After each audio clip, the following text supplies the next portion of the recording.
Mr. Nobody Chapter 1. The beginning I was just an ordinary man, nobody really.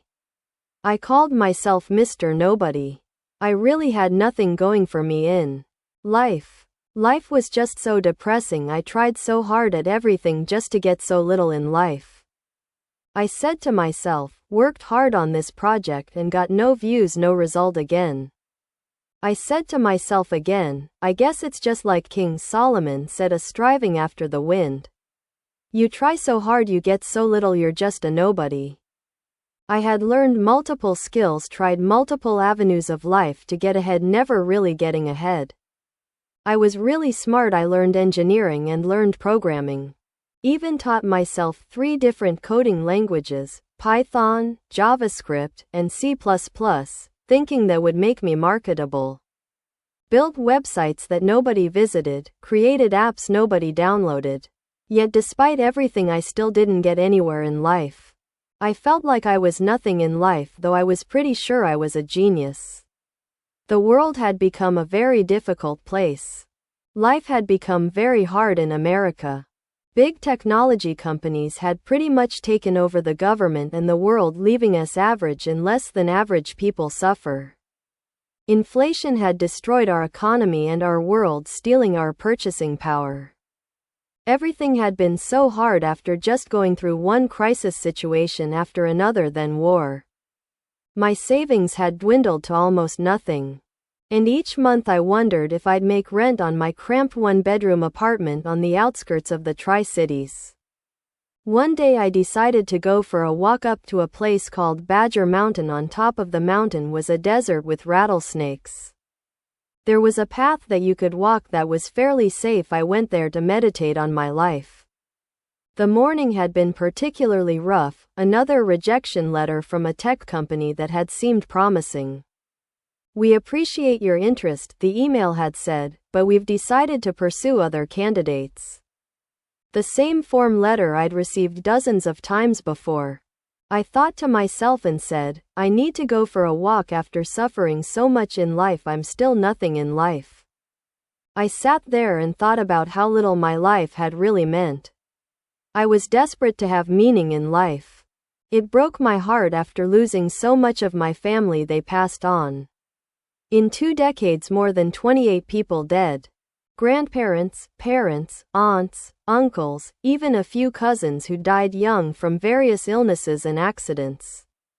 Each funeral had chipped away at whatever foundation I'd built for myself. Not only did I have nothing in my life, but almost everything had been taken from me. The isolation weighed on me like a physical burden as I climbed the dusty trail, the afternoon sun beating down mercilessly. I continued walking up the path, getting further into the desert. I'm nobody, I'm nothing, I said to myself as I walked further, kicking at loose stones that skittered down the path ahead of me. How could anything ever get better at this point? I thought silently to myself. It was starting to get dark. I should probably head back. The shadows were lengthening, and I hadn't brought a flashlight, another example of my poor planning. I said to myself as I walked backwards, turning around. I've ran into snakes here before. I better hurry, as I don't want one sneaking up on me in the dark or stepping on one on accident. So I started making my way back to my car. Then I stopped suddenly and I heard the rattling sound. That distinctive warning, like dried beans in a maraca, that every hiker in rattlesnake country knows to fear. I said out loud, I think it's a rattlesnake. I can't see it. I think the path is still clear. My heart hammered in my chest as I tried to locate the source of the sound. The fading light made it impossible to spot the camouflaged reptile among the rocks and scrub brush. I stepped forward slowly and then I stepped on what felt like a hard tube. It was a rattlesnake. Suddenly pain rippled through my body as it struck me in vengeance, biting my leg. I screamed in agony as the venom coursed through my body, affecting my whole nervous system. The pain was like liquid fire spreading up from my calf, through my thigh, and into my core. I began running, though the venom was crippling. Fear and adrenaline pushed me forward despite the rapidly spreading numbness in my extremities. Then I stepped on another snake and it bit me. More pain rippled through my body and I started to grow weak. This second bite, just above my ankle, doubled the agony. I could feel my throat beginning to tighten, breathing becoming more difficult with each passing second. I thought to myself and said, this can't be happening. Am I really going to die this way? Is this really the end? The cruel irony didn't escape me. After a lifetime of feeling like nothing, I would die alone on a mountain. Likely to be discovered days later when someone noticed my car still parked at the trailhead. I started to lurch to a crawl. I could no longer run. My legs were hurting so much. Finally I fell to the ground, landing on another snake that bit me immediately. The third strike hit my arm as I tried to break my fall, the fangs sinking deep into the flesh of my forearm. At this point my body was so overloaded with venom I couldn't put up a fight any longer. I realized this was probably my final moment and it broke my heart.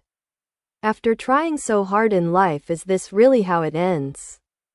My vision began to blur around the edges, darkness creeping in as my system started to shut down. As my heartbeat slowly started beating down to its last, something broke inside me, and it wasn't my heart, it was my soul fusing like nuclear fusion to my grief of my unfulfilling life. Something was triggering within me and a power started to flow through me, burning the venom out from within my body. I could feel what felt like thermonuclear explosions flowing through my veins, like the sun's liquid had replaced my blood. The sensation was beyond pain, it was transformation at the molecular level, every cell in my body simultaneously dying and being reborn. What's happening to me? I screamed, as the energy continued to build. My voice sounded strange even to my own ears, resonant, vibrating with a frequency that made the rocks around me tremble. Suddenly I was standing up on my feet as a bright light like the sun, if you were to stare at it, started to glow around me. The energy building. Looking down, I saw that my skin had taken on a luminescent quality, glowing from within as if my bones had been replaced with pure light. I could feel an immense pressure building inside me, growing exponentially by the second. Suddenly I screamed as my body erupted in a thermonuclear explosion of 1 megaton. I saw as the energy rippled out, wiping out the entire desert, all the rattlesnakes, my car, everything. The concussive wave expanded in every direction, vaporizing everything in its path.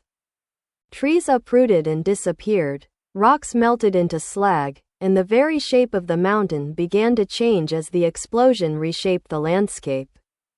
Badger Mountain was no more. What remained of it was a giant crater with me laying at the center. Somehow, impossibly, I was still conscious, still aware, as the explosion that should have atomized me instead seemed to flow through me. As if I had become a conduit for forces beyond human comprehension. I should give some background about the town.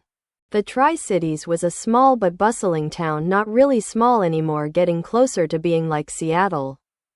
It was pivotal during World War II as the Manhattan Project worked through our nuclear facility called Hanford to create the first nuclear bombs that ended the war.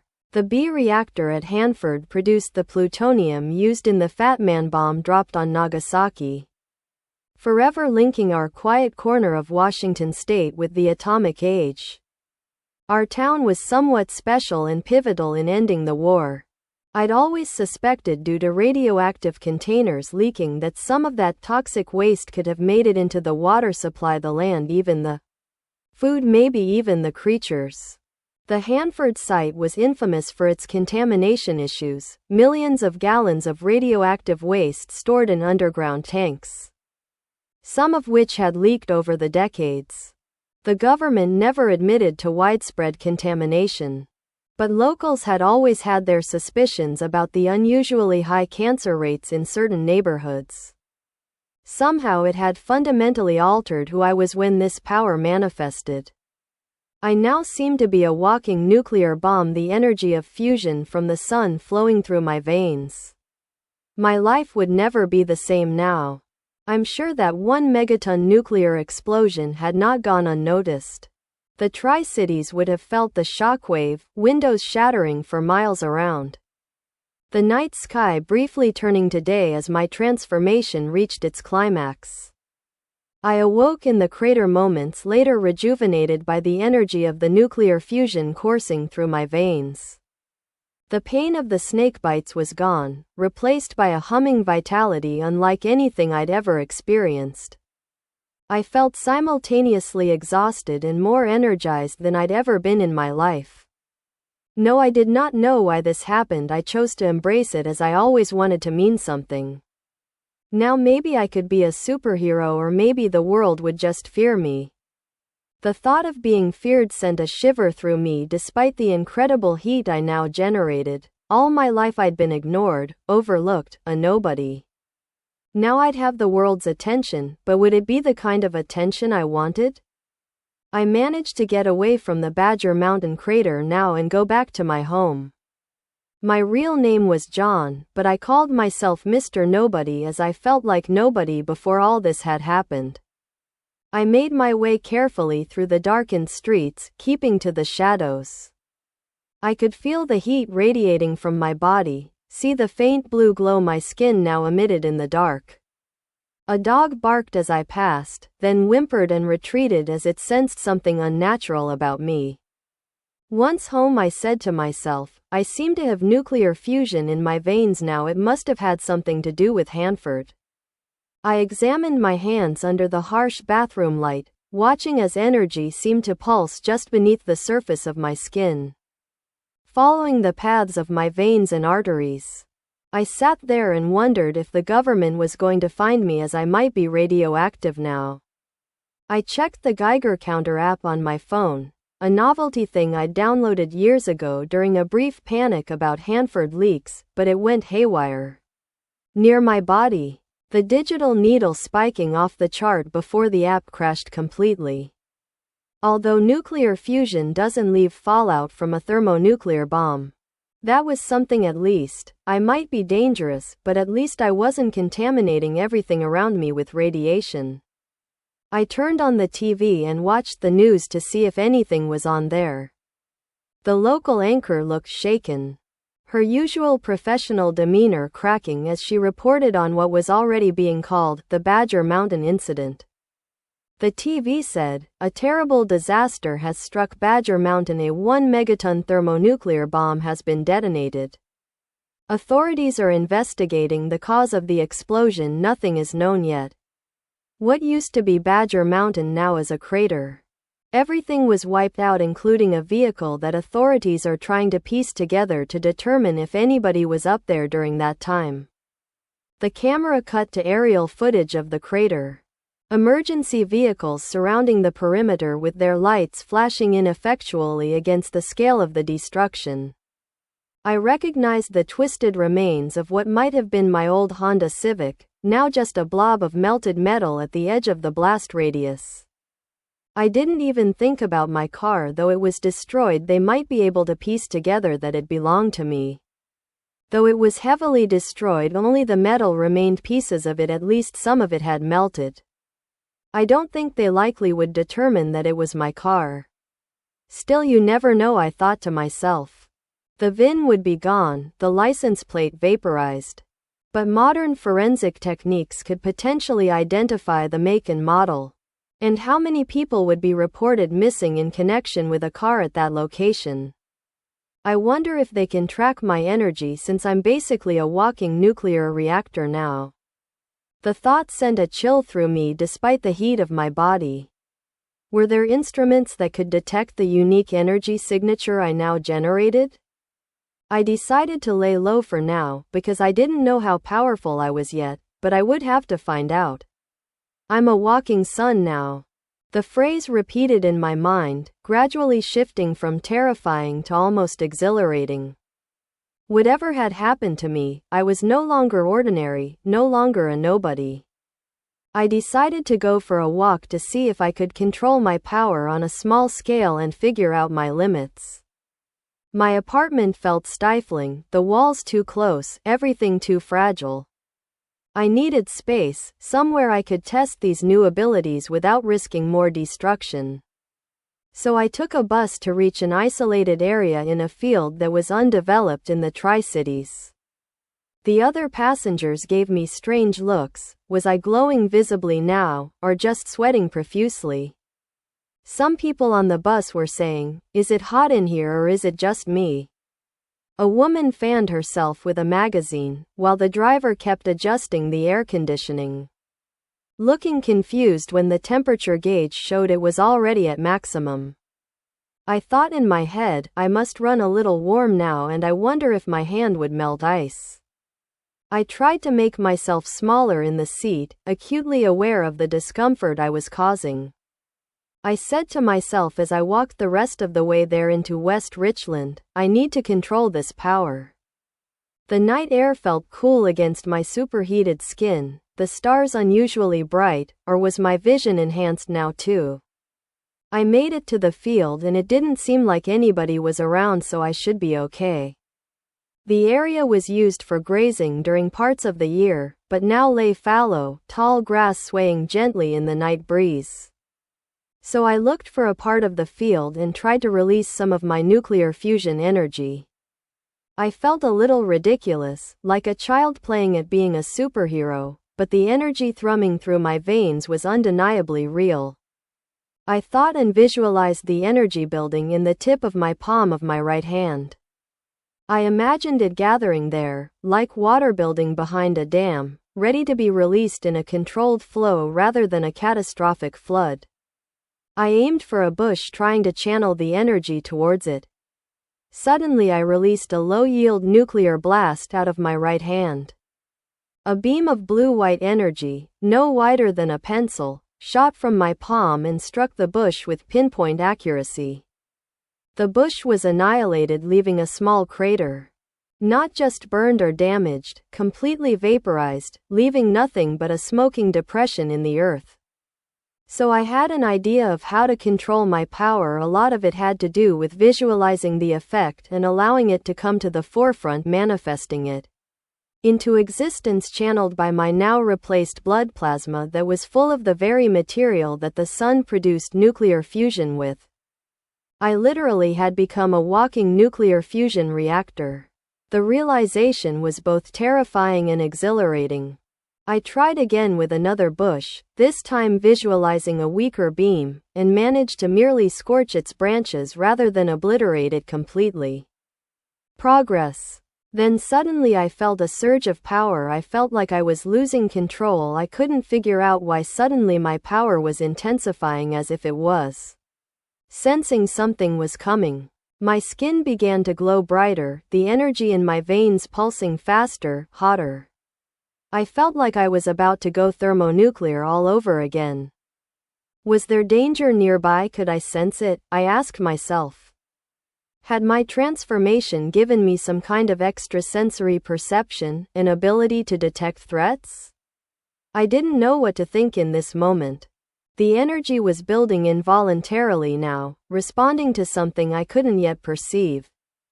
Suddenly I felt an earthquake and a part of space rip open in front of me, far enough away that I saw it at a distance over the field. The ground shook violently, nearly knocking me off my feet. Across the field, about half a mile away, the very fabric of reality seemed to tear. It was as if a portal was opening up then, as electrical energy flowed around the portal edge. Blue lightning crackled around a growing oval of absolute darkness. Not just night darkness, but a void, an absence of everything including light. Suddenly a massive monstrosity that could only be described as an alien came through the portal. It seemed to be at least 10 stories tall. The creature immediately met its gaze with mine as the power inside me began to flow with relentless, out-of-control energy. The connection was instant and unmistakable. It had come for me specifically, somehow aware of the power I now possessed. The creature immediately started charging at me. I did not know what to call it as it bolted towards me, shaking the earth with its massive size. Each footfall sent tremors through the ground, the sound like thunder directly overhead. It had a crab-like body, with tendrils squirming on both sides of it, a massive set of eyeballs, and a large mouth to devour its prey. The mouth opened to reveal row upon row of teeth, each the size of a car, dripping with some phosphorescent fluid that sizzled where it hit the ground. At this point I could barely hold back the energy coursing through my veins. I was going thermonuclear as a response to the present threat. It was like my body had developed its own fight or flight response, but instead of adrenaline, it produced nuclear fire. I let out a scream as the creature approached me quickly. The sound that emerged from my throat was barely human, a roar that contained the fury of a star. I said, screaming, "I don't know what you are, but I can't contain it anymore." As the words left my mouth, a massive thermonuclear explosion rapidly moving out from me like a bubble expanding, encapsulating everything around me. Melting it down went forth. The release was almost euphoric, the pent-up energy finally finding an outlet. It seems like I produced a 5-megaton nuclear blast, but I contained the force to an area only within the field as the nuclear fusion expanded it. Disintegrated and melted this gigantic alien creature along with the field. Somehow, instinctively, I found I could direct and contain the explosion, creating a hemisphere of destruction that expanded outward but stopped precisely at the edges of the field, leaving the surrounding countryside untouched. The amount of energy I released was so powerful that it left me temporarily unconscious as I could see through the nuclear fusion with my eyes blazing like the sun. For a brief moment before blackness took me, I experienced perfect synergy with the energy. I was the blast, expanding outward, disintegrating matter at the atomic level. The creature was melting before my eyes, disintegrating as it tried to reach for me as the force of the blast pushed it away and disintegrated it. Its flesh boiled away first, then its exoskeleton cracked and dissolved, finally even its bones, if the thing had bones, sublimated into nothing. My last thought, I said to myself, what was that thing? What am I now? Then I blacked out. The question lingered as consciousness fled. What had I become, and why had this creature come for me? I woke up not long after and looked at the devastating effects of my power. Another wasteland, another crater, I said to myself. Where the field had been was now a perfect hemisphere scooped out of the earth, the edges eerily precise as if cut with a cosmic cookie cutter. The soil at the bottom had been transformed into glass from the heat, shimmering under the moonlight. Then suddenly a helicopter flew overhead with a light shining right at me. The bright beam caught me where I lay at the center of the crater, momentarily blinding me with its intensity. I know this event had to have not gone unnoticed. The helicopter, seeing me with the bright spotlight, begins its descent landing. The downdraft kicked up swirls of glassy dust as its skids touched down at the edge of the crater. Then people wearing hazmat suits got out of the helicopter and began approaching me. They moved with military precision, weapons held at the ready. I said to them, since they had weapons in their hands, "Please don't shoot, I'm a survivor of what's happened here." My voice sounded surprisingly normal now, the otherworldly resonance gone as my power had temporarily expended itself. As the men approached, they kept their guns pointed at me. But when they saw that I looked like an ordinary man, they lowered their guns and approached me further. I probably appeared disheveled and confused, but fundamentally human despite the faint glow still emanating from my skin. Then one of them spoke and said, "Who are you? How did you survive this? This whole area has been hit by a 5-megaton nuclear bomb, though it didn't stretch the full radius it should have. Which is impossible." His voice was distorted through the respirator of his hazmat suit, but I could hear the mix of suspicion and awe clearly. I immediately said to them, "Something happened to me, something I can't explain. This creature came out of an electrified portal in this area like a black hole with electricity flowing around it. It locked eyes with me and charged me. Somehow recently I developed these powers and I'm struggling to control them. It clearly wanted to destroy me, so I destroyed it. I am the source of the 5-megaton nuclear explosion." My blood no longer flows as a human, but the very energy and fluid that ignites nuclear fusion in the sun flows through me now. What do you have to say to me? I spread my hands, showing them I was unarmed, though the gesture seemed almost laughable given what I'd just admitted to them. Then they turned to each other, discussing with whispers. I couldn't hear what they were going to say. Their body language suggested confusion, disbelief, and, most surprisingly, what looked like relief. Then one of them walked slightly closer, leaving the rest of the group going closer to me, shining a light on my face. He moved cautiously but with purpose, clearly the leader of the group.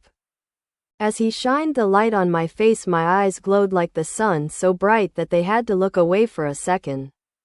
The beam reflected and amplified through my irises, which had transformed from their original brown to a luminous gold. He lowered the flashlight as my eyes were brighter than the flashlight, the beam seeming dim and artificial compared to the pure energy radiating from within me. Then he said, "Look, we mean you no harm. We know what happened here. What you faced was an alien incursion. We have been tracking the situation for a while, though we did not know about you. An alien race has chosen to attack our planet to assimilate it, as they have done to so many others." He removed his helmet, revealing a man in his 60s with sharp features and calculating eyes that evaluated me without fear despite what he'd just witnessed. I replied to him, "So that thing that tried to eliminate me was one of their soldiers, one of their creatures?" The implications were staggering, not just that aliens existed, but that they were actively hostile and apparently capable of creating monstrosities specifically designed for combat. He looked up at me calmly and replied, "Yes, it was a genetically engineered colossal alien, a mutated creature they created from different DNA to serve as a massive population removal tool on our planet." His matter-of-fact tone made the horrific statement even more chilling. "We call them colossals for short. This was one of the smaller ones, believe it or not. So I thought to myself, these things could sense my power and they wanted to destroy me. Because they knew I was powerful, although in my early stages of my development. It was like a chess game, and the aliens had made the first move specifically to eliminate a piece they recognized as a threat, me. But how had they known about me so quickly after my transformation?" Suddenly the main guy spoke up, "Look, I understand you're confused. You don't even know who we are. Let me tell you. We are with the Grand, a secret government organization who has been trying to come up with a plan to deal with this threat. I promise you, if you come with us, we can only help you." Grand, I wondered what the acronym stood for, or if it was simply a description of their mission's scope. "My name is Director Harmon," he continued, extending a gloved hand before thinking better of it and withdrawing it. "And you are?" I pondered the thought. I might be the most powerful human that walked the earth, though I used to be Mr. Nobody. Just days ago I was applying for programming jobs nobody would hire me for, living in a cramped apartment, feeling like my existence was meaningless. Now I was being recruited by a secret government agency to fight aliens. I replied to him and said, "I will come with you. But I must warn you that the helicopter might feel a little warm, though I don't think I'm emanating radiation." I managed a small smile, the first since my transformation. "My name is John Michaels. Though lately I've been calling myself Mr. Nobody." "That's okay," he said as he waved me onto the helicopter. "From what we just witnessed, Mr. Nobody doesn't suit you anymore." So I walked to the helicopter, boarding it, trying to keep calm and control my power for their sake. The interior was military grade, stripped down for functionality, but the metal bench I sat on began to glow slightly red from my body heat. The helicopter took off from West Richland, heading to a secret facility near the Hanford nuclear site. Below us, emergency vehicles were already converging on the crater I'd created, their lights flashing ineffectually against the scale of the destruction. The helicopter landed and we got out. They continued to direct me towards what looked like an entry to an underground secure bunker. All will be revealed, I thought soon as I walked with them. Whatever was happening, whatever I had become, at least I wasn't alone in facing it anymore. From nobody to possibly humanity's greatest asset in a matter of days, the irony wasn't lost on me as the massive reinforced doors of the bunker swung open to reveal my new destiny. The facility was massive, stretching deep underground beneath the Hanford site. Steel-reinforced concrete walls lined corridors that seemed to extend for miles, burrowing deeper into the earth with each descending level. As we entered through the reinforced blast doors, I felt a strange sense of belonging. As if the nuclear energy running through my veins was somehow returning to its source. The place hummed with activity, scientists in lab coats rushing between stations, military personnel standing at attention, and giant screens displaying data I couldn't yet comprehend. Everything was bathed in the sterile white of LED lighting, giving the whole complex the feeling of a high-tech hospital crossed with a military command center. "Welcome to Grand Headquarters," said the man who'd spoken to me earlier. He removed his hazmat helmet, revealing a weathered face with steely gray eyes and close-cropped silver hair. Deep lines around his eyes spoke of decades of stress and too little sleep. "I'm Director Harmon. We've been operating beneath Hanford for decades, monitoring extraterrestrial threats." "Grand," I repeated. "What does it stand for?" "Global Response to Alien Non-Terrestrial Defense," he replied, with the slightest hint of a smile. Our founders had a flair for the dramatic. We were established in 1947 after the Roswell incident, which was very real, despite what the public was told. I followed him down a long corridor, the walls lined with reinforced concrete and steel. Workers stared as I passed, some backing away slightly as if they could sense the power churning within me. I couldn't blame them, I was still getting used to it myself. My skin retained a faint glow, and I noticed small objects, pens, paper clips, seemed to tremble slightly as I passed, responding to the electromagnetic field I apparently now generated. "This way, please." Director Harmon guided me into what appeared to be a command center. The room was circular with a massive holographic display in the center. Around the edges sat dozens of analysts at computer stations, monitoring various feeds of data. Satellite imagery, energy readings, atmospheric conditions, all streaming in real time from around the globe.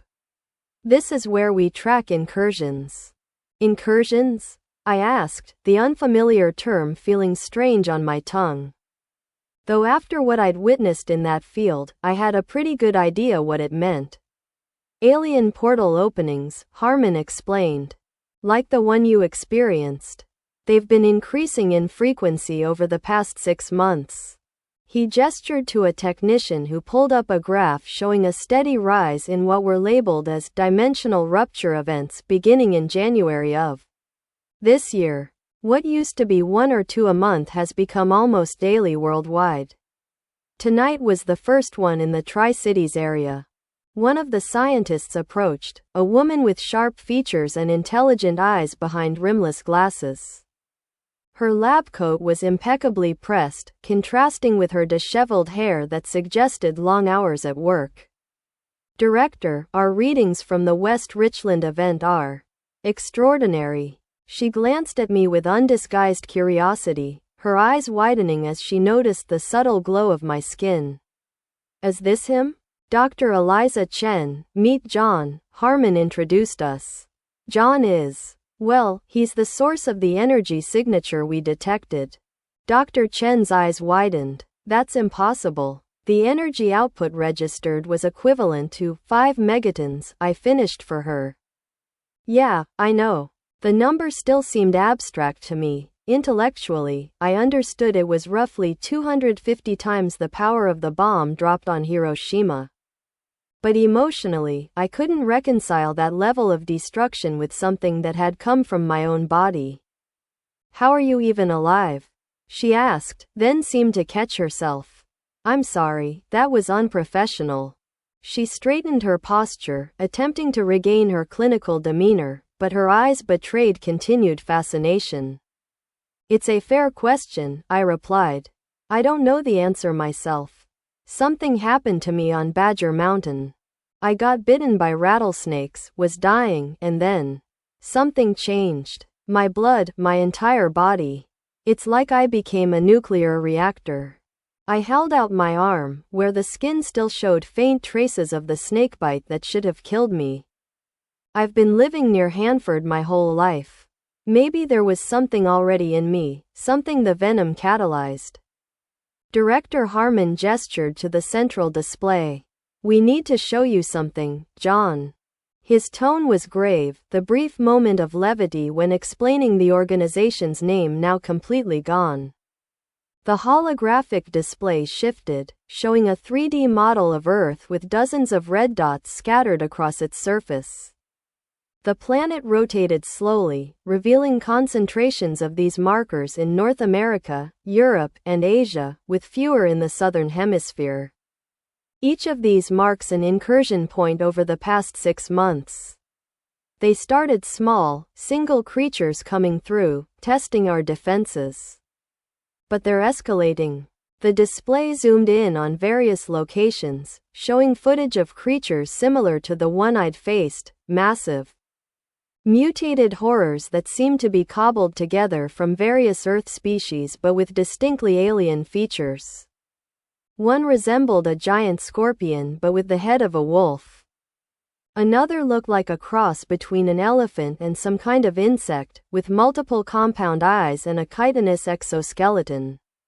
Each was shown rampaging through different environments, forests, deserts, mountains, even the edges of small towns. We call them colossal aliens, Dr. Chen explained, manipulating the display to show a scientific analysis of one of the creatures. They're bioengineered weapons. DNA analysis shows they combine Earth species with alien genetic material. They're designed specifically to adapt to our world while maximizing destructive potential. The display showed gene sequences highlighted in different colors. Some marked as terrestrial origin, and others as unknown xenobiological material. I stared at the images, feeling the power within me responding to the threat. My hands began to glow slightly, and I had to concentrate to suppress it. The energy seemed to have a mind of its own sometimes, reacting to my emotional state, particularly fear and anger. What do they want? I asked, though part of me already knew the answer. These weren't explorers or diplomats. The creatures were weapons, and weapons had only one purpose: to terraform Earth, Harmon replied grimly. These creatures are just the first phase, they're designed to eliminate the dominant species to prepare for colonization. He switched the display to show a theoretical model of Earth with a completely different atmospheric composition and strange alien structures dominating the landscape. We've intercepted enough of their communications to understand their basic intent. They call themselves the translators because they translate planets to suit their needs. We've been fighting them in secret, Dr. Chen added. Special forces, experimental weapons. But we're losing ground. The creatures keep getting bigger, more numerous. Her fingers danced over the controls, bringing up footage of military engagements with the monsters, tanks firing, jets dropping bombs. All seeming to cause only minimal damage to the creatures. Conventional weapons barely slow them down. Nuclear options are on the table, but the environmental impact would be devastating. Possibly playing right into their hands by making Earth more suitable for their biology. Director Harmon turned to face me directly. John, I need to be straightforward with you. You may be our only hope of stopping this invasion. The power you demonstrated, it's beyond anything we've been able to develop, even with decades of research into nuclear technology. His eyes held a mixture of hope and desperation that spoke volumes about the situation humanity faced. And most importantly, you seem able to control and contain the destructive force, preventing the fallout and environmental damage of traditional nuclear weapons.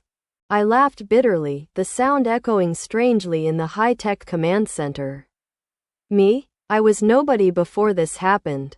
I couldn't even make my life work, and now you're saying I might be responsible for saving the entire planet? The absurdity of it struck me full force. A failed programmer who couldn't get a callback for entry-level tech jobs was suddenly being cast as Earth's last hope. Sometimes greatness is thrust upon us, Harmon said quietly. Whether we want it or not. There was something in his tone that suggested personal experience with unwanted responsibility. History is full of ordinary people who rose to extraordinary occasions when circumstances demanded it. He led me to another section of the display, showing a massive creature tearing through a small town. The footage was terrifying. Buildings crumbled like paper, people fleeing in panic as the monster, a twisted amalgamation of what looked like a squid and a bear, rampaged through the streets. Cars were crushed underfoot, power lines sparked as they were torn down, and in the distance, military helicopters approached, looking pitifully small compared to the creature. This was in northern Canada 3 days ago, he explained.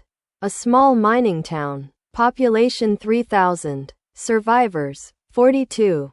The footage continued, showing the military engagement with the creature. Missiles struck its hide with little effect. Tank shells bounced off its armored sections. It wasn't until they called in a bombing run with bunker-busting ordnance that they finally managed to injure it. But by then the town was completely destroyed. The room fell silent. The weight of what he was showing me settled on my shoulders like a mountain. 958 people dead in a single attack. Men, women, children, lives ended because humanity had no effective defense against these engineered nightmares. We've detected energy signatures from these creatures that suggest they can sense certain types of power, Dr. Chen said, bringing up a new display showing energy wavelengths. The one that attacked you, it wasn't random. They're targeting potential threats. The screen showed a spike in activity at the incursion point near where I'd been testing my abilities. It sensed your power and came specifically for you. We think the aliens recognize that someone with your abilities could pose a real danger to their plans. And I'm at the top of their list now, I concluded. The realization was sobering. I hadn't just gained power. I'd painted a target on my back for an entire alien civilization. Yes, Harmon nodded. But that also means you're our greatest weapon against them. You're what they fear, and with good reason. I walked closer to the display, watching the horrific footage of destruction. All my life, I'd felt like I was nothing, a nobody drifting through existence without purpose or recognition. Now, suddenly, I was possibly the most important person on the planet. The irony wasn't lost on me. For years I'd wanted to matter, to make a difference, to be somebody. Be careful what you wish for, I thought grimly. What do you need me to do? I asked finally. The question wasn't just for them but for myself. If I really had this power, if I could really make a difference against this threat, how could I possibly walk away? Director Harmon smiled slightly, relief evident on his face. First, we need to understand your abilities better. Dr. Chen will run some tests, if you're willing. Then we need to prepare you for combat. These incursions are increasing, and our intelligence suggests something much bigger is coming. He gestured toward a corridor leading deeper into the facility. We have laboratories specifically designed to contain and measure energies like what you produce, though, admittedly, we never anticipated quite this magnitude. I nodded, feeling the nuclear fire in my veins burning steadier now, as if responding to my newfound resolve. I'll do whatever it takes. I've been nothing my whole life. Maybe this is why, maybe I was waiting to become something more. The words sounded grandiose, even to my own ears, but they reflected a truth I was just beginning to accept. Perhaps there was a reason for all the setbacks and failures that had defined my existence up to this point. Mr. Nobody no more, Dr. Chen said with a small smile, the first I'd seen from her. There was a gentleness in her expression that contrasted with her clinical demeanor. From what I've seen already, you might be the most remarkable human being on the planet. No, I agreed, feeling a strange new confidence surging through me alongside the nuclear energy. Not anymore. For the first time in my life, I felt a sense of purpose, a clarity about my path forward. It terrified me, but it also exhilarated me in a way nothing ever had before. As we walked toward the laboratories, I asked the question that had been bothering me since I first heard about these aliens. The translators, that's what you call them, right? How many of these creatures do they have? What are we really up against? I needed to understand the scale of the threat, to know what kind of odds we faced. Harmon's face darkened. We've identified 17 distinct types so far, each seemingly designed for different environments and purposes. But intelligence suggests they have an endless war chest of these things, each more terrifying than the last. They've conquered 12 worlds that we know of. Earth is just the next on their list. He stopped walking, turning to face me directly. I won't lie to you, John. We're outmatched in almost every way. Their technology, their biological engineering, their strategic capabilities, they're all far beyond ours. But they've never encountered someone like you before. I took a deep breath, feeling the power inside me respond to my determination. The glow beneath my skin intensified slightly, casting strange shadows on the concrete walls of the corridor. Well, they haven't met me yet. For the first time in my life, I felt like I had a purpose. I wasn't just John the Nobody anymore. I was something else, something powerful, something necessary. As we entered the laboratory complex, I saw scientists preparing equipment to test my abilities. The fear in their eyes was palpable, but so was their hope. Some looked at me like I was a ticking bomb, others like I was their salvation. Both were probably right. I was ready to become whatever they needed me to be. The universe had given me this power for a reason, and now I knew what it was. To save humanity from an enemy they couldn't possibly face alone. I might have been a nobody before, but I was about to become the most important somebody on Earth. Chapter 2: The Reckoning. The tests at the Grand Facility were exhaustive. For 3 days straight, Dr. Chen and her team ran experiment after experiment, measuring the limits of my powers. They placed me in a specially constructed chamber deep underground, its walls lined with materials designed to contain nuclear explosions. Sensors monitored everything from my body temperature to the specific wavelengths of energy I emitted. I learned that my body temperature ran at a steady 112 degrees Fahrenheit, hot enough that normal humans couldn't touch my skin for long without getting burned, but somehow not enough to kill me or damage my own tissues. My organs had somehow adapted to function at this temperature, a biological impossibility that left the medical staff baffled. Your cellular structure has completely transformed, Dr. Chen explained, showing me microscope images that meant little to my untrained eye. Your mitochondria, the powerhouses of normal cells, have been replaced with something else entirely. Something that produces fusion energy instead of the usual ATP. I could channel energy through my hands, creating controlled bursts of nuclear power ranging from the equivalent of a hand grenade all the way up to several kilotons. With practice, I developed the ability to shape these bursts, narrow beams that could pierce steel like a laser, wide waves that could knock back objects without destroying them, and concentrated spheres that exploded on impact. It was like learning to use a new set of muscles I never knew I had. Most importantly, I discovered I could control the radiation. The nuclear fusion in my veins didn't produce the deadly fallout of fission bombs. I was a clean energy source, dangerous in the raw power I could unleash, but not in leaving lasting contamination. This made me uniquely valuable as a weapon against the colossal aliens. I could destroy them without rendering the surrounding environment uninhabitable. Your cells have completely reorganized, Dr. Chen explained on the third day, showing me microscope images of my blood. Instead of normal red blood cells, mine glowed with an unearthly blue-white light. Under the highest magnification, they look like tiny stars, each one generating its own miniature fusion reaction.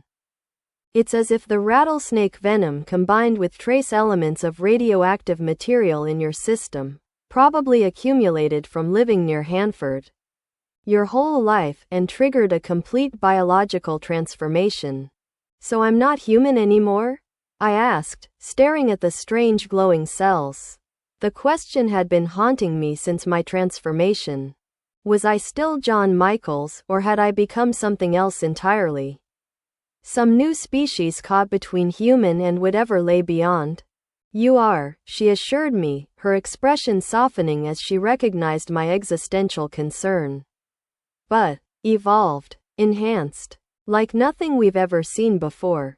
She hesitated, then added, your DNA is still recognizably human, just augmented somehow. The closest analogy would be a caterpillar transforming into a butterfly. Same organism, radically different capabilities. That night, as I lay in my specially reinforced quarters, a room with walls of foot-thick lead and concrete, ostensibly for the protection of others but which felt disturbingly like a cell, I contemplated everything that had happened. A week ago, I was applying for programming jobs, worrying about making rent, feeling worthless. Now I was humanity's secret weapon against an alien invasion, capable of generating nuclear explosions with my mind. The contrast was so stark it felt like a fever dream. Sleep had become different too. I no longer felt truly tired, and when I did sleep, it was a lighter state, more like meditation than true unconsciousness. I suspected my body was constantly regenerating itself through the fusion energy, making traditional rest less necessary. I was contemplating this when the alarm blared throughout the facility, a pulsing red light accompanying the wailing siren. I rushed out to find Director Harmon already in the command center, his face grim as he studied the main display. The room was a flurry of activity, analysts calling out information as new data streamed in, military personnel receiving orders through headsets.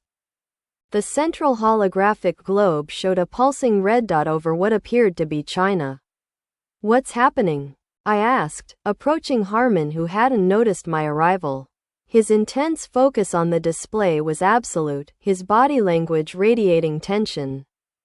Incursion in Sichuan province, China, he replied without looking up. A big one. The Chinese military is engaging, but their weapons are barely slowing it down.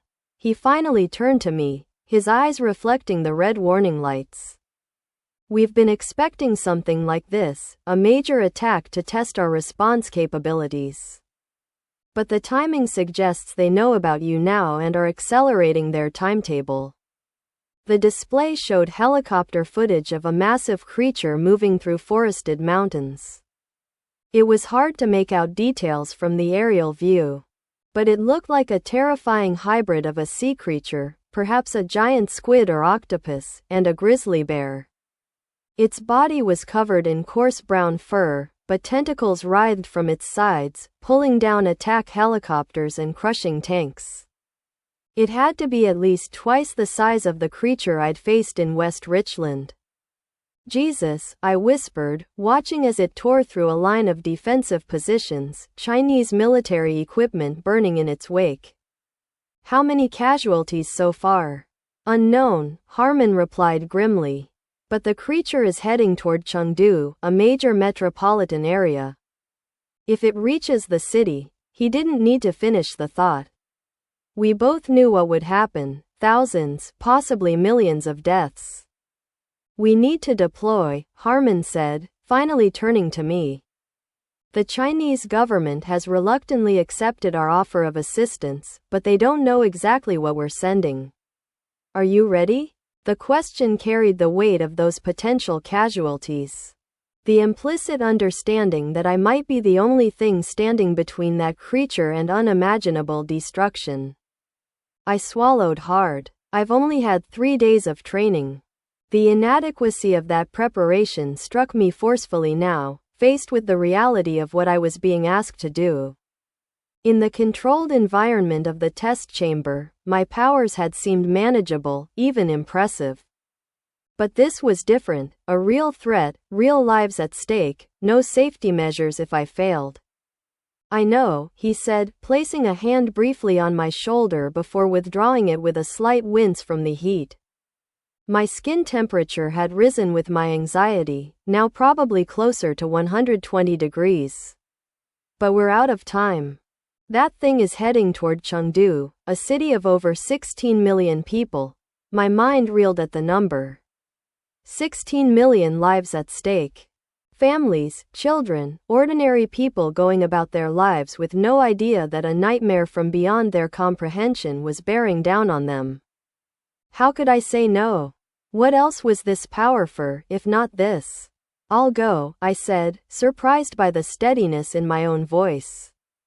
The fear was still there, but underneath it was something stronger, resolve. But how do I get there? China's on the other side of the planet. We have a hypersonic transport ready, Harmon explained as we rushed down the corridor toward what I now knew was the hangar level. Our footsteps echoed on the concrete floors, personnel flattening themselves against walls to let us pass. It can get you there in under 2 hours. Once you're close, you'll halo jump to the target zone. Halo jump? I asked, unfamiliar with the term. My knowledge of military operations was limited to what I'd seen in movies and video games, which I suspected was woefully inaccurate. High-altitude low-opening parachute drop, he explained. From 30,000 feet. Don't worry, the team will brief you on the plane. His confidence in my ability to learn something so complex on the fly was either inspiring or terrifying. I wasn't sure which. Within 20 minutes, I was suited up in special heat-resistant tactical gear and boarding a sleek black aircraft unlike anything I'd ever seen. It looked more like a space shuttle than a plane, with swept-back wings and what appeared to be rocket engines at the rear. The interior was sparse and utilitarian, with only 12 seats bolted to the floor and various equipment secured to the walls. A team of 6 Special Forces operators would accompany me, though they would remain on the aircraft, coordinating my insertion and monitoring the situation. Good luck, John, Dr. Chen said, handing me a small earpiece. This is heat-shielded and will allow us to stay in communication. Remember your training, focus the energy, control the blast radius. She hesitated, then added, and come back to us. We still have a lot to learn about what you can do. I nodded, suddenly speechless as the reality of what I was about to do hit me. Just a week ago, I was a nobody, a failed programmer living a meaningless existence in the Tri-Cities. Now I was about to fly to China to fight a giant monster. If I'd read this plot in a comic book, I would have rolled my eyes at its absurdity. Yet here I was, living it. The flight was a blur of briefings and last-minute training. The aircraft moved at incredible speed, the slight vibration and occasional banking the only indications we were moving at all. The windows were few and small, offering limited glimpses of the darkness outside. Special Forces operators on board showed me how to use the parachute and oxygen equipment for the halo jump.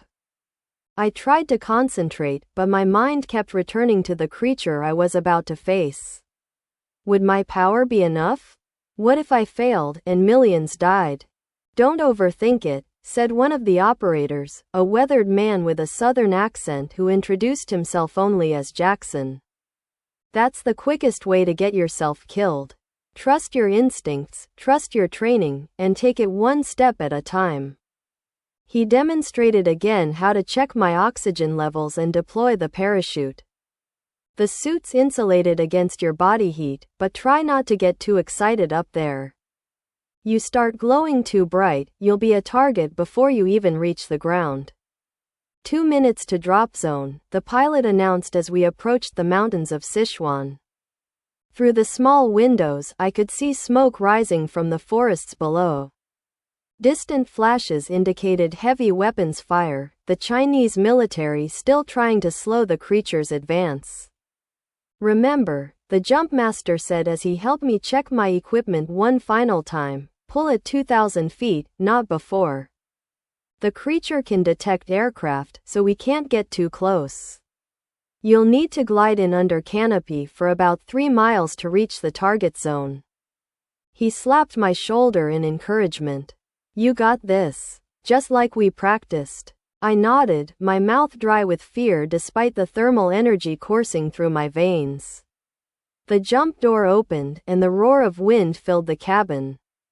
The air at this altitude was thin and frigid, though I barely felt the cold thanks to my elevated body temperature. Below, through gaps in the clouds, I could see the devastation, burning forests, destroyed military vehicles, and in the center of it all, a moving mountain of flesh and fury. Go! The jumpmaster shouted, and before I could reconsider, I stepped out into the void. The free fall was terrifying and exhilarating. For nearly a minute, I plummeted through the atmosphere, the cold air barely registering against my superheated skin. The world spun around me until I managed to stabilize my position as I'd been trained, arms and legs spread to control my descent. The altimeter on my wrist counted down the thousands of feet as I fell toward Earth at terminal velocity. At 2,000 feet, I pulled the ripcord, and the specially designed heat-resistant canopy deployed with a jerk that nearly knocked the wind out of me. I grabbed the steering toggles and began guiding myself toward the target zone, using the smoke and destruction as a grim navigational aid. As I descended, I got my first clear look at the creature. It was even more horrifying up close. Its bear-like body stood perhaps 200 feet tall, with thick fur-covering armor like scales underneath. 8 massive tentacles, each the size of a city bus, extended from its midsection, whipping through the air and crushing everything they touched. Its head was a nightmarish combination of bear and octopus features, a snout filled with razor-sharp teeth, surrounded by smaller tentacles and multiple eyes that rotated independently, scanning for threats. The very sight of it triggered something primal in me, a deep, instinctive revulsion at something so fundamentally wrong, so contrary to the natural order of life on Earth. John, this is Harmon. The director's voice came through my earpiece, slightly distorted by static. Chinese forces have pulled back to create a perimeter. You're clear to engage once you land. Remember, we need to know if your power can scale to a threat of this magnitude. Don't hold back. Copy that, I replied, guiding my parachute toward a clearing about half a mile from the creature. I'll give it everything I've got. The words sounded confident, but my heart was racing. The monster was so much larger than I'd anticipated, its movements so alien and unpredictable. How could I possibly stop something like that? I landed hard, quickly discarding the parachute and helmet. Immediately, I could feel my power responding to the threat, the nuclear fire in my veins burning hotter than ever. The ground beneath my feet began to scorch as my temperature rose in preparation for combat. Trees nearby started to smoke where their branches came too close to my intensifying aura of heat. The creature hadn't noticed me yet.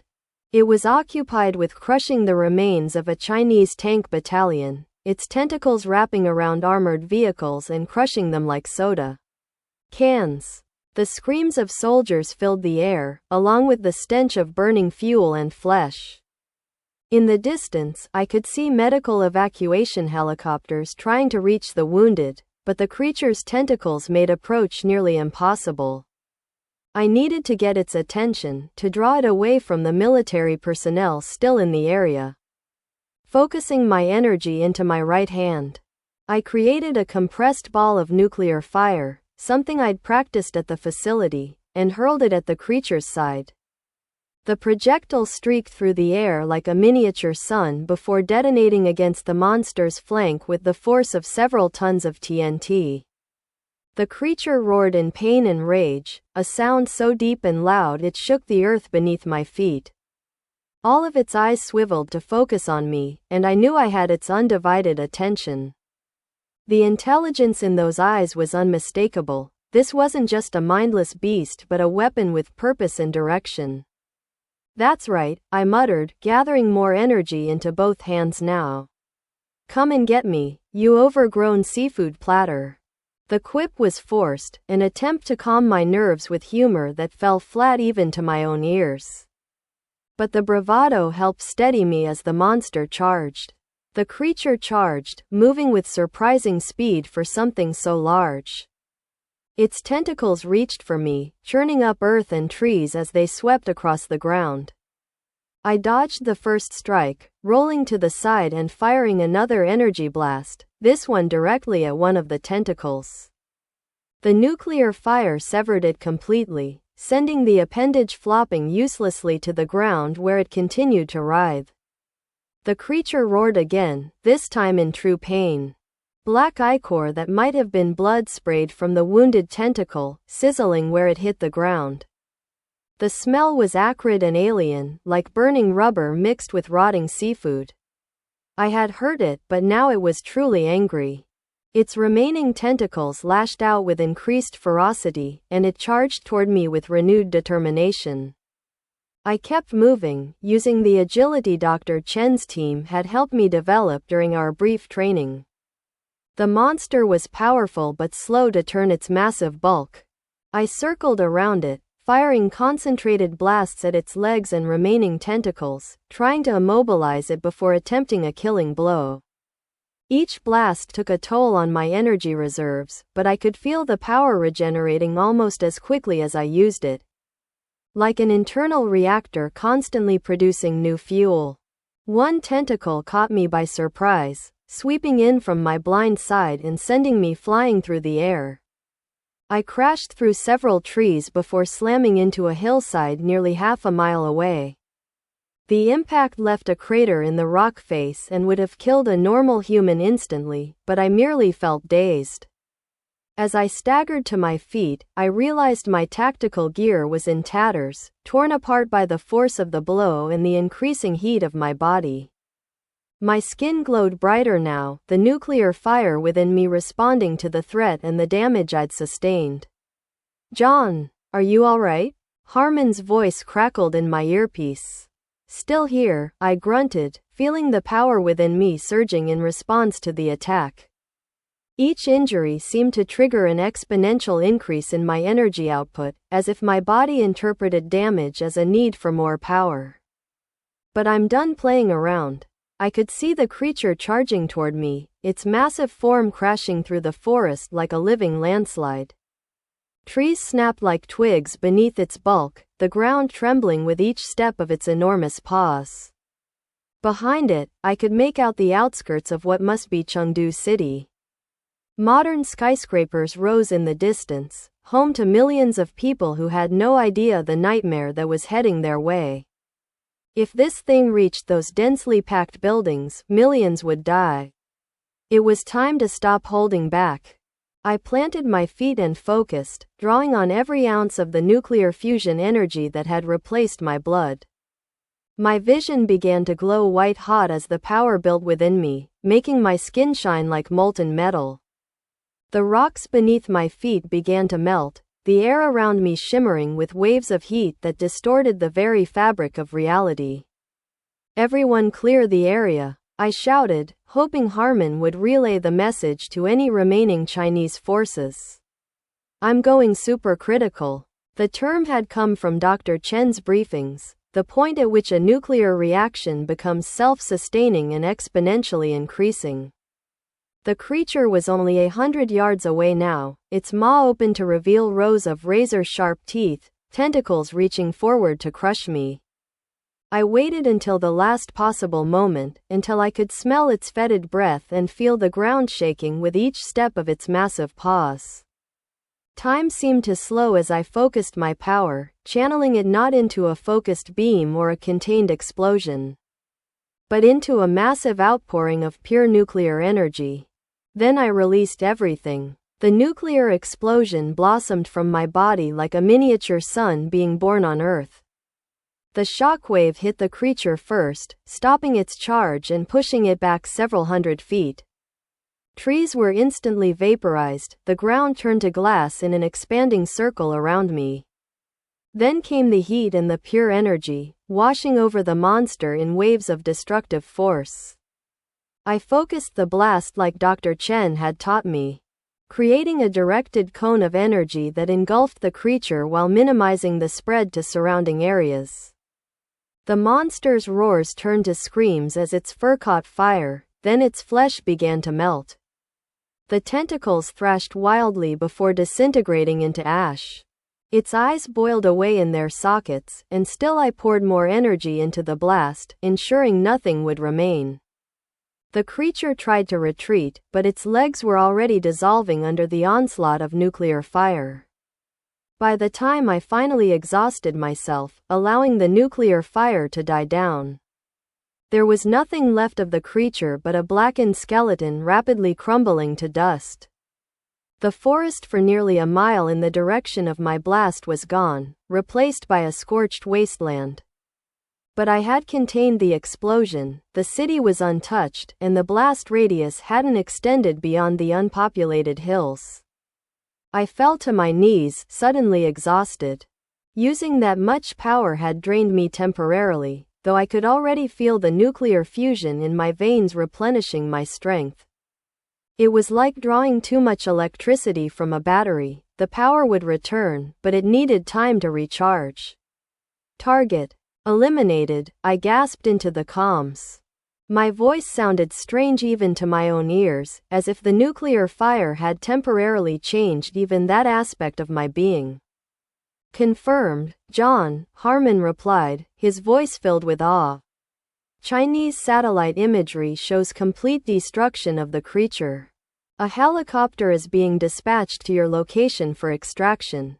There was a pause, then he added, remarkable work. You just saved millions of lives. As I waited for pickup, staring at the devastation I had caused, I felt a strange mix of emotions. Horror at my own destructive capability, pride that I had saved millions of lives, and a growing realization that this was just the beginning.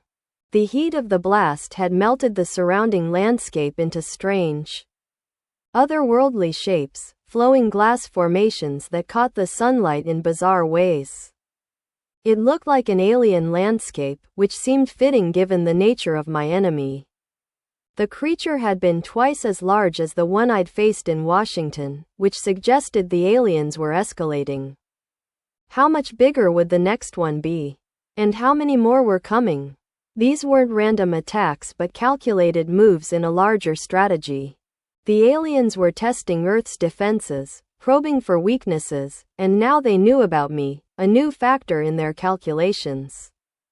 The extraction helicopter arrived within 30 minutes, hovering cautiously over the scorched earth. As I climbed aboard, the Chinese Special Forces operators stared at me with a mixture of fear and respect. None of them spoke English, but their expressions said enough. They had seen what I could do, and they were both grateful and terrified. One of them handed me a canteen of water and a foil emergency blanket, though I needed neither.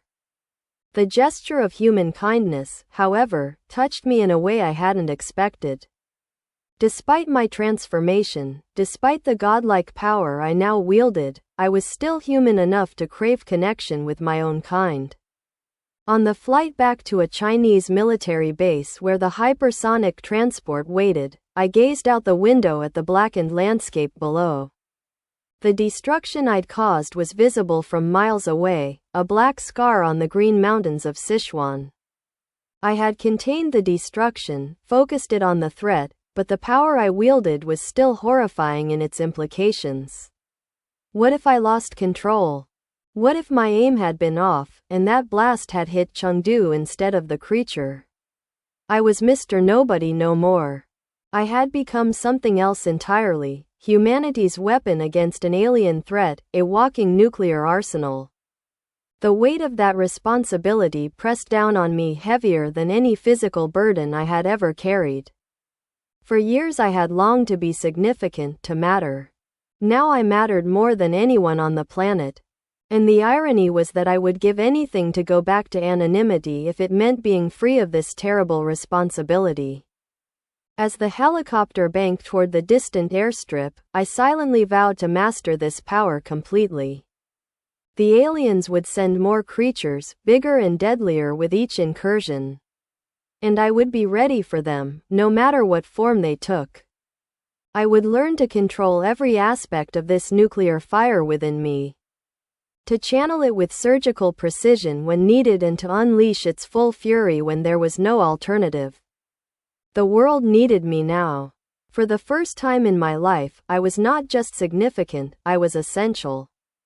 And despite the terrible burden, despite the fear and the awesome responsibility, I couldn't help but feel a grim satisfaction. Mr. Nobody had found his purpose at last. Chapter 3. The plan. The flight back to the United States was filled with debriefings. The Hypersonic Transports conference area had been converted into a mobile command center. Screens displaying data from the battle and video connections to analysts back at Grand Headquarters. Grand Analysts bombarded me with questions about every aspect of my battle with the creature, how much energy I'd expended, how I'd felt during different phases of the fight, whether I'd noticed any particular vulnerabilities in the monster's physiology. I answered as best I could, though much of what I'd done had been instinctual rather than tactical. The energy output was off the charts, one analyst said, showing me satellite thermal imagery of my final blast. The screen displayed what looked like a miniature sun erupting in the Chinese mountains. The heat signature so intense that it had temporarily overwhelmed the satellite's sensors, creating a white-hot blob in the center of the image. We're estimating 20 kilotons, about the same as the bomb dropped on Nagasaki. I stared at the image, feeling sick. I had become a living nuclear weapon, capable of devastation on a scale that had once required massive government projects and billions of dollars to achieve. The comparison to Nagasaki hit me particularly hard, a city destroyed, thousands dead in an instant. That could have been Chengdu if I'd lost control. But contained, Dr. Chen pointed out via video link, noting my expression. Her face on the screen was tired but excited, her scientific curiosity clearly engaged by the data she was receiving. The blast radius was less than a mile, a fraction of what a traditional nuclear weapon of that yield would affect. You controlled it, John.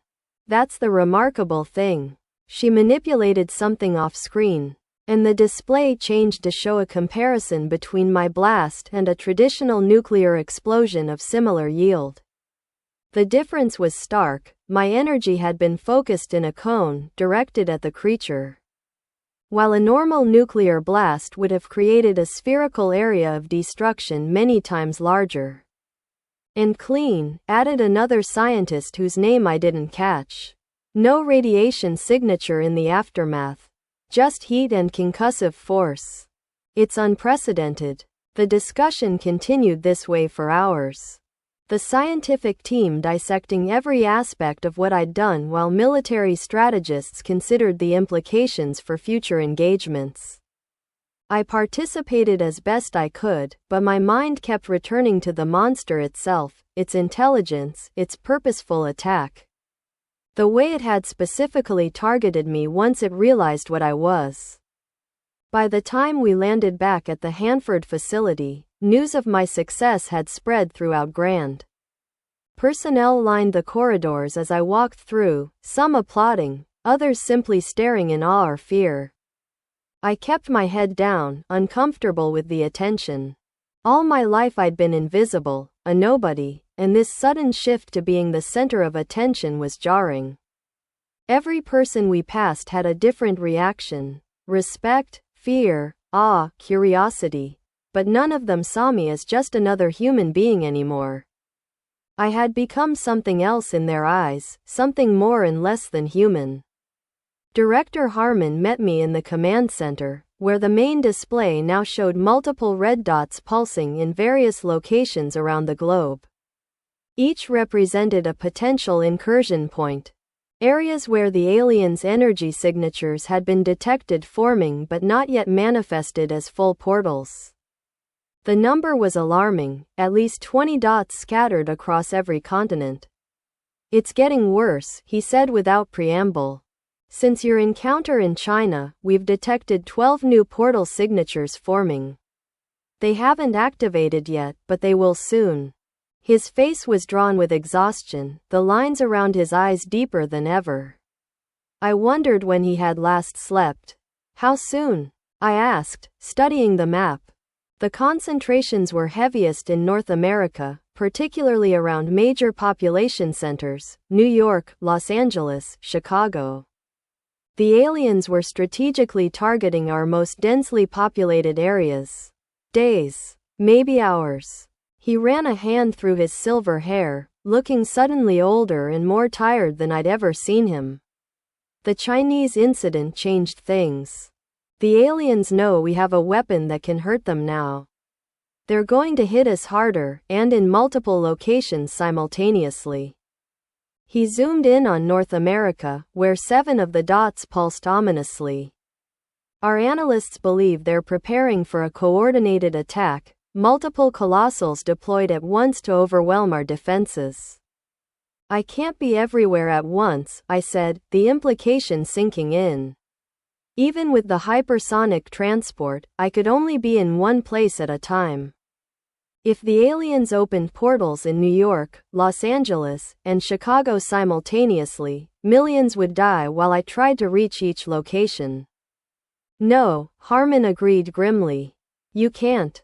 He led me to another section of the facility I hadn't seen before, a massive underground hangar where dozens of engineers and scientists swarmed around what appeared to be the framework of an enormous robot or vehicle.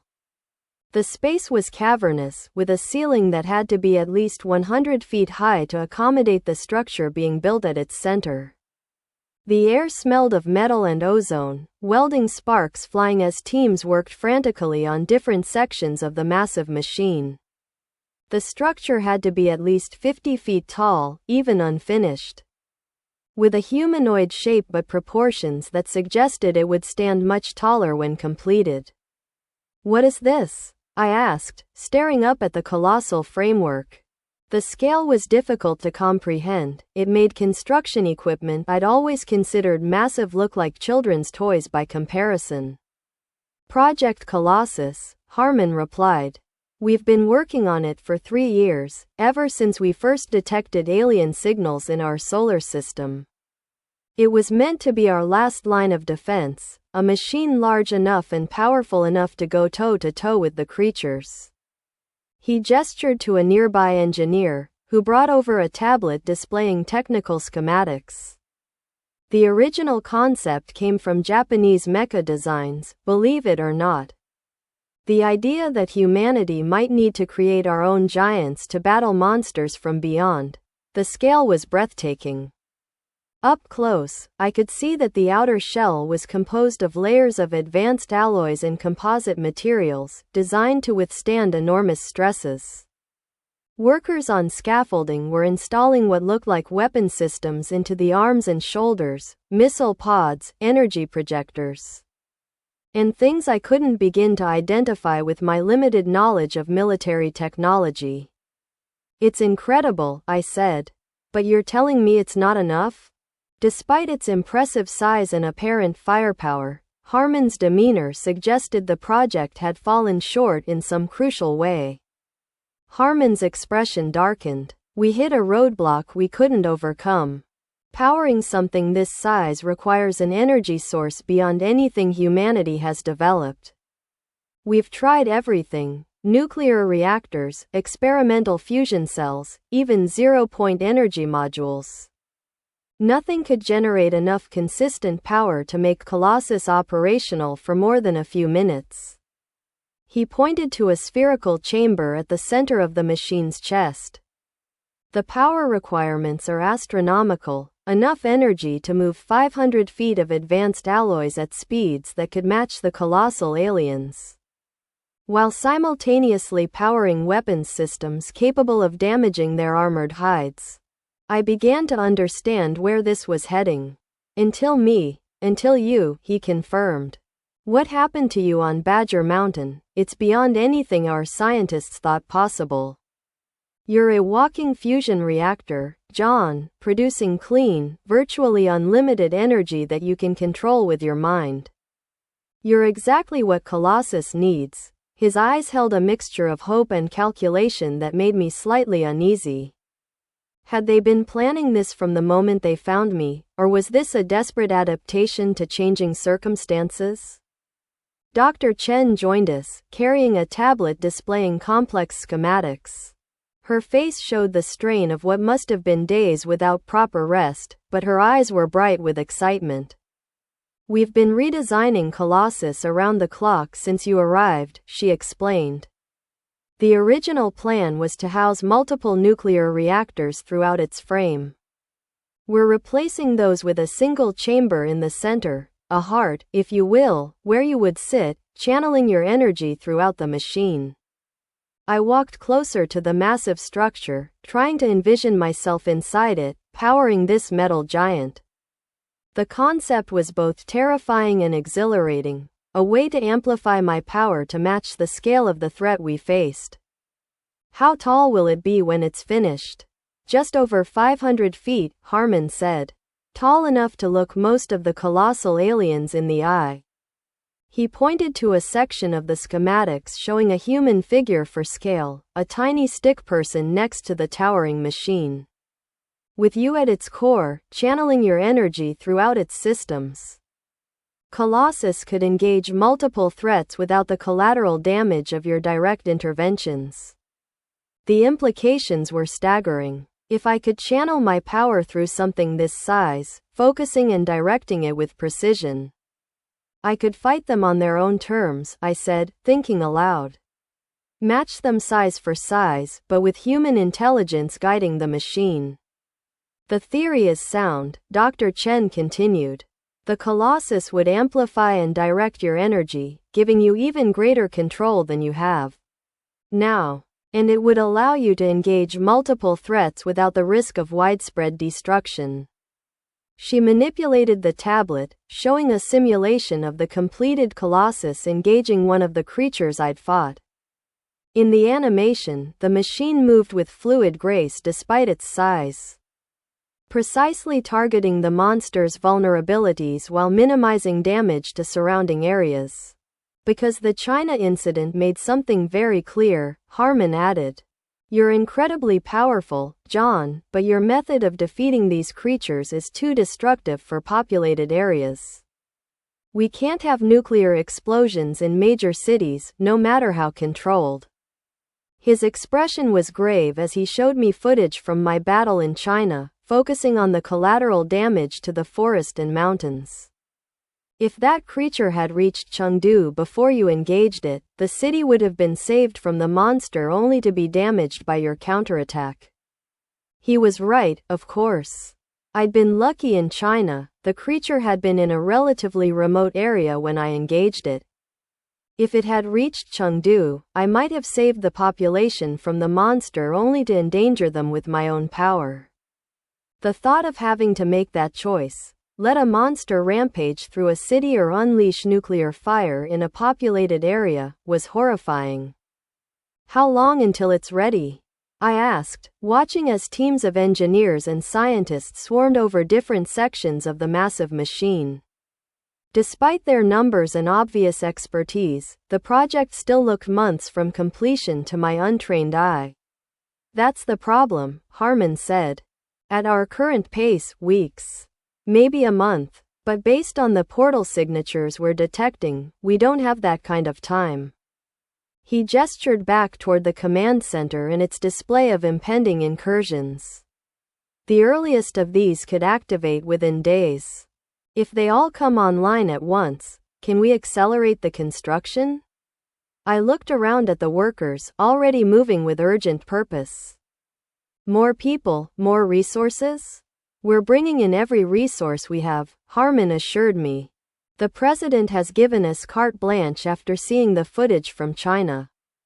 But there are technical challenges that can't simply be overcome with more manpower or money. He pointed to sections of the machine where particularly complex systems were being installed. The neural interface that will allow you to control Colossus, the power distribution network. The specialized alloys that can channel your energy without melting. These things take time to perfect, and we're already cutting corners as it is. Dr. Chen touched my arm briefly before pulling her hand back from the heat. Even through the heat-resistant fabric of her lab coat, my skin temperature was uncomfortable for normal humans to touch. There might be a way you could help directly.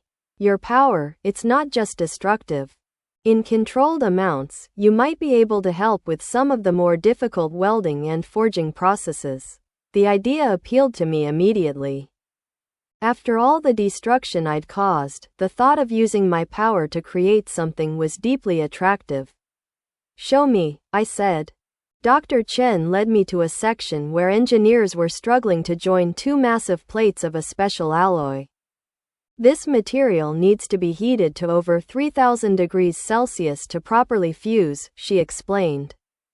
Our equipment can barely manage it, and the process is slow. But for you, I understood. Focusing my energy like I'd practiced in the test chamber, I directed a narrow beam of heat at the joint between the plates.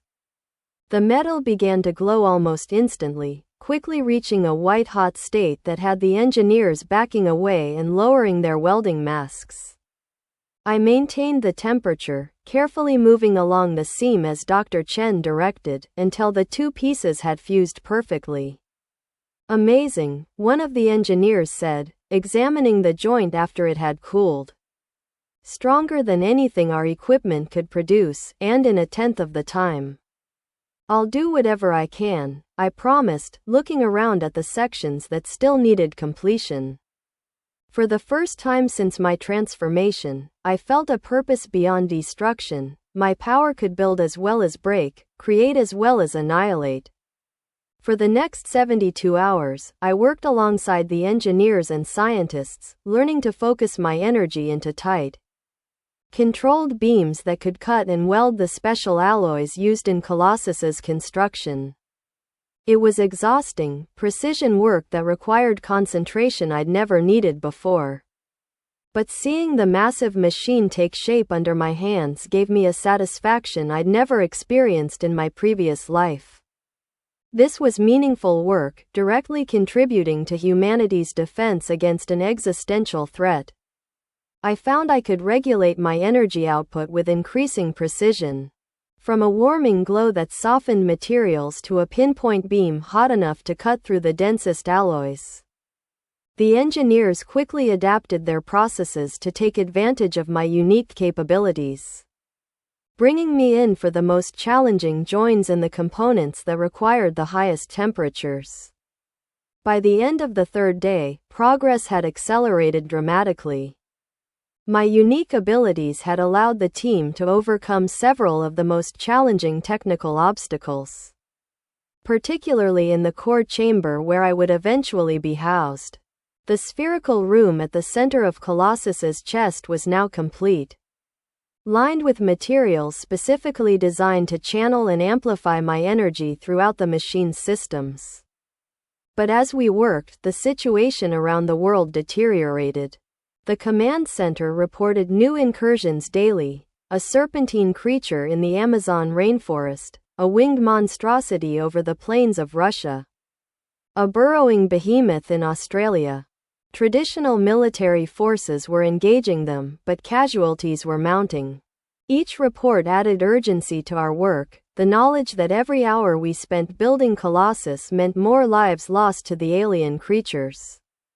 We need to get the Colossus online now, Harmon said during a briefing on the fourth morning. His face was haggard from lack of sleep, and the command staff looked equally exhausted. For many, these had been days of constant work with only brief naps snatched in offices or break rooms. New intelligence suggests the aliens are planning a coordinated attack, multiple major incursions simultaneously across the United States. He brought up the latest data on the command center's main display. The red dots indicating potential incursion points had increased to 15 within U.S. borders alone, concentrated primarily around the three largest metropolitan areas, New York, Los Angeles, and Chicago. Predictive models showed likely paths of destruction if colossal aliens emerged at each location, with casualty estimates that made my stomach turn. Dr. Chen shook her head. The core systems are operational, but the neural interface isn't ready. If John attempts to pilot Colossus now, he could lose control of his power output. The results would be catastrophic. She displayed diagnostic data from the latest tests on the neural link system. We're seeing irregularities in the quantum field alignment. Without proper synchronization, John could experience feedback loops that would amplify his energy beyond his ability to control it. Harmon slammed his fist on the table. We're out of options, Doctor.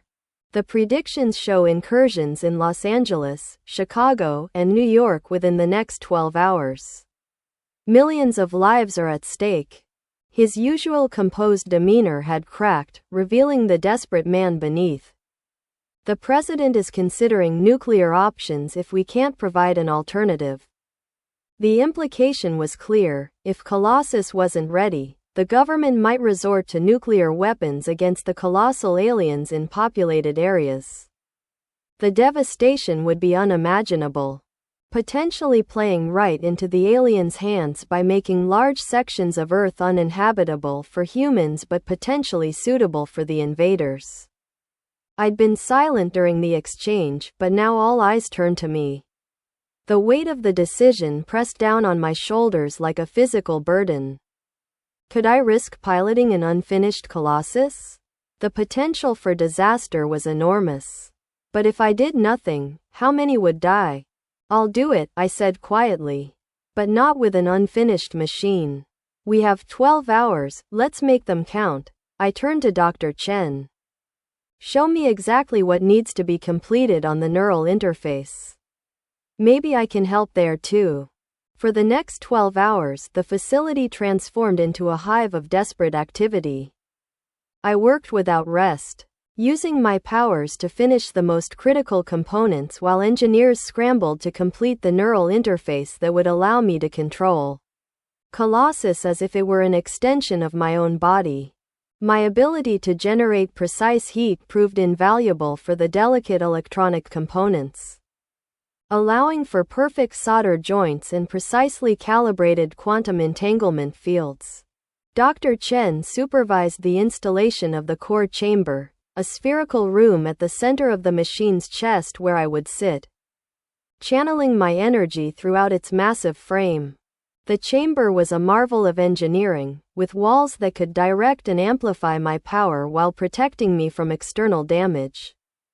The interface uses a combination of direct neural connection and a new quantum entanglement system, she explained as technicians installed the final components. The walls of the chamber were lined with what looked like living circuitry, a network of crystalline structures that pulsed with their own inner light. In theory, it will allow you to control Colossus's movements as naturally as your own body, while simultaneously managing power flow to its systems. And if the theory doesn't hold up?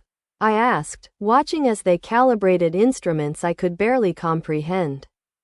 The question wasn't merely academic. I needed to understand the risks, not just to myself but to everyone around me. She hesitated. Then the feedback could overwhelm your brain, or your power could surge unchecked through Colossus's systems. Either way, I'd be unleashing a catastrophe, I concluded. The image of a 500-foot machine suddenly going nuclear in the middle of a city was horrifying to contemplate. Yes, she admitted. But we've built in fail-safes. If the system detects a critical imbalance, Colossus will automatically eject your chamber. It's not elegant, but it should prevent worst-case scenarios. She showed me the emergency systems, a series of explosive bolts that would separate the core chamber from the rest of Colossus, and thrusters that would carry it safely away before any catastrophic energy release. That's comforting, I said, though it was anything but. The thought of being explosively ejected from a malfunctioning giant robot and then possibly detonating like a nuclear bomb was hardly reassuring. But what choice did we have? How much longer until it's ready for testing? Another hour for final calibrations, she replied. Then we'll need to run a full systems check before deployment. She hesitated, then added with surprising gentleness, John, I want you to know what you're doing. It's beyond heroic. Most people would have run from this responsibility, not toward it. I shook my head. I'm not a hero, Dr. Chen. I'm just the guy who happened to get these powers. What else could I do with them? Many things, she said softly. Not all of them good. Your choice to help us, to risk yourself this way. It matters. She smiled briefly before returning to her work, directing the final adjustments to the neural interface. As the 12-hour deadline approached, Harmon called everyone to the main hangar for final preparations. Colossus stood complete now, its massive frame gleaming under the harsh industrial lights. At 500 feet tall, it had to be partially disassembled to fit in the underground facility, the final assembly to occur on the surface. The machine was humanoid but with proportions optimized for combat, broader shoulders supporting massive weapon systems, reinforced legs designed to withstand the stresses of its enormous weight, a head that was more sensor array than traditional face. Its surface was a mix of matte black composite armor and exposed alloy skeleton, giving it a fearsome, predatory appearance. Latest intelligence confirms simultaneous incursions beginning in Los Angeles, Chicago, and New York, Harmon announced to the assembled team. The president has ordered full military mobilization, but conventional forces will only slow these creatures, not stop them. He looked around at the exhausted but determined faces of the engineers, scientists, and military personnel who had worked tirelessly to bring Colossus online. What you've accomplished in 4 days should have taken months. If there's any chance of saving those cities, it's because of your efforts. He turned to me. John, Colossus is as ready as we can make it under the circumstances. Dr. Chen and her team have accomplished in 12 hours what should have taken weeks. It's not perfect, but it's our only hope. I nodded, feeling a strange calm descend over me. All my life I'd been a nobody, drifting without purpose or recognition. Now, suddenly, I carried the fate of millions on my shoulders. The irony wasn't lost on me, it had taken the potential end of the world to give my life meaning. I understand, I said. Let's do this. Dr. Chen led me to the core chamber, a spherical room about 15 feet in diameter at the center of Colossus's chest. Inside was a single chair surrounded by interfaces and monitoring equipment. The walls pulsed with that strange, living circuitry I'd noticed earlier, now fully activated and emitting a soft blue glow. Once you're sealed in, we'll begin the assembly sequence to bring Colossus to the surface, she explained. The neural interface will activate automatically when the assembly is complete. She pointed to a headset resting on the chair. This will create the direct neural connection. The process may be disorienting at first. Your consciousness will essentially expand to encompass Colossus's systems. She hesitated, then surprised me by giving me a quick hug, ignoring the heat of my skin. Be careful, John. You're not just our weapon anymore, you're our friend. The unexpected gesture of human connection caught me off guard. In my old life, I'd had few close relationships, my isolation partly self-imposed due to my feelings of inadequacy. Now, in the midst of this crisis, I'd found people who valued me not just for my power, but for who I was. I'll come back, I promised her. The words were simple but heartfelt. For the first time in years, I had something to come back for. People who saw me, who needed me, who cared whether I lived or died. As the chamber door sealed behind me, I settled into the chair, allowing technicians to attach neural sensors to my temples and chest. The spherical room hummed with energy, displays lighting up around me as systems came online. The neural interface headset was surprisingly lightweight, fitting over my head like a crown of delicate wires and sensors. Neural interface initializing, came a computerized voice. Preparing for surface deployment. I felt a jolt as massive hydraulic systems engaged, beginning the process of moving Colossus from the underground hangar to the surface. Through small view screens in the chamber, I could see sections of the ceiling retracting, revealing the night sky above. Stars twinkled benignly, giving no hint of the cosmic threat facing our world. "John, this is Harmon," the director's voice came through the communications system. "We're tracking 3 massive creatures approaching the west coast. Colossus will be fully assembled and operational in approximately 5 minutes. Are you ready?" I took a deep breath, feeling the nuclear fire in my veins responding to my rising determination. The power that had once terrified me now felt like a familiar companion, ready to be directed toward humanity's defense. Ready as I'll ever be. Good. Remember your training. The neural interface will help manage power distribution, but you're still in ultimate control. Don't give these things a chance. Hit them hard and fast. The assembly sequence continued, massive robotic arms connecting Colossus's components as it rose toward the surface. I could feel each new connection as the neural interface began to sync with my consciousness, extending my awareness throughout the massive machine.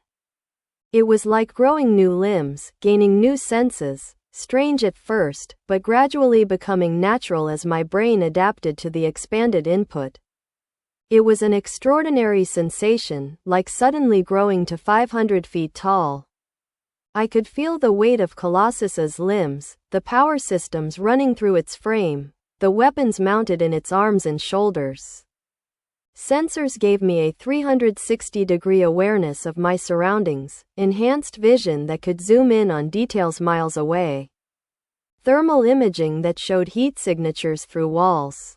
And at the center of it all, my own nuclear fusion energy, ready to flow through new channels and amplifiers. "Assembly complete," announced the computerized voice. "Neural interface online. Colossus activated." I opened my eyes, both my own and, somehow, Colossus's external optical sensors. The world looked different through the machine's advanced vision systems, overlaid with tactical data and environmental readings. I stood on the surface now, the Hanford facility spread out below me like a miniature model. Personnel looked up in awe at the towering machine, many taking pictures with their phones despite the classified nature of the project. I raised one of Colossus's massive hands, watching in fascination as the gigantic limb responded as naturally as my own arm. "Weapons systems online," I said, surprised to hear my voice amplified through Colossus's external speakers. "Power core stable. I'm ready for deployment." I could feel the weapons integrated throughout the machine's frame, missile launchers in the shoulders, energy projectors in the arms. Even what appeared to be a massive sword that could be charged with my nuclear energy for close combat. "Understood, John," Harmon responded. "Primary target is approaching Los Angeles. Secondary targets near Chicago and New York. Hypersonic transport system is standing by to deploy you to the West Coast. Remember, Colossus has built-in jets for limited flight capability once you reach the target zone." I took a careful step forward, marveling at how the massive machine responded to my thoughts as naturally as my own body. The ground trembled slightly beneath Colossus's enormous weight, but the advanced gyroscopic systems maintained perfect balance. Each movement channeled some of my power through its systems, but the neural interface managed the flow perfectly, preventing surges or feedback. "This is incredible," I said, flexing Colossus's massive hands. I could feel my power flowing through the machine's frame, ready to be directed through its weapons systems or propulsion jets. For the first time since my transformation, I felt truly in control of my abilities, able to apply them with precision rather than brute force. "Glad you like it," Dr. Chen's voice came through the comms. "But let's save the test drive for later. The transport is ready." I walked Colossus to a massive aircraft that made the hypersonic transport I'd taken to China look tiny by comparison. It resembled a giant flying wing, large enough to carry the 500-foot machine strapped to its upper surface. As I carefully secured the machine to the transport's harnessing system, I couldn't help but feel a surge of confidence. For the first time since this crisis began, we had a plan that might actually work. "This is Colossus," I said as the transport's engines began to power up. "Commencing operation beat them." I smiled grimly as the massive plane accelerated down the runway. The creatures that had terrorized Earth were about to meet humanity's answer. A nobody transformed into the most powerful somebody on the planet, encased in 500 feet of advanced technology and burning with the fire of a star. They wanted Earth? They'd have to go through me first. Mr. Nobody Chapter 4. The Colossus aka Project beat them. The hypersonic transport carrying Colossus reached the California coast in just under an hour. Its massive engines pushing the boundaries of what human aviation technology could achieve. Through Colossus's enhanced sensory systems, I could see the coastline approaching, the sprawling urban expanse of Los Angeles. Home to millions who had no idea of the horror bearing down on them. Satellite feeds integrated into my display showed the creature's approach, a massive, grotesque amalgamation of wolf and insect parts. Already tearing through the outlying suburbs of the San Fernando Valley. "John, this is Harmon," the director's voice came through the communication system. "Creature has breached the military perimeter at Chatsworth. Civilian casualties already in the hundreds. 2 more incursions detected, one near Lake Michigan approaching Chicago, another emerging in the Atlantic just miles from New York Harbor." "I see them," I replied, the neural interface allowing me to process multiple satellite feeds simultaneously. The Chicago creature resembled a gorilla with shark-like features, massive arms ending in clawed hands, but with rows of serrated teeth in an elongated jaw and a dorsal fin protruding from its back. The New York monster was perhaps the most bizarre, a rhinoceros body with the tentacles of a blue whale sprouting from its sides. Moving with surprising speed through the water toward the city. "ETA to drop zone 2 minutes, the pilot announced.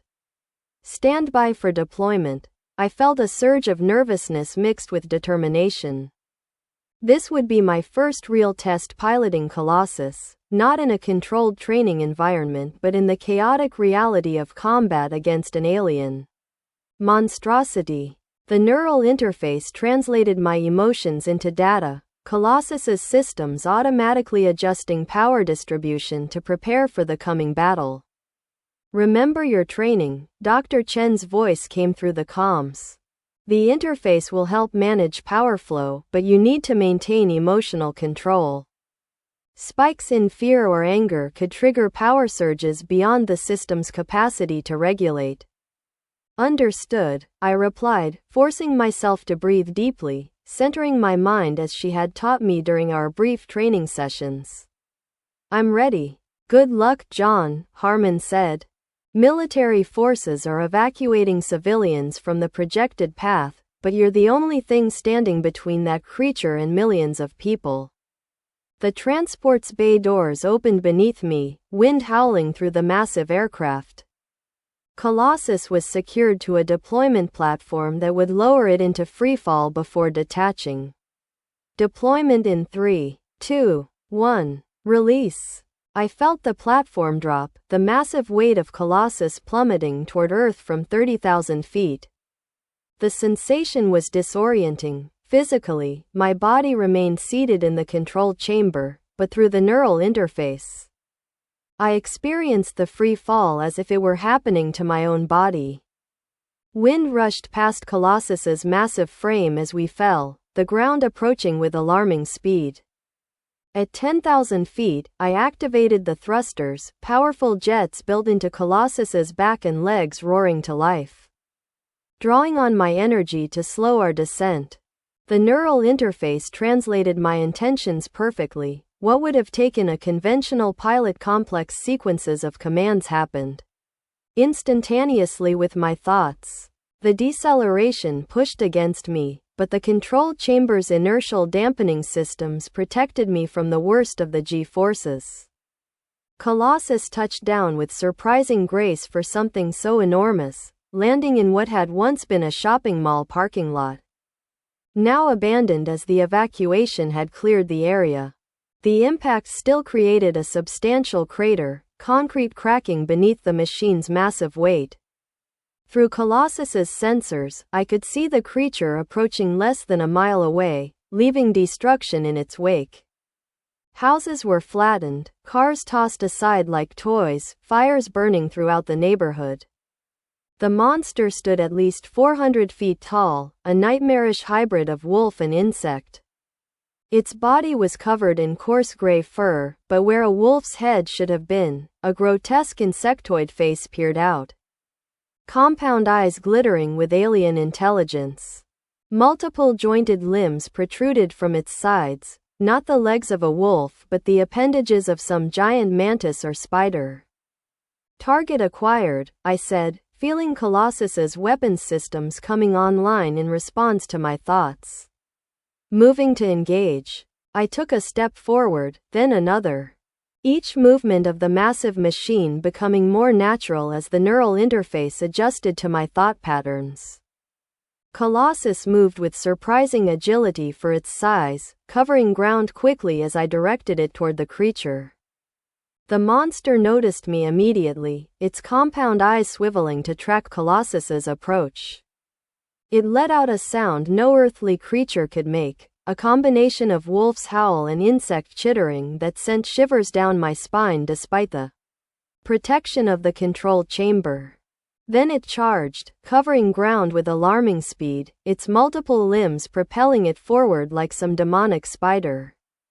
Weapons free, I muttered, more to myself than for the benefit of those monitoring from Grand Headquarters. Through the neural interface, I selected the shoulder-mounted missile systems, targeting the creature's legs to slow its advance. With a thought, I launched the first salvo, 20 high-explosive missiles streaking toward the charging monster. They struck with precision, detonating around its limbs and undercarriage. The creature stumbled, black ichor spraying from wounds in its exoskeleton, but it didn't stop, quickly regaining its balance and continuing its charge. I activated Colossus's arm-mounted energy cannons next, channeling my power through the conduits designed for exactly this purpose. Beams of concentrated energy, similar to what I could project from my own hands but amplified and focused, lanced out, striking the creature's torso. Fur and chitin burned away, revealing pulsating flesh beneath, but still it came, seemingly impervious to pain. Conventional weapons having minimal effect, I reported, backing Colossus up to create distance for my next attack. Switching to direct energy projection. This was what Colossus had been built for, to channel and direct my nuclear power with precision impossible for my human form alone. I focused my energy into Colossus's central core, feeling the massive reactor in its chest beginning to glow as it amplified my output.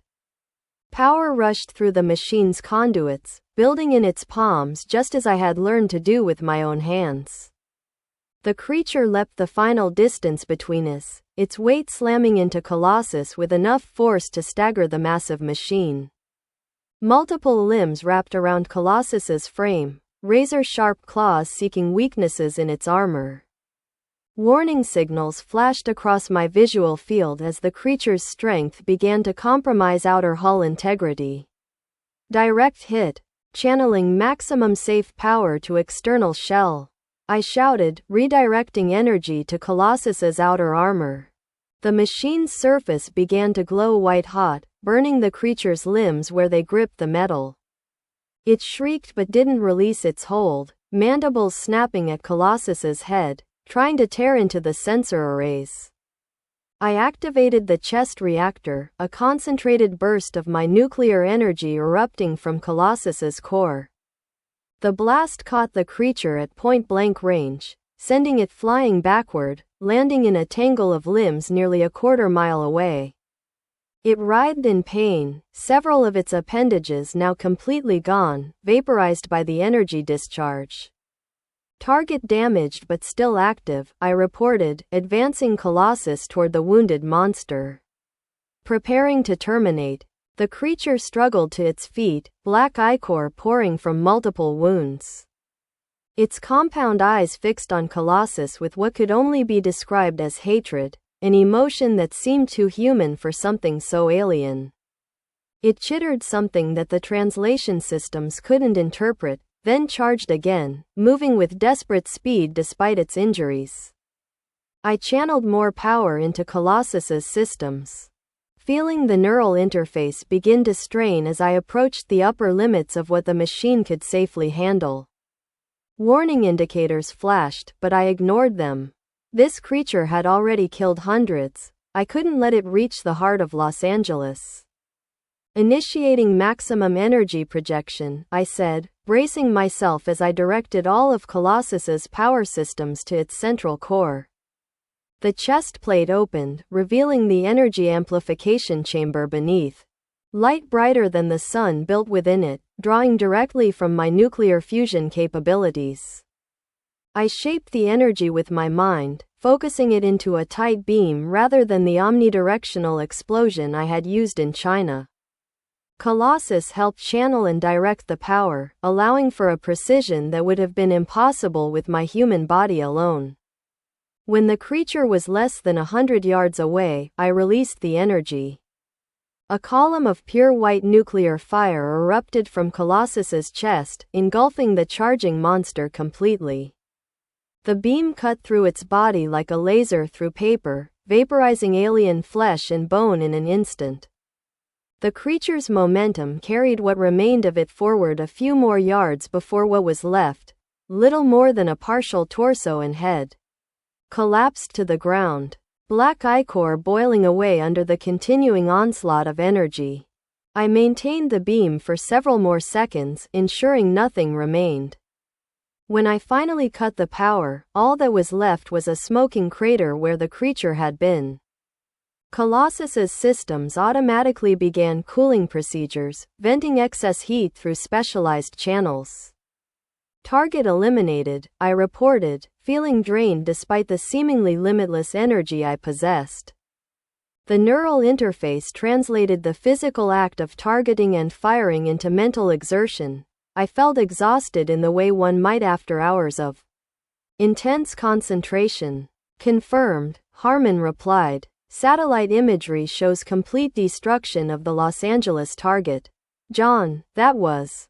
There was a pause, as if he was searching for the right word. Impressive doesn't begin to cover it.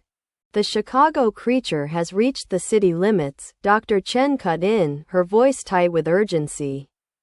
New York target is 10 minutes from Manhattan. Can you deploy to Chicago immediately? I checked Colossus's status through the neural interface. The machine had performed beyond expectations, channeling my energy efficiently and with minimal damage to its systems. The power drain had been significant but not critical. I could feel my own energy already replenishing, flowing through the connections to restore Colossus's depleted reserves. Colossus operational at 87% capacity, I confirmed. Activating flight systems for Chicago deployment. I engaged the massive thrusters built into Colossus's back and legs, channeling my energy directly into the propulsion systems. The neural interface translated my intention to fly into the complex sequence of power distributions and thrust vectors needed to lift Colossus's enormous bulk from the ground. With a roar that shattered windows for miles around, the giant machine rose into the air, accelerating rapidly eastward.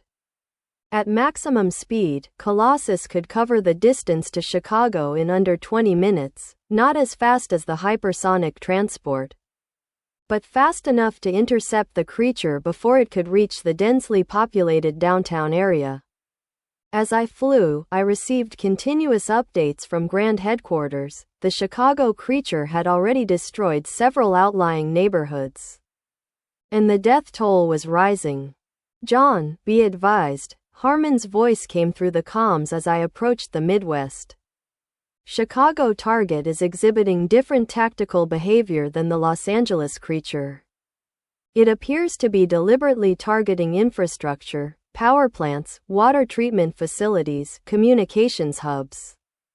Understanding our weaknesses, I replied, the implication clear. These weren't mindless beasts but engineered weapons with intelligence guiding their actions. ETA 5 minutes. I could see Chicago on the horizon now, the distinctive skyline partially obscured by smoke rising from multiple locations.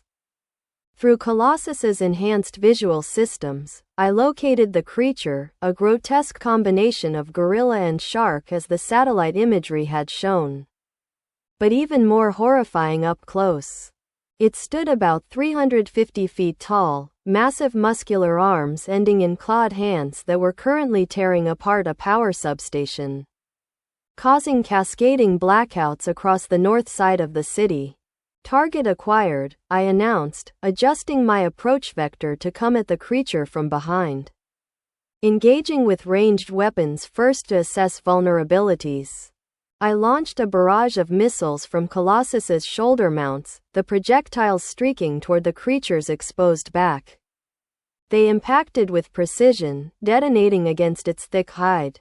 The monster roared in pain and rage, whirling around with surprising speed for something so large. Its shark-like head was a nightmare of teeth and dead, black eyes. Focusing immediately on Colossus as I brought the machine to a hovering position about half a mile away. Unlike the Los Angeles creature, this one seemed to assess the situation before attacking. It looked at Colossus, then at the city around it, then back at me. I had the distinct impression it was calculating something, making decisions based on tactical considerations rather than blind rage. Then it moved, not toward me as I had expected, but deeper into the city, smashing through buildings to create a path of destruction that would force me to follow through populated areas. It's trying to use civilian casualties as a shield, I realized, my heart sinking. It knows I'll be limited in how I can engage if I'm worried about collateral damage. Confirmed, Harmon replied. This shows higher-level tactical thinking than previous encounters. The aliens are adapting their approach. I pushed Colossus forward, flying over the devastation to get ahead of the creature. Through the neural interface, I could see civilians fleeing in panic, emergency services overwhelmed by the scale of the disaster. I needed to end this quickly. But I couldn't risk the kind of energy discharge I had used in Los Angeles, not in the middle of a densely populated urban center. Switching to close combat protocols, I announced, preparing Colossus for direct physical engagement. The machine was equipped with specialized limb enhancements for exactly this scenario, reinforced fists capable of channeling my energy for devastating strikes without the area effect destruction of beam weapons. I landed Colossus directly in the creature's path, creating a shockwave that cracked concrete but caused no additional structural damage to nearby buildings. The monster skidded to a halt, evaluating this new obstacle with those cold, shark-like eyes. Come on, you bastard, I muttered. Let's see how you handle a fair fight. As if it had heard me, the creature charged, its massive gorilla-like arms extended to grapple with Colossus. I met its charge head-on, the two giants colliding with a sound like thunder. The impact would have registered on seismographs across the region, nearby windows shattering from the shockwave. I directed Colossus's reinforced fists into the creature's midsection, channeling controlled bursts of energy with each impact. The monster howled but didn't retreat, wrapping its powerful arms around Colossus's torso, trying to crush the machine's armor. Warning signals flashed across my vision as pressure alarms activated throughout Colossus's frame. I channeled energy directly into Colossus's outer shell, making the armor plates superheat instantly. The creature shrieked as its flesh burned where it contacted the metal, but still it didn't release its grip. Instead, it opened its massive maw, lined with row upon row of shark-like teeth, and bit down on Colossus's shoulder, attempting to tear through the armor to the critical systems beneath. Hull breach imminent at Junction 17A, the system warned. Critical power conduits exposed. I couldn't let it damage Colossus's primary systems, not when there was still a third creature heading for New York. With no choice left, I activated one of the machine's most destructive close-range weapons, energy blades that extended from its forearms. Designed to channel my nuclear power into cutting instruments that could slice through almost any material. The blades deployed with a hiss of ionized air, glowing blue-white with concentrated energy. I drove one directly into the creature's chest, where a heart would be in a terrestrial animal. The blade cut through the monster's thick hide and into the flesh beneath, releasing a flood of black ichor that sizzled and evaporated on contact with the energy-charged metal.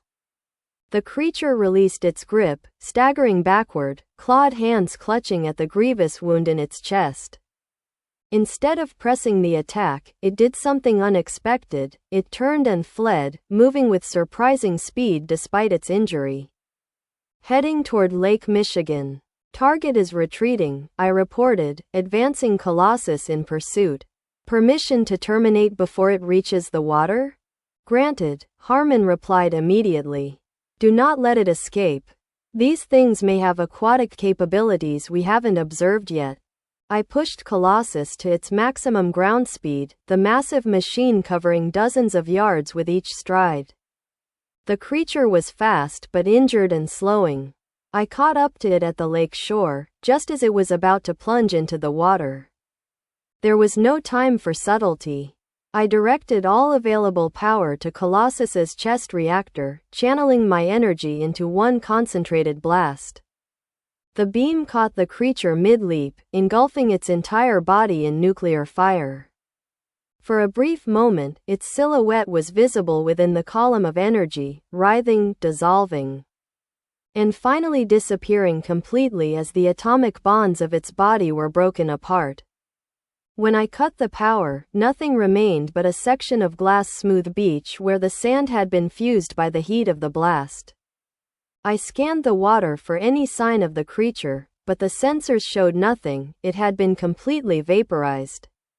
Chicago target eliminated, I confirmed, already turning Colossus eastward. Proceeding to New York. New York target has changed course, Dr. Chen reported. It's no longer heading for Manhattan. Satellite tracking shows it moving south along the Jersey shore. It's adapting again, Harmon added. It may be leading you away from population centers for a direct confrontation. Or into a trap, I replied, pushing Colossus's flight systems to maximum speed. Either way, I'm going to meet it head-on. As I flew across the country, reports continued to stream in. The creature was moving with purpose, avoiding populated areas but causing targeted destruction to infrastructure along the coast. Military forces had been completely ineffective against it, their weapons barely penetrating its thick, rhinoceros-like hide. I reached the Atlantic coast just north of Atlantic City, scanning the shoreline for signs of the creature. Colossus's sensors detected it immediately, moving through shallow water about 2 miles offshore. Its massive tentacles leaving churning wakes on the surface. Target acquired, I reported. Engaging over water to minimize civilian risk. I pushed Colossus out over the ocean, the massive machine hovering above the waves as I prepared weapons systems. This third creature was different from the previous two, more cautious, more deliberate in its movements. It watched Colossus approach, its small eyes tracking the machine with unmistakable intelligence. "John, be careful," Dr. Chen warned. "This one's biosignature is reading differently from the others. It may have additional capabilities we haven't encountered yet."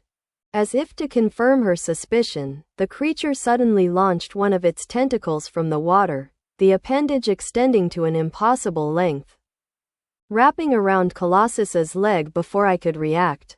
With strength that defied its relatively smaller size, it yanked downward, pulling the massive machine toward the water. I channeled power to Colossus's thrusters, fighting against the pull, but the creature had surprising leverage.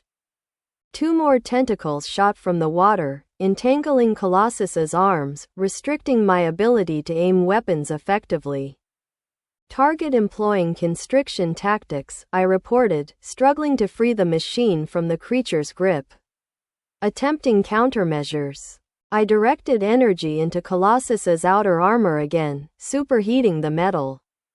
The tentacles touching the surface began to sizzle and smoke, but unlike the previous creatures, this one seemed resistant to pain. It maintained its grip, slowly pulling Colossus down toward the water. Water, that was its plan. These creatures were bioengineered for specific purposes. This one appeared designed for aquatic combat. If it got Colossus fully submerged, the machine might be compromised, my energy projection capabilities limited by the surrounding medium. "Not happening," I growled, redirecting all power to Colossus's core reactor. Instead of focusing the energy into a beam, I shaped it into an omnidirectional pulse, a controlled explosion that would radiate outward without the destructive force of a full nuclear detonation. Energy pulse in 3, 2, 1. The blast erupted from Colossus in a spherical wave, vaporizing the water for 100 yards in all directions and catching the creature in its radius. The tentacles gripping the machine disintegrated instantly, the creature itself flung backward by the force of the explosion, landing with a massive splash several hundred yards away. I didn't wait for it to recover. Channeling power to Colossus's thrusters, I launched the machine forward, closing the distance before the monster could submerge or attack again. Energy blades extended from both of Colossus's arms as I drove them down into the creature's exposed underside where it floated. Stunned from the impact, the blades cut deep, severing whatever passed for vital organs in the hybrid creature. Black ichor poured into the ocean, creating an oily slick that spread outward from the dying monster. It thrashed weakly, tentacles flailing, but the wounds were mortal. After a final spasm, it went still, its massive bulk beginning to sink beneath the waves.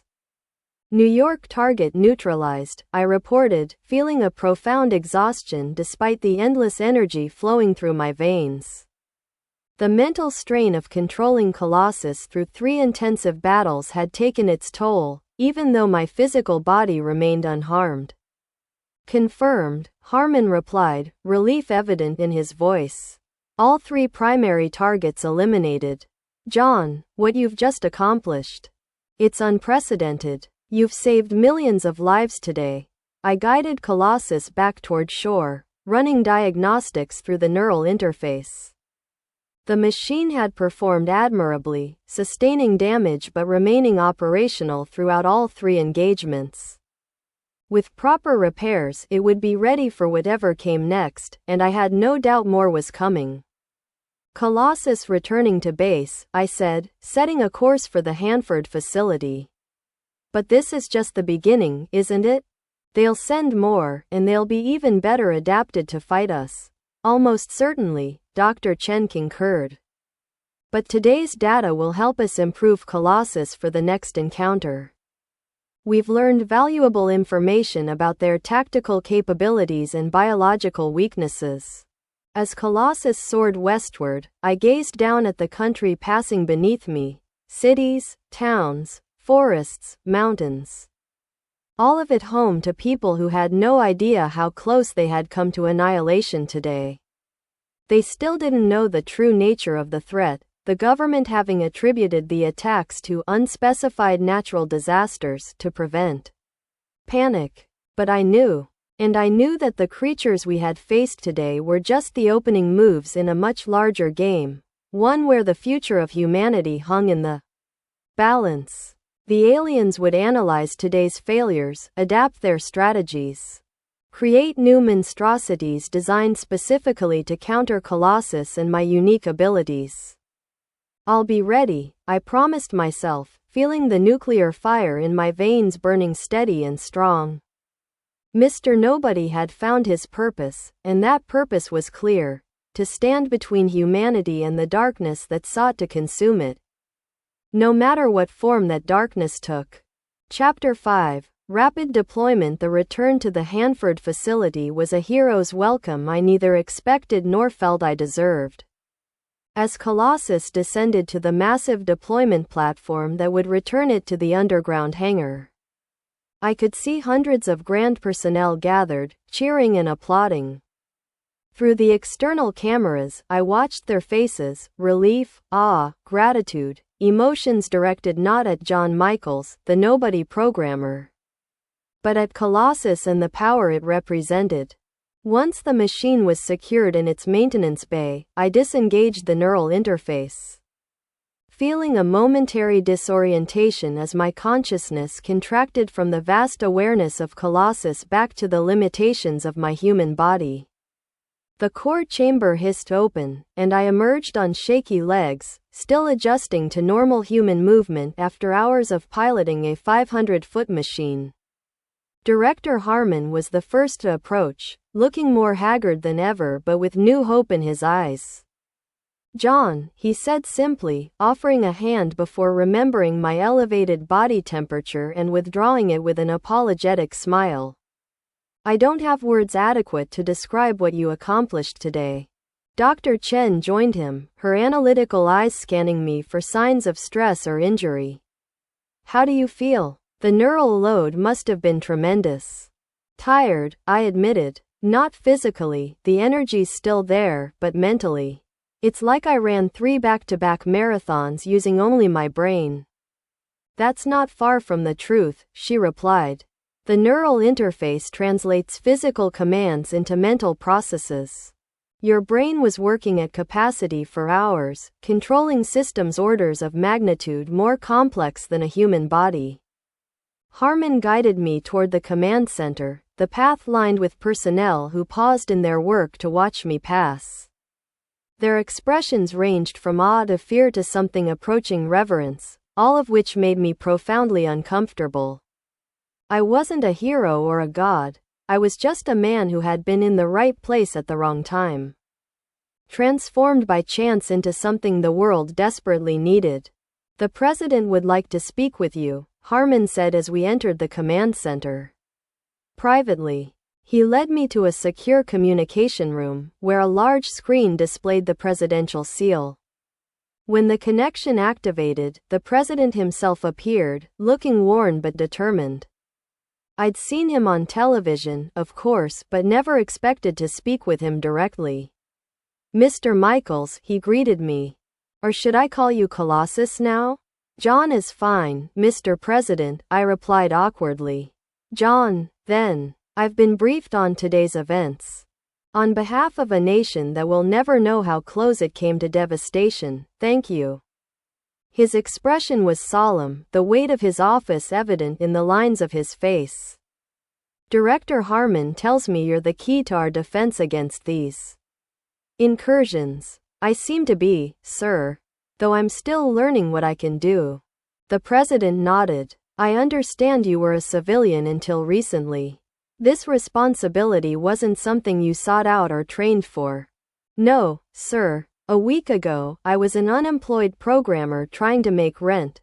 A ghost of a smile crossed his face. Life has a way of finding the right people at the right time, doesn't it? I've authorized unlimited resources for Project Colossus. Whatever you need, personnel, equipment, facilities, it's yours. The fate of our nation, of our world, may rest on your shoulders. He paused, then added, that's an unfair burden for anyone to bear, but from what I've seen today, you're bearing it extraordinarily well. Thank you, Mr. President. After the call ended, I rejoined Harmon and Dr. Chen in the main command center, where analysts were still processing data from the day's battles. The main display showed a world map with dozens of potential incursion points marked in yellow, not active yet, but forming. They're accelerating their timetable, Harmon explained grimly. Today's defeats seem to have prompted a change in strategy.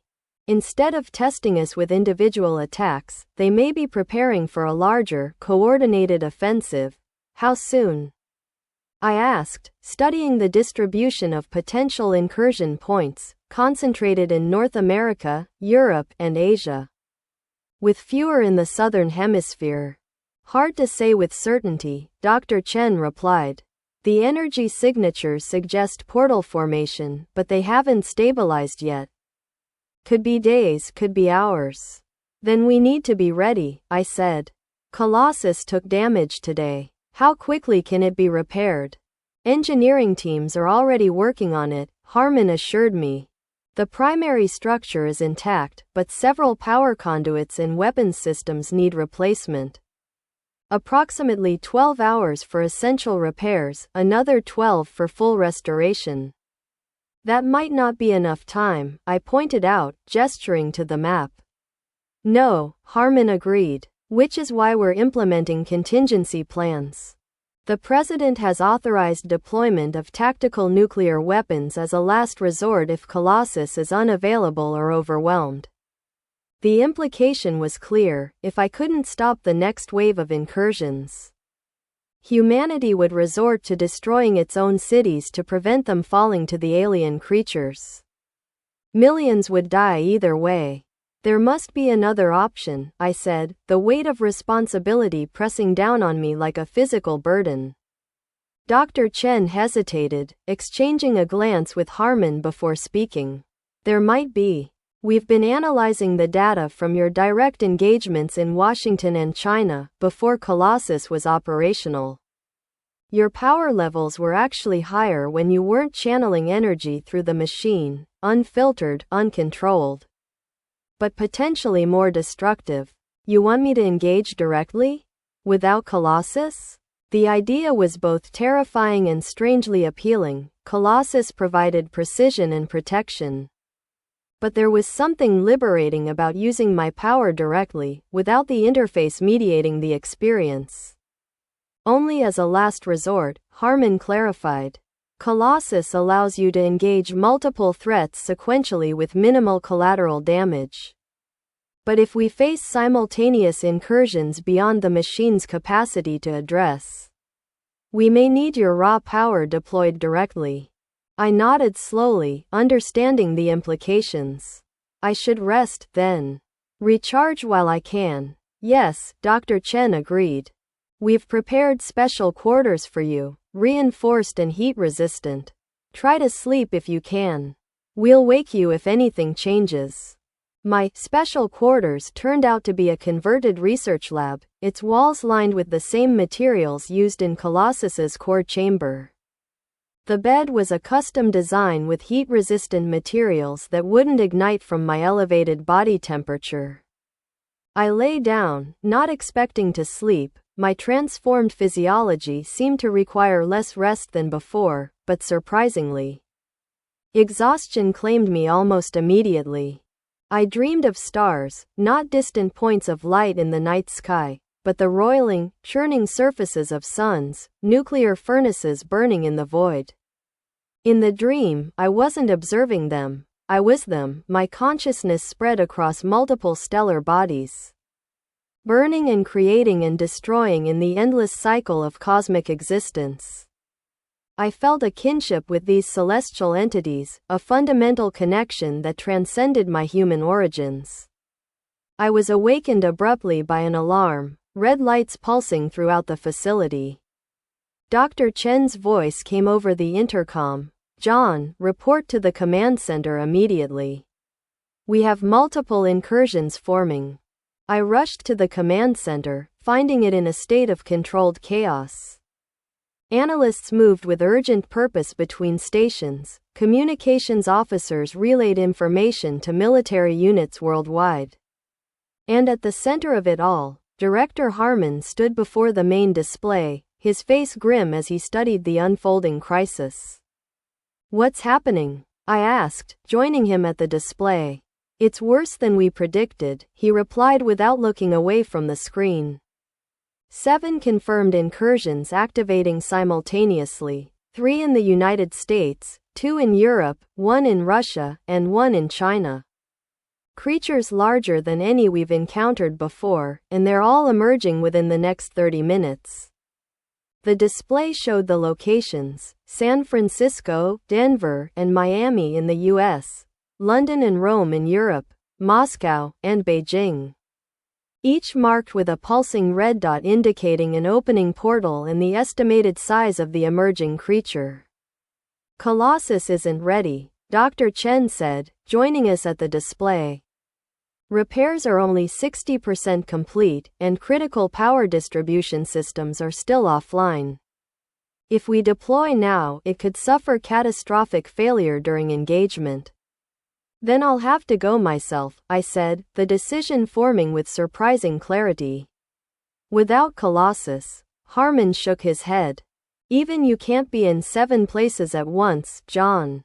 We've alerted all affected governments, and military forces are mobilizing, but conventional weapons have proven ineffective against these creatures. What about the nuclear option? I asked, though I already knew the answer. Authorized as a last resort, Harmon confirmed grimly. But the projected casualties from nuclear detonations in major urban centers, he didn't need to finish the thought. We all knew what it meant: millions dead, environments poisoned for generations, infrastructure destroyed beyond repair. There has to be another way, I insisted, studying the map. These incursions aren't random. They're strategically placed to maximize our inability to respond effectively. Dr. Chen pointed to one of the locations, San Francisco. This one is closest to our current position and appears to be the largest. If you engaged directly, without Colossus, I could potentially stop it before it reaches the city, I finished her thought. But what about the others? We'd still be looking at 6 catastrophic incursions. An idea began to form in my mind, desperate, potentially suicidal, but possibly our only option. What if we didn't try to stop them all? I asked. What if we let them come through, let them gather in one place, and then hit them with everything I've got? Harmon looked skeptical. You're suggesting we allow these creatures to invade, causing potentially thousands of casualties, in hopes of drawing them together for a single confrontation? Not exactly, I clarified. These things are intelligent, coordinated. They're being controlled or at least directed by something. What if we could communicate with that controlling intelligence, challenge it directly?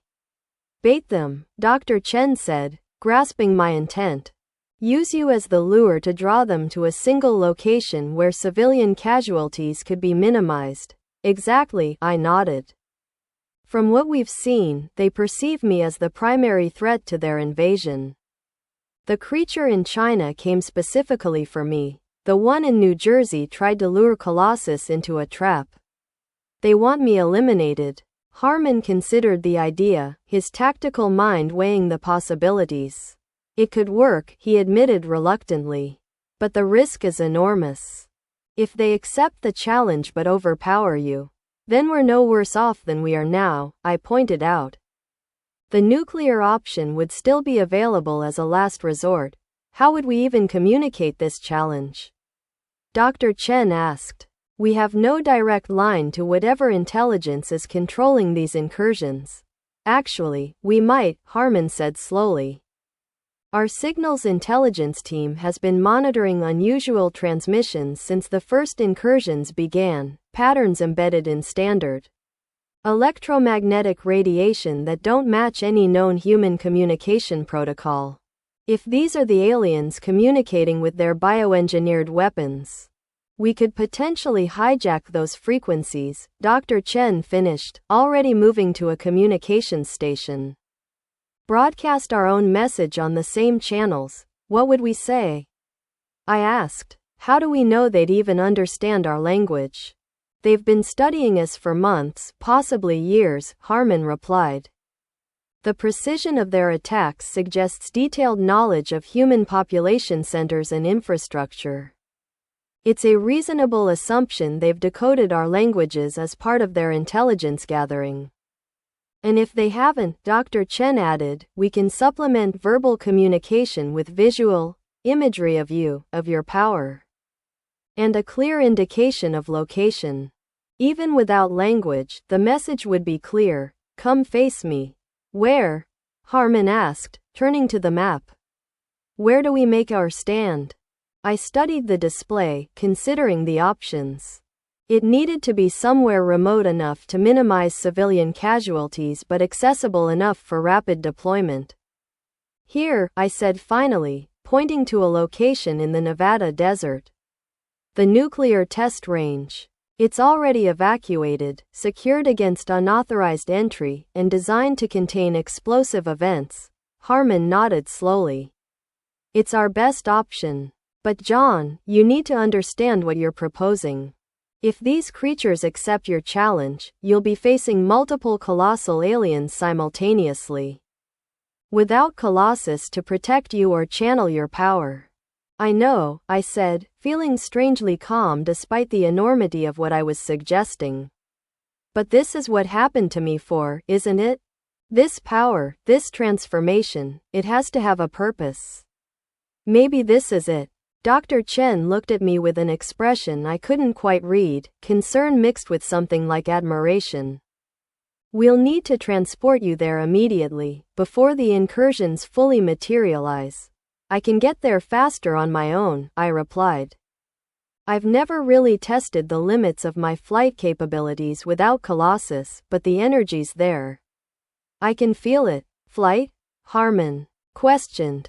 You've never demonstrated that ability directly. I've never needed to, I explained. But the same principles that allow Colossus to fly should work for me on a smaller scale, controlled energy projection for thrust and lift.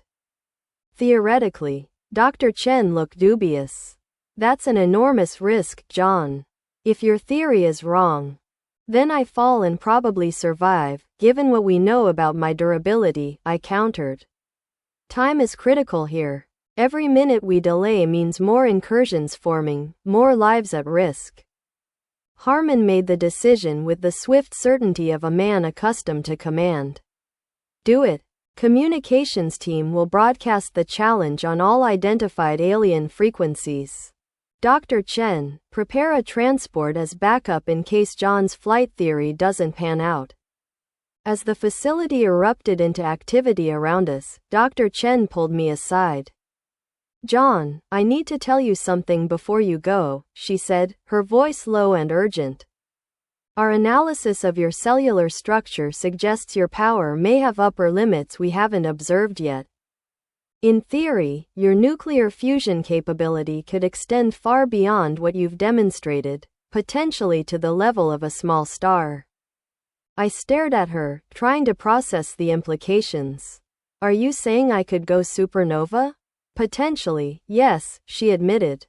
But the energy would have to be focused, contained, to achieve maximum effect. Uncontrolled release would dissipate much of the power.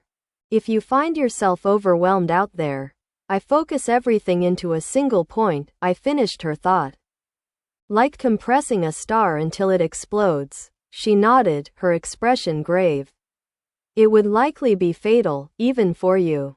But it might be the only thing powerful enough to eliminate multiple colossal aliens simultaneously. A last resort, then, I said, feeling strangely calm about discussing my own potential self-destruction. Let's hope it doesn't come to that. Within minutes, I stood on the surface above the Hanford facility. Communications equipment feeding directly into my ear to maintain contact with Grand Headquarters. The challenge had been broadcast, a simple message in multiple languages stating that the human with power to destroy the colossal aliens would be waiting at the specified coordinates, ready to face all challengers directly.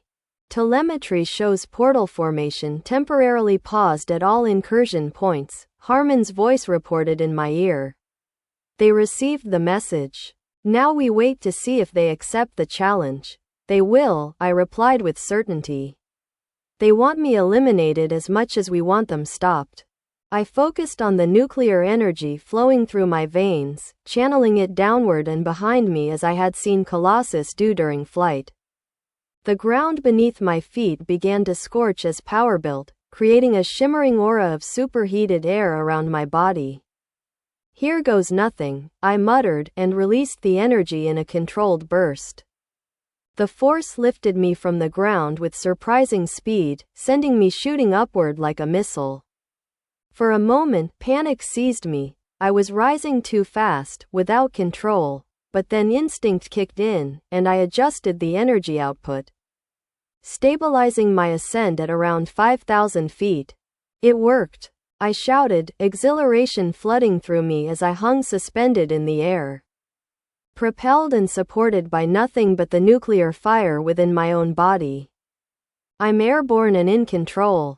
Confirmed, Dr. Chen replied, her voice tight with concern despite the success. Satellite tracking has you at 5,247 feet and holding. Do you think you can maintain this for the journey to Nevada? In answer, I directed the energy behind me, creating forward thrust while maintaining enough downward projection to stay aloft. The acceleration was immediate and intense. Within seconds, I was moving faster than any human had ever traveled outside a vehicle. The landscape blurring beneath me.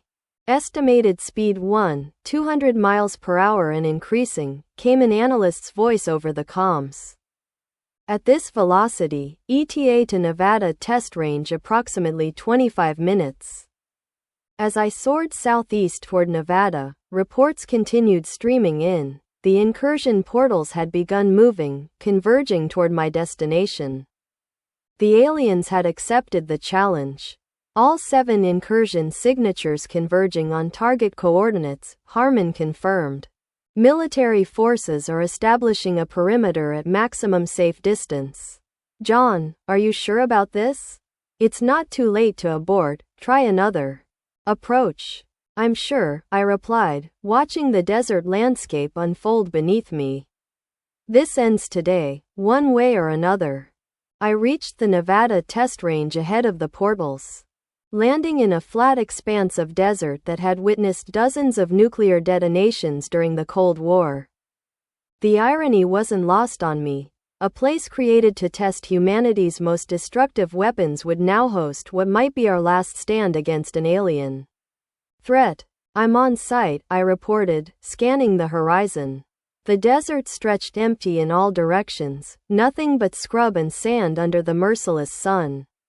No sign of portals yet. They're coming, Harmon replied grimly. All 7 signatures approaching final convergence. Estimated time to manifestation, 3 minutes.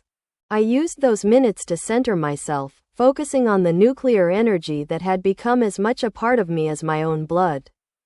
I had never attempted to channel this much power outside the protective structure of Colossus. If things went wrong, the destruction could be catastrophic, even in this remote location. John, Dr. Chen's voice came through the comm, remember what we discussed. If it becomes necessary, focus everything to a single point. Like compressing a star. I remember, I replied softly. If all else fails, I go supernova. The air began to ripple around me. Reality itself seeming to bend and distort as 7 distinct points of darkness formed in a rough circle about half a mile away. The portals were opening simultaneously, each crackling with the same blue-black energy I had witnessed in West Richland. Portals manifesting, I reported, feeling my power responding to the imminent threat, building within me like a gathering storm. Here they come. One by one, the colossal aliens emerged, each more nightmarish than the last. The creatures from San Francisco, Denver, and Miami came first, one resembling a giant centipede with the head of a bull. Another like a bat with reptilian features, the third a grotesque combination of elephant and squid. From the European and Asian portals came equally monstrous creations, a spider-like being with multiple wolf heads.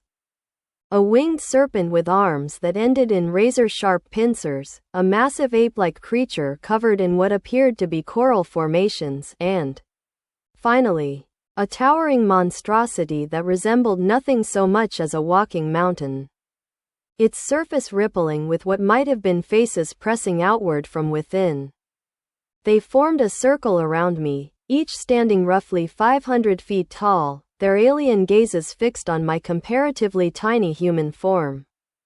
The message was clear: I was surrounded, outnumbered, facing the collective might of 7 bioengineered superweapons. All targets manifested, I reported, my voice steady despite the terror clawing at my insides. 7 colossal aliens in position. My God, Harmon breathed, watching through satellite imagery. John, this is beyond anything we anticipated. Nuclear option is standing by if— No, I interrupted firmly. No nuclear weapons. I can handle this. I wasn't sure if that was true, but I had to believe it. These creatures had been sent to destroy humanity, to clear our planet for alien colonization. They had killed thousands already, and would kill millions more if I failed here today. I couldn't let that happen. I wouldn't. Come on then, I called out to the monstrous circle, my voice carrying across the desert. You wanted me? Here I am. As if responding to my challenge, all 7 creatures began moving toward me simultaneously, closing the circle. The ground shook with their approach, dust clouds rising from their massive footfalls. They moved with purpose, with coordination that suggested a single intelligence guiding their actions. I focused my power, feeling the nuclear fire building within me. My skin began to glow, first with a soft blue light, then brighter, until I shone like a miniature sun in the desert landscape. The sand beneath my feet began to melt, turning to glass from the heat radiating from my body. The creatures hesitated, perhaps sensing the danger, but continued their advance after a moment's pause. They were committed to their purpose, as I was to mine. John, your energy readings are off the charts, Dr. Chen reported, her voice tight with concern. Whatever you're planning to do, tell everyone to look away, I interrupted. This is going to be bright. I waited until the last possible moment, until the creatures were less than 100 yards away, their massive forms blotting out the sky around me. Then I released my power, not in the controlled, directed manner I had used before, but in a massive omnidirectional explosion that erupted from my body like a nuclear detonation. The blast wave hit the creatures first, staggering even their enormous bulk. Then came the heat and the pure energy, washing over them in waves that vaporized outer layers of whatever passed for their skin. They roared in pain and rage but didn't retreat. Instead, they pushed forward through the continuing energy discharge. Their alien biology allowing them to withstand forces that would have annihilated most terrestrial matter. They're still coming, I reported, maintaining the energy output at levels that should have been impossible. I need more power. I drew deeper on the nuclear fusion reaction that had replaced my normal biological processes, pushing beyond anything I had attempted before.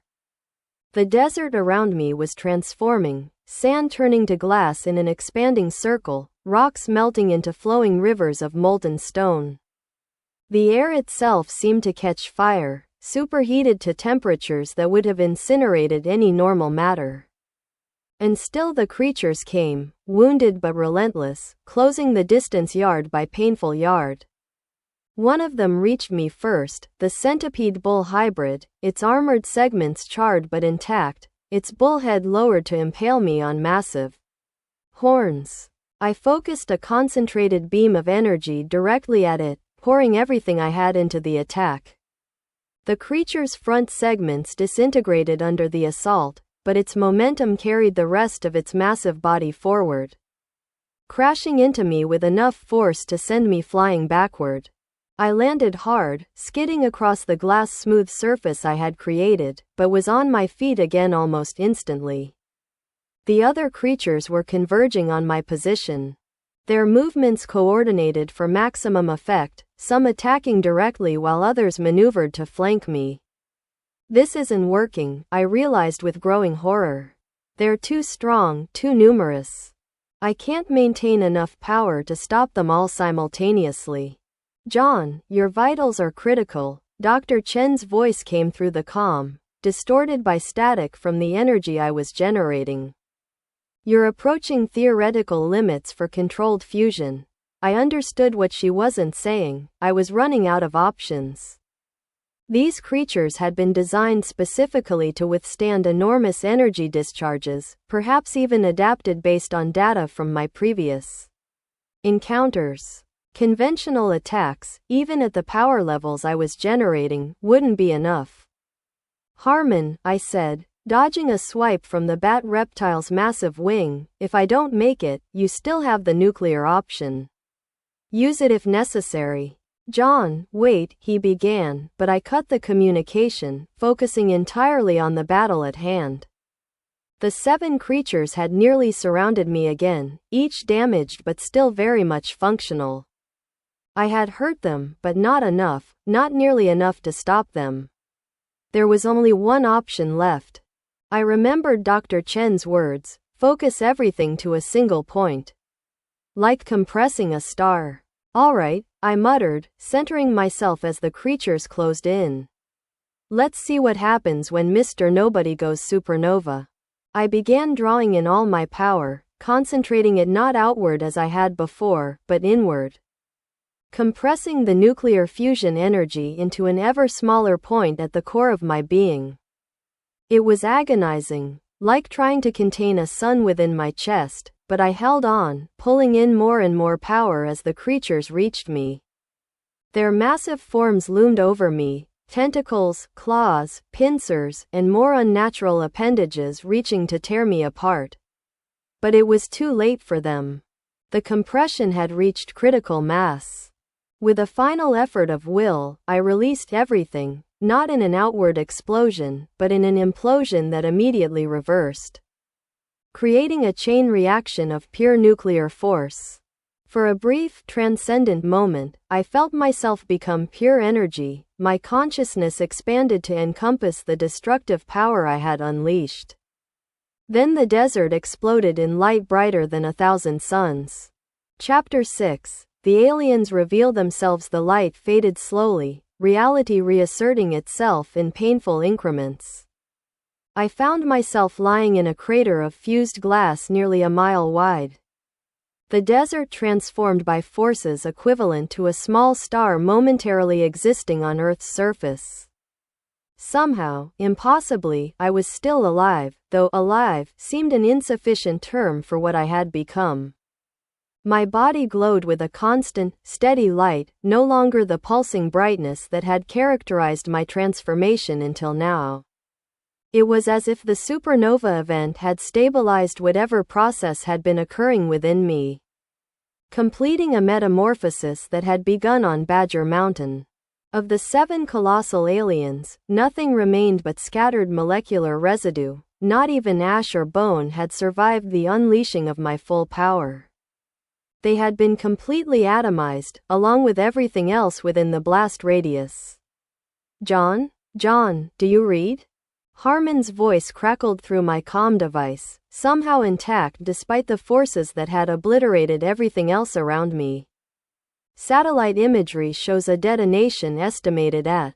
This can't be right. 30 megatons. Are you? I'm here, I replied, my voice sounding strange even to my own ears, resonant, layered with harmonics no human vocal cords could produce. The creatures are gone. All of them. How is this possible? Dr. Chen's voice joined the conversation, awe and scientific curiosity overcoming her professional detachment.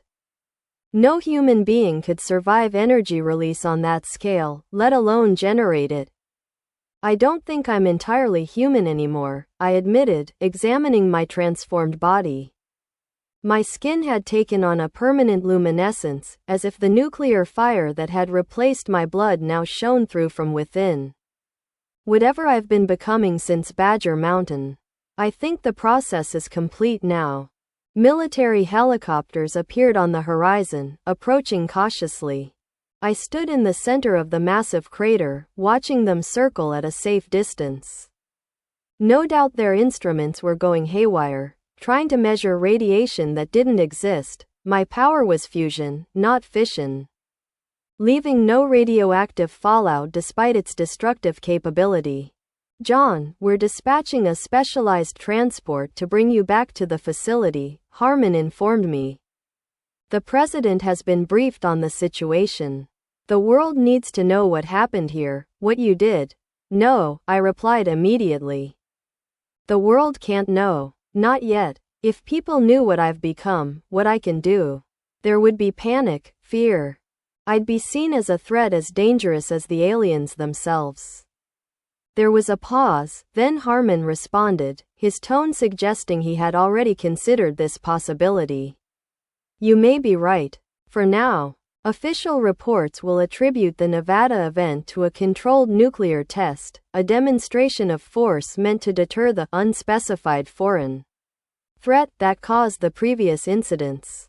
And me? I asked. What happens to Mr. Nobody now? You return to Grand, Dr. Chen answered. We need to understand what's happened to you, how your power has evolved. And, she hesitated, there's something else you should know. During your battle, we detected a new type of signal, different from the communications directing the colossal aliens. We think the entities controlling them may have taken a more direct interest in the situation. Meaning what, exactly? I asked, though a sinking feeling told me I already knew the answer. Meaning they may be coming themselves, Harmon confirmed grimly. Your destruction of their bioweapons has forced their hand. We're detecting what appears to be a much larger interdimensional signature forming in orbit. Preliminary analysis suggests it could be a vessel of some kind. The aliens themselves, not just their engineered creatures, but the intelligence behind them. The implications were staggering. If the colossal aliens were merely advanced scouts or weapons, how much more powerful would their creators be? The specialized transport arrived within the hour, a modified aircraft designed to contain and transport hazardous materials. Its cargo area reinforced with the same materials used in Colossus's core chamber. As I boarded, the crew maintained their distance, their faces hidden behind protective masks, though I had assured them I emitted no harmful radiation. During the flight back to Hanford, I gazed out the small window at the landscape passing below. Cities, towns, forests, rivers, a world that had come within moments of losing everything. The people going about their daily lives had no idea how close they had come to extinction, or that the threat was far from over. When we arrived at the Grand facility, I was immediately escorted to the command center, where Harmon and Dr. Chen were coordinating with a team of scientists and military officials. The main display showed a three-dimensional representation of Earth, with a large pulsing anomaly in geosynchronous orbit above the Pacific Ocean. It appeared approximately 1 hour after you eliminated the colossal aliens, Harmon explained, gesturing to the display. It's not fully materialized yet. More like a potential space, a dimensional pocket forming in preparation for something to emerge. How long? I asked, studying the anomaly. Even through the electronic representation, I could sense something about it, a wrongness. A violation of the natural order that resonated with the transformed energy of my own being. At current progression, between 24 and 36 hours, Dr. Chen replied. We're detecting energy signatures consistent with the portals that delivered the colossal aliens, but on a much larger scale. And Colossus? I turned to Harmon. What's its status? Repairs are continuing around the clock, he said. The primary structure is intact and most systems are now operational. But we're still having issues with the power distribution network after the damage sustained in the previous engagements. I don't think Colossus will be enough this time, I said quietly. If these are the beings behind the creatures we faced, the ones who engineered living weapons specifically designed to transform Earth for colonization, they'll be prepared for anything we can throw at them. Including me. What are you suggesting? Harmon asked, though his expression suggested he already knew where I was heading. We need to take the fight to them, I replied, pointing to the anomaly in orbit. Before whatever that is fully materializes. Once it's completely in our dimension, it could deploy weapons or technologies beyond anything we've encountered so far. Dr. Chen looked skeptical. John, even with your enhanced capabilities, we're talking about an orbital engagement. The altitude alone, I can reach it, I interrupted with certainty. After what happened in Nevada, I know I can. The power inside me. It's different now. More controlled, more complete. And if you do reach it? Harmon pressed. What then? We have no idea what you'll be facing. No, I agreed. But neither do they. They've seen what I can do to their bioweapons, but they haven't faced me directly. That might be our only advantage. The discussion continued for hours, strategists and scientists debating various approaches to the orbital threat. Some advocated for nuclear strikes once the anomaly fully materialized, others for attempting communication or negotiation. Through it all, I remained convinced of one thing: I needed to confront whatever was coming before it fully entered our world. As the debate continued without resolution, alarms suddenly blared throughout the facility. The main display shifted to show the orbital anomaly pulsing with increased energy, expanding rapidly. It's accelerating, Dr. Chen exclaimed, rushing to a monitoring station. Materialization timeline has shortened dramatically, full emergence expected within 3 hours. That's not all, Harmon added grimly, pointing to another section of the display where 7 new signals had appeared at different points around the globe. More incursions forming, larger than the previous ones, I understood immediately. They're creating a diversion. Multiple threats to divide our attention while their main force emerges in orbit, Harmon nodded. Standard military tactic. Force your enemy to split their defenses, then strike at their weakest point. Except they don't know our strongest defensive asset isn't tied to any fixed location, I pointed out. They're expecting us to deploy Colossus to address the ground threats, leaving the orbital emergence undefended. So what do we do? Dr. Chen asked, looking between us. I made the decision instantly. I go up, now, before they're fully materialized. Colossus can handle the ground incursions if necessary, but I suspect they'll withdraw those threats once I engage the primary force. John, this is an enormous risk, Harmon warned. We have no intel on what you'll be facing up there. And we won't get any by waiting, I countered. Every minute that anomaly gets stronger, more defined. If I'm going to have any chance, it's by striking while they're still vulnerable during the transition to our dimension. After a moment's consideration, Harmon nodded. Go. We'll monitor from here and provide whatever support we can, though at that altitude, communications may be limited. I turned to leave, but Dr. Chen caught my arm. one of the few people who could touch my superheated skin without injury. John, wait. There's something else you should know. The analysis of your cellular structure after Nevada. You're still evolving. The power you demonstrated there, it may have been just the beginning of what you're capable of. I met her gaze, seeing the complex mix of scientific fascination and human concern in her eyes. What are you saying? I'm saying there may be no upper limit to your potential, she replied. The nuclear fusion process within you seems to be self-sustaining and self-enhancing. Each major energy release triggers further adaptation in your cellular structure. The implication was both terrifying and exhilarating. If there was no ceiling to my power, what might I ultimately become? Something beyond human comprehension, perhaps beyond any terrestrial understanding of life itself. I'll keep that in mind, I said simply, not knowing how else to respond to such an existential revelation. I left the facility quickly, emerging onto the surface where I could access clear airspace. The sky above was darkening into evening, stars beginning to appear. Somewhere among them, an alien presence was forcing its way into our world, bringing who knew what manner of destruction. Commencing ascent, I reported into my comm device, maintaining contact for as long as possible. I focused my energy downward, the now familiar process of channeling nuclear fire for propulsion coming naturally after my flight to Nevada.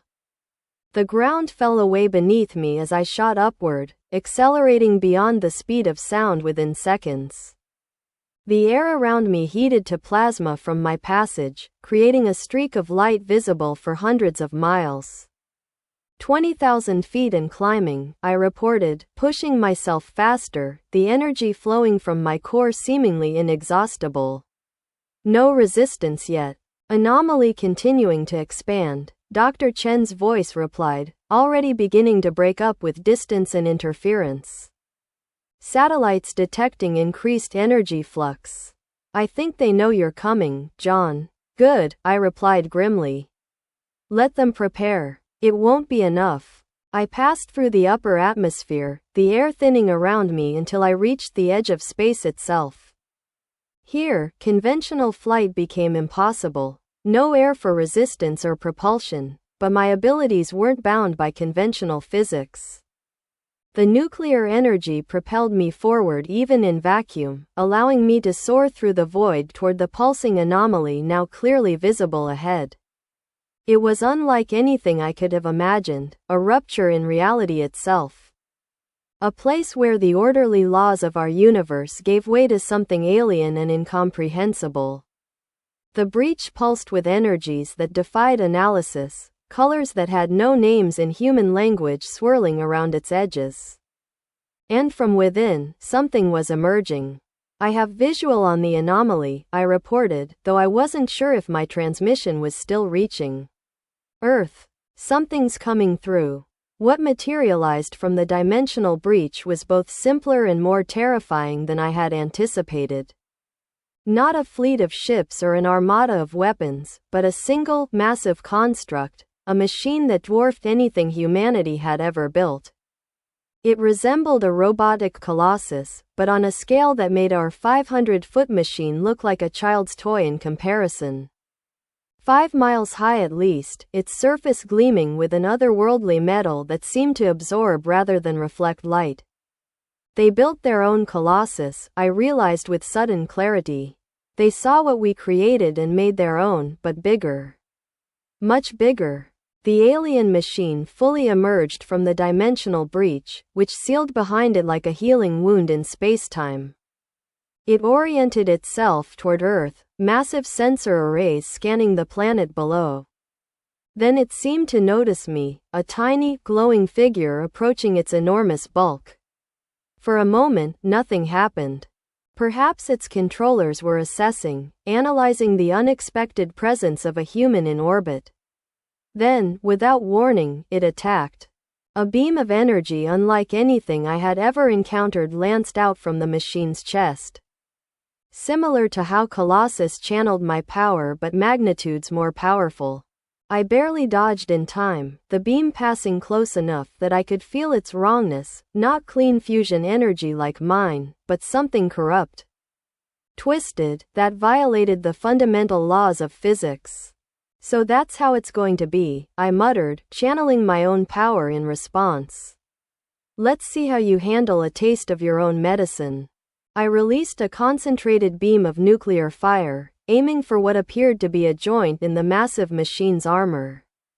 The energy struck with precision, creating a momentary flare of light where it impacted. When the glow faded, I was dismayed to see it had barely scorched the alien metal. The machine responded immediately, multiple weapons systems activating across its surface. Energy beams, projectiles that moved with impossible speed, and what appeared to be localized gravity distortions all focused on my position.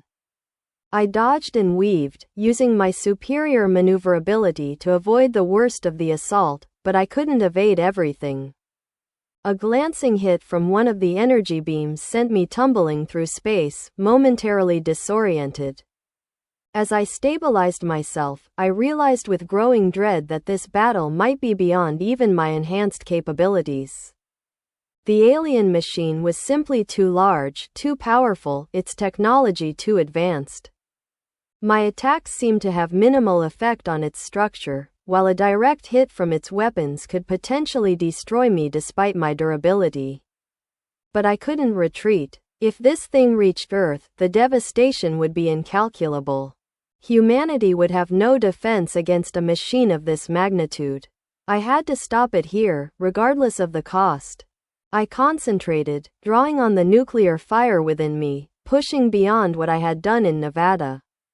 My body began to glow brighter, the energy radiating from me illuminating the void of space like a miniature sun.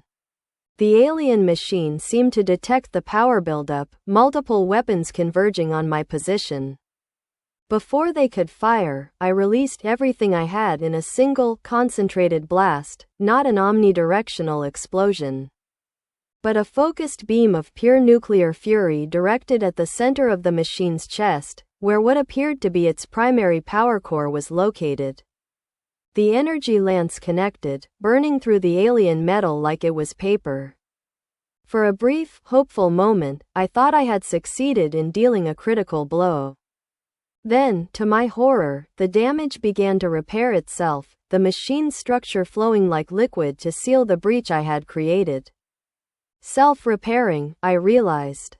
Of course it is. Why wouldn't it be? The machine pressed its advantage, all weapons firing simultaneously in a coordinated assault that I couldn't possibly evade completely. Multiple impacts sent me spinning away, my consciousness momentarily dimming from the force of the blows. The alien energy burned in a way that went beyond physical pain, seeming to corrode the very nuclear processes that sustained my transformed existence. As I struggled to recover, the machine began moving toward Earth, apparently considering me neutralized.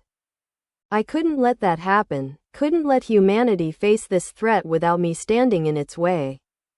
With a supreme effort of will, I channeled my remaining energy for propulsion, intercepting the machine's path. Placing myself directly between it and Earth, I spread my arms as if I could physically block its passage. No further, I declared, though in the vacuum of space, the words existed only in my mind.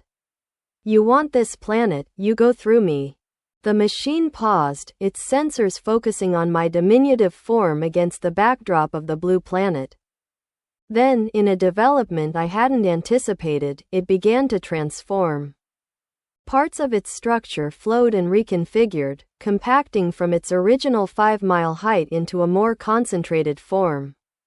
When the transformation completed, it stood perhaps 1,000 feet tall, still dwarfing me.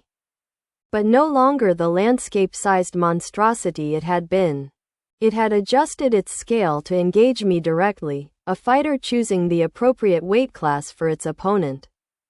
The gesture was almost sportsmanlike, if such a concept could apply to an alien intelligence. Then it spoke, not in words, but in pulses of energy that somehow translated directly into concepts in my mind.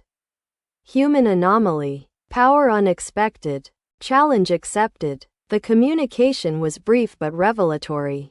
They recognized me as something beyond normal human capability, a wildcard in their carefully calculated invasion plan.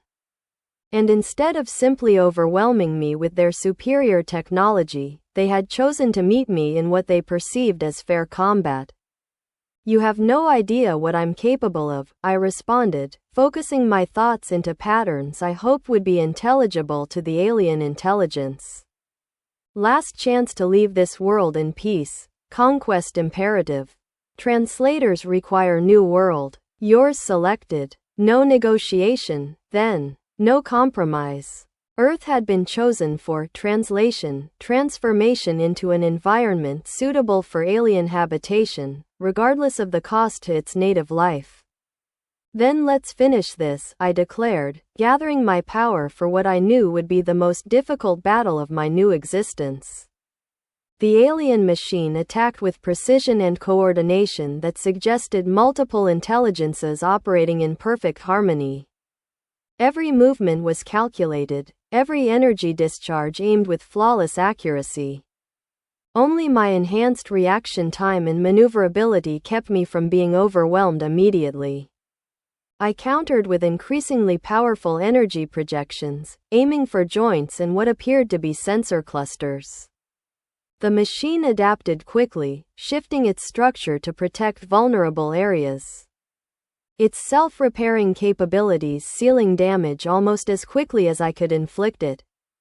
We battled across the orbital space above Earth, energy discharges lighting up the void like a cosmic fireworks display. From the planet below, it must have appeared as a new constellation suddenly erupting into violent life against the backdrop of stars.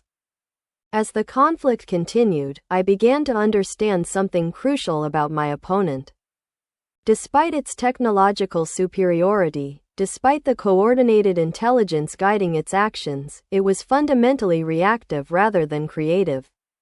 It followed patterns, algorithms of combat that, while incredibly sophisticated, were ultimately predictable if you could process information quickly enough. And my transformed consciousness could. With each exchange, I learned more about its methods, anticipated its responses with increasing accuracy. I began to land more significant blows, causing damage faster than it could repair. The machine seemed to recognize its strategy was failing.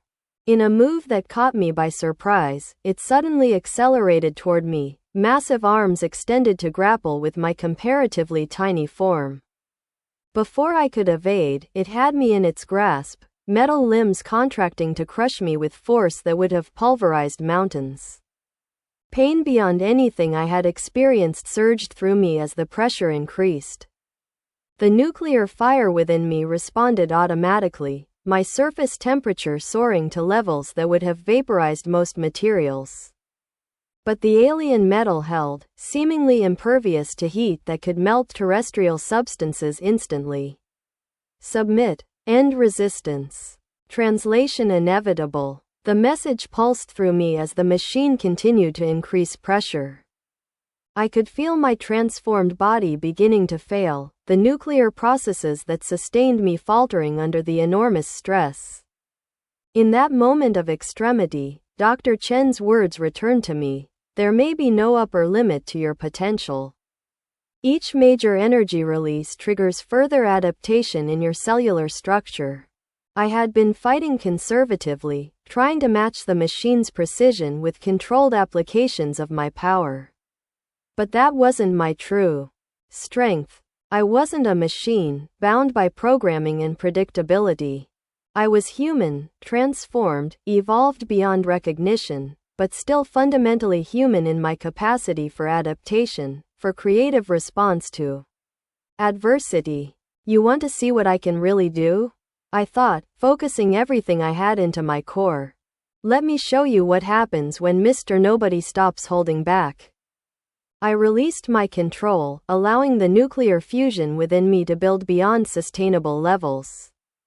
My body began to glow with increasing intensity, the energy growing exponentially rather than linearly.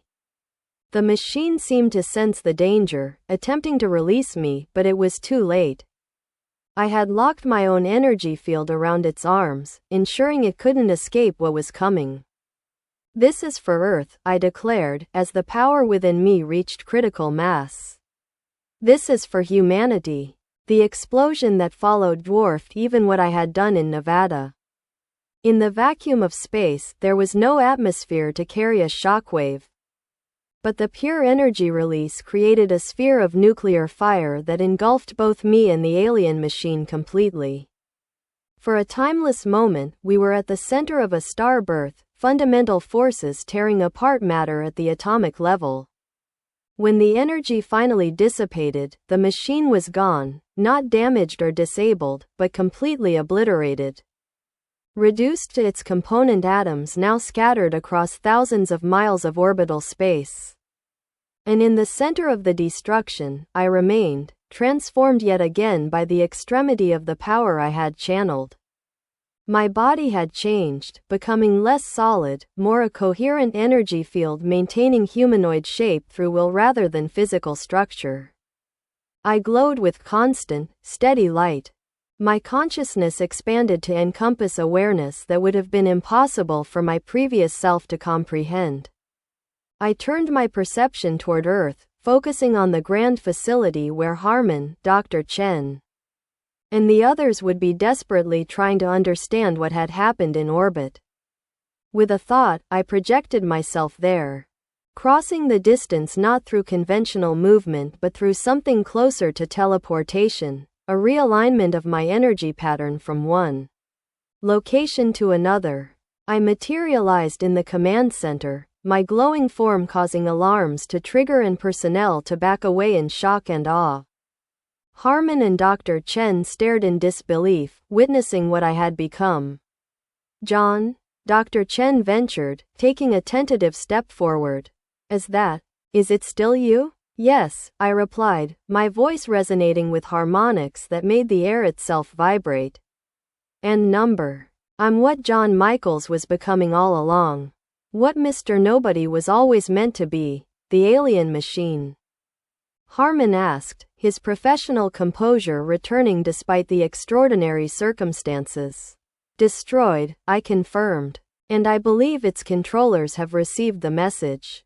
The incursion signals around the planet are fading. They're retreating." Displays around the command center confirmed my statement. The 7 forming portals were indeed dissipating. The dimensional breaches healing as the aliens withdrew their presence from Earth's vicinity. "They're afraid," I continued, understanding flowing into my expanded consciousness. "They've never encountered anything like me before, a being capable of destroying their most advanced technology. They're reassessing, recalculating the costs of attempting to translate this world. Will they return?" Harmon asked the question that must have been on everyone's mind. I considered, reaching out with perceptions that now extended far beyond normal human capability. "Not soon," I replied. "Perhaps not ever, at least not with hostile intent. They're a logical species, driven by calculation and resource management. I've just demonstrated that Earth would be too costly to acquire." Dr. Chen approached closer, scientific curiosity overcoming caution. "John, what you've become. It's beyond anything we theorized. Your cellular structure appears to have transcended conventional matter entirely." "Yes," I agreed simply. "I'm energy now, more than matter. Consciousness maintaining form through will rather than biology." I looked down at my glowing hands, seeing not just their visible form but the complex energy patterns that composed them. Constantly shifting yet maintaining a consistent overall structure. I'm still becoming, still evolving. What I'll ultimately be, I don't know yet. "What happens now?" Harmon asked, the practical implications of my transformation clearly weighing on his mind. "With you, with Project Colossus, with Grand itself?" "Now," I said, "humanity prepares. The translators may be retreating, but the universe contains other threats, other species with designs on worlds like ours. I've bought time, perhaps years, perhaps decades, but Earth needs to be ready when the next challenge comes. And you? Dr. Chen pressed. Will you stay with us, help us prepare?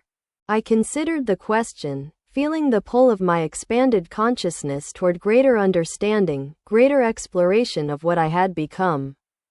Yet I also felt the connections that bound me to humanity, to these people who had helped me find purpose when I was nothing but a failed programmer. Calling himself Mr. Nobody. I'll stay, I decided. But not confined to this facility, not limited to Earth itself. What I've become allows me to perceive and travel in ways I'm only beginning to understand. I can be Earth's watcher, its advanced warning system, moving between our world and the stars as needed. Harmon nodded slowly, accepting the new reality with the adaptability that had made him an effective leader. We'll need to inform the president, establish protocols for communication and coordination. Of course, I agreed. But keep my true nature classified. To the public, let me remain a mystery, a guardian whose existence is rumored but unconfirmed. Fear would follow understanding of what I've become, at least until humanity is ready for such knowledge. And Colossus? Dr. Chen asked. The project, the machine itself? Continue development, I advised. What I've become may be beyond current human comprehension, but Colossus represents something humanity can understand, can control. It should remain Earth's visible defender, while I work in the shadows. As we discussed the path forward, I felt a profound sense of completion. A circle that had begun with a nobody seeking meaning on a mountain and ended with that same person. Transformed into something beyond human understanding. Yet still fundamentally connected to humanity. I had found my purpose, my meaning. No longer Mr. Nobody, but not exactly somebody, either.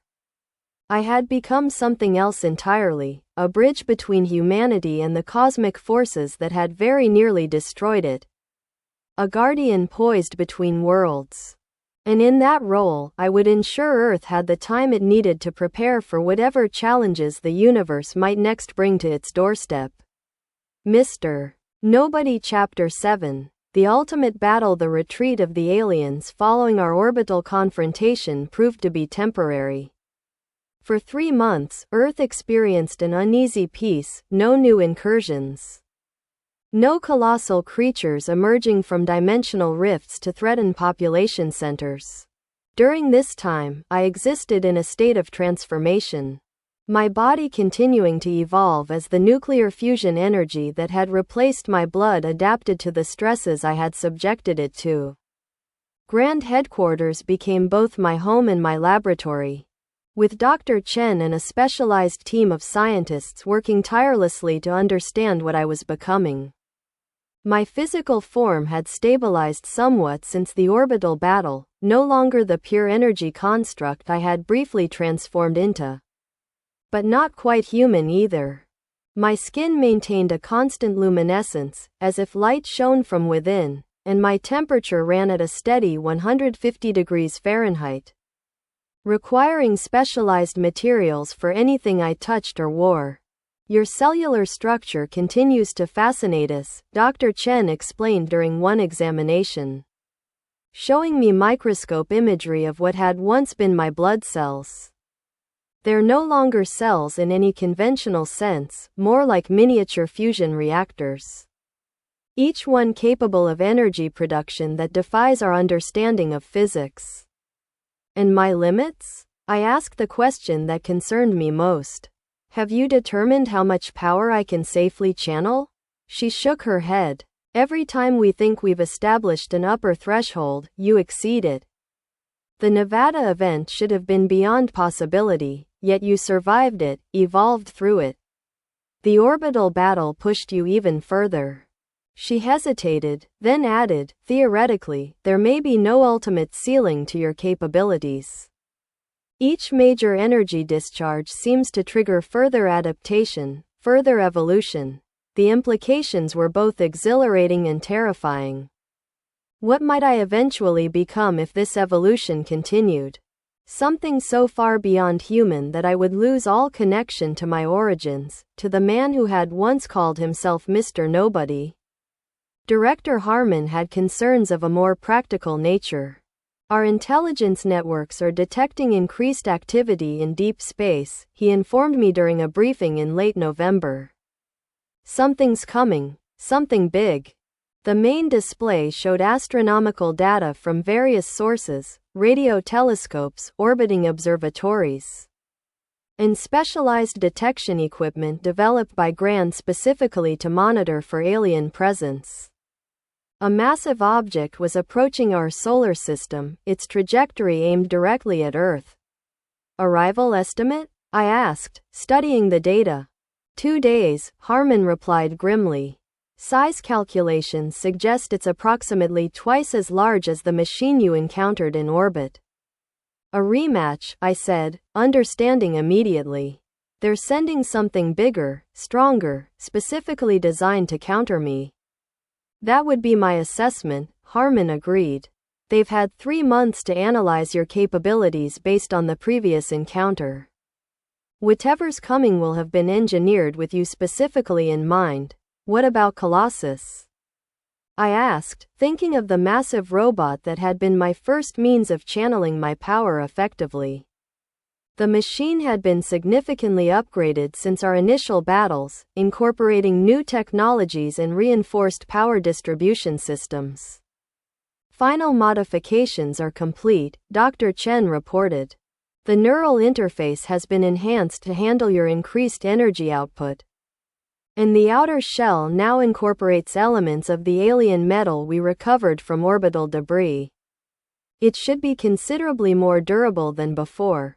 I nodded, but a growing intuition told me Colossus might not be the answer this time. The machine had served its purpose, allowing me to channel and direct my power when I was still learning to control it. But I had evolved beyond those early limitations, become something that perhaps no mechanical construct could properly contain or amplify. Have it ready, I said nonetheless. But I think this confrontation may require a different approach.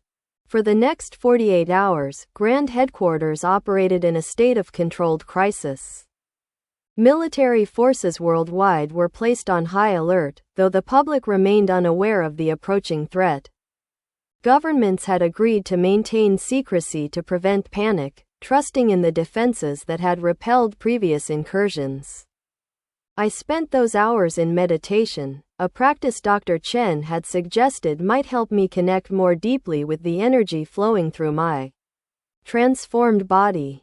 In the specialized chamber designed to contain my heat output, I focused inward, exploring the nuclear fire that had replaced my humanity with something both more and less than human. What I discovered both humbled and empowered me. The fusion process within me wasn't simply a physical reaction, it had a pattern, almost an intelligence of its own.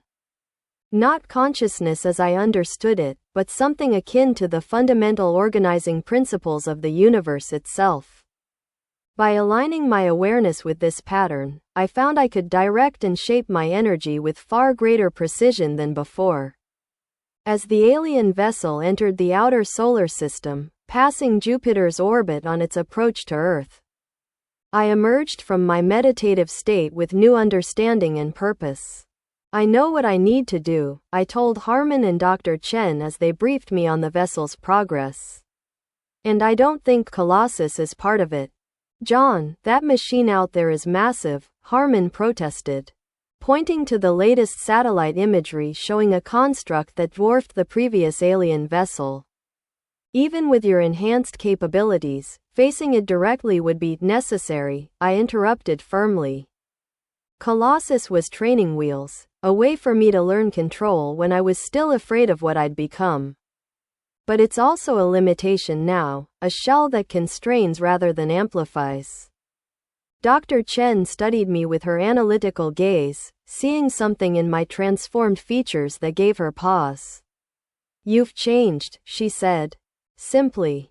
Not just physically. There's something different in your awareness, your understanding. Yes, I agreed.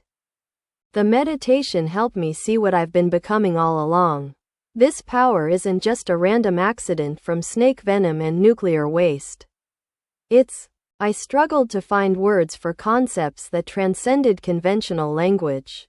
It's as if the universe itself provided exactly what humanity needed at exactly the right moment. And I'm still just beginning to understand what that means. Harmon looked skeptical but pragmatic as always. What's your plan, then? I'll meet them in orbit, as before, I explained. But this time, I won't hold back. No controlled applications of power, no measured responses. I'll show them everything I've become, and if it's not enough, he pressed, if this new machine is too powerful even for you. I considered the question seriously. Despite my newfound confidence, the possibility of failure couldn't be dismissed. Then have Colossus ready as backup. And if both of us fall, the nuclear option remains. The thought of nuclear weapons being used against the alien vessel was troubling, not because of the destruction they would cause to the alien machine, but because of what it would mean for humanity. Escalation to that level would likely prompt an even more devastating response from the aliens, potentially rendering Earth uninhabitable in the ensuing conflict.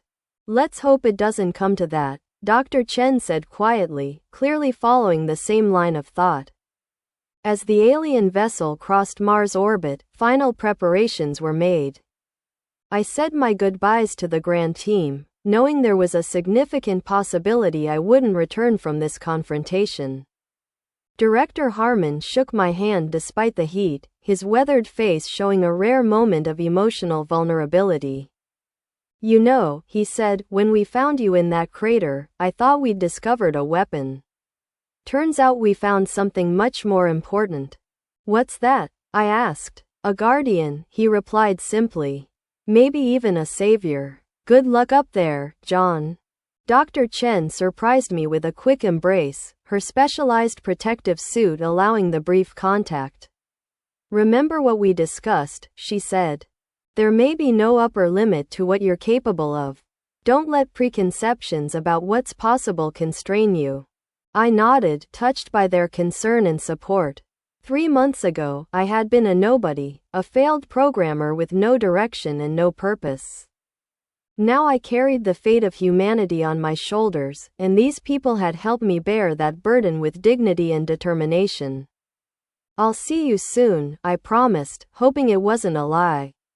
I left the facility quietly, ascending through the atmosphere without ceremony or fanfare. My ability to fly had become second nature now. The nuclear energy projecting from my body in precisely controlled vectors to propel me upward at speeds that would have torn a conventional aircraft apart. As I breached the upper atmosphere and entered the void of space, I could see the alien vessel with my enhanced vision, a vast construct of metal and energy, easily 5 miles in diameter. Shaped not like the humanoid machine I had previously encountered but like an enormous sphere bristling with weapons arrays and sensor clusters. It had taken up position in high Earth orbit, holding there as if waiting for something. Waiting for me, I realized. This wasn't an immediate invasion force but a specialized weapon, designed and deployed specifically to eliminate the threat I represented. The aliens had recognized me as the primary obstacle to their plans for Earth and had concentrated their efforts accordingly. I've got visual on the alien vessel, I reported back to Grand Headquarters. Though I wasn't sure if conventional communications could still reach them from this distance. Moving to engage, I accelerated toward the massive sphere, my body glowing brighter as I channeled energy for both propulsion and potential combat. As I approached, I sensed the vessel's defensive systems activating, energy readings spiking across its surface as weapons charged and targeting systems locked onto my signature. Then, unexpectedly, a communication pulse reached me, similar to how the previous machine had spoken. Not in words but in energy patterns that translated directly into concepts in my mind. Human anomaly. Final warning. Withdrawal or termination. They were offering me a chance to retreat, to abandon Earth to its fate. The gesture was almost civilized, in a coldly logical way, one warrior offering another the opportunity to live in exchange for conceding the battle. Not happening, I replied, focusing my thoughts into patterns the alien intelligence could interpret. This world is under my protection. You want it, you go through me. Prediction, your destruction. Certainty, 99. 87%. New asset optimized for your elimination. We'll see about that, I responded, continuing my approach. Your calculations may need updating. The vessel's response was immediate and overwhelming. Hundreds of energy weapons discharged simultaneously, creating a web of destructive force impossible to entirely evade. I dodged what I could, but multiple beams struck me directly. The alien energy burning through my defenses and disrupting the nuclear processes within my transformed body. Pain beyond anything I had previously experienced radiated through me, temporarily dimming my consciousness. I tumbled through space, struggling to stabilize both my position and the fusion reactions that sustained my existence. The alien energy was specifically calibrated to interfere with my particular energy signature, designed based on data from our previous encounter to target my unique vulnerabilities. Before I could fully recover, the vessel launched what appeared to be specialized hunter-killer drones, hundreds of them, each about the size of a car, swarming toward me with unnerving coordination. Their design was unlike anything I had seen in previous encounters, suggesting these had been created specifically for this confrontation. I channeled energy into a defensive sphere around myself, vaporizing the first wave of drones as they approached. But there were too many, coming from too many directions simultaneously. Several broke through, attaching themselves to my body with mechanical appendages that began injecting something into me, a substance that disrupted my energy patterns at the fundamental level, causing the nuclear fusion within me to falter and destabilize. They've weaponized anti-fusion technology, I realized with growing alarm. If enough of this substance entered my system, it could potentially neutralize the power that had replaced my humanity, leaving me what, dead? Return to ordinary human vulnerability? Either outcome would mean the end of Earth's primary defense against the alien threat. With desperate strength, I superheated my entire body, melting the attached drones and burning away the disruptive substance before it could fully take effect. But the effort cost me, draining energy reserves that were already depleted from the initial attack. And the main vessel was preparing a second, larger assault, energy readings climbing to levels that dwarfed anything I had previously encountered. I needed to act quickly, before my strength diminished further. Focusing my remaining power, I launched myself directly at the vessel's core, where my enhanced senses detected its primary energy source. If I could disrupt that, perhaps the entire construct would fail. The vessel anticipated this move, concentrating its defensive fire on my approach vector. Beams of alien energy lashed me from all sides, each impact sapping more of my strength, disrupting the nuclear processes that kept me functioning. I pushed through the pain, through the mounting damage, focused entirely on reaching my target. When I was less than a mile from the vessel's surface, it deployed its ultimate defense, a specialized energy field that my sensors identified as a dimensional phase barrier. Similar to the portals the aliens used but configured as a defensive shell. If I passed through it, I would potentially be shifted into another dimension entirely, removed from Earth's reality without being destroyed. I paused my advance, hovering just outside the barrier, reassessing my options. Direct assault wasn't working, the vessel was too well prepared, too specifically designed to counter my particular capabilities. I needed a different approach, something they wouldn't have calculated for. Think, John, I muttered to myself. What do you have that they don't expect? The answer came from my recent meditative insights, my connection to the fundamental patterns of the universe. The organizing principles that governed even nuclear fusion itself. The aliens had designed their defenses against my energy output, my physical capabilities. But they couldn't predict how I might shape that energy, how I might align it with cosmic principles they perhaps didn't even perceive. I backed away from the barrier, putting distance between myself and the vessel. It tracked my retreat, weapons remaining trained on my position but not firing. Perhaps its controllers were calculating whether I was withdrawing as they had suggested, or repositioning for another attack. Let's try something new, I said, focusing my consciousness inward, connecting with the nuclear fire that had become my essence. Rather than projecting my energy outward as I had in previous battles, I began to shape it differently, creating patterns that resonated with the fundamental structures of space-time itself. I wasn't attacking the vessel directly, I was altering the very fabric of reality around it, creating a harmonic distortion that its dimensional technology would be particularly vulnerable to. The effect began slowly, almost imperceptibly, a shimmer in the void around the massive sphere, like heat distortion in desert air. The vessel's defensive systems seemed confused, unable to identify the nature of the threat or its origin point. Energy weapons fired randomly into space, finding no target as the distortion wasn't a discrete entity but a property of space itself. As the harmonic pattern strengthened, the vessel's dimensional barrier began to destabilize, fluctuating between frequencies as its generators struggled to maintain coherence. The sphere itself started to vibrate, sections of its massive structure phasing in and out of normal space as the distortion affected its molecular stability. Unknown attack vector. Defense protocols insufficient. Recalculating.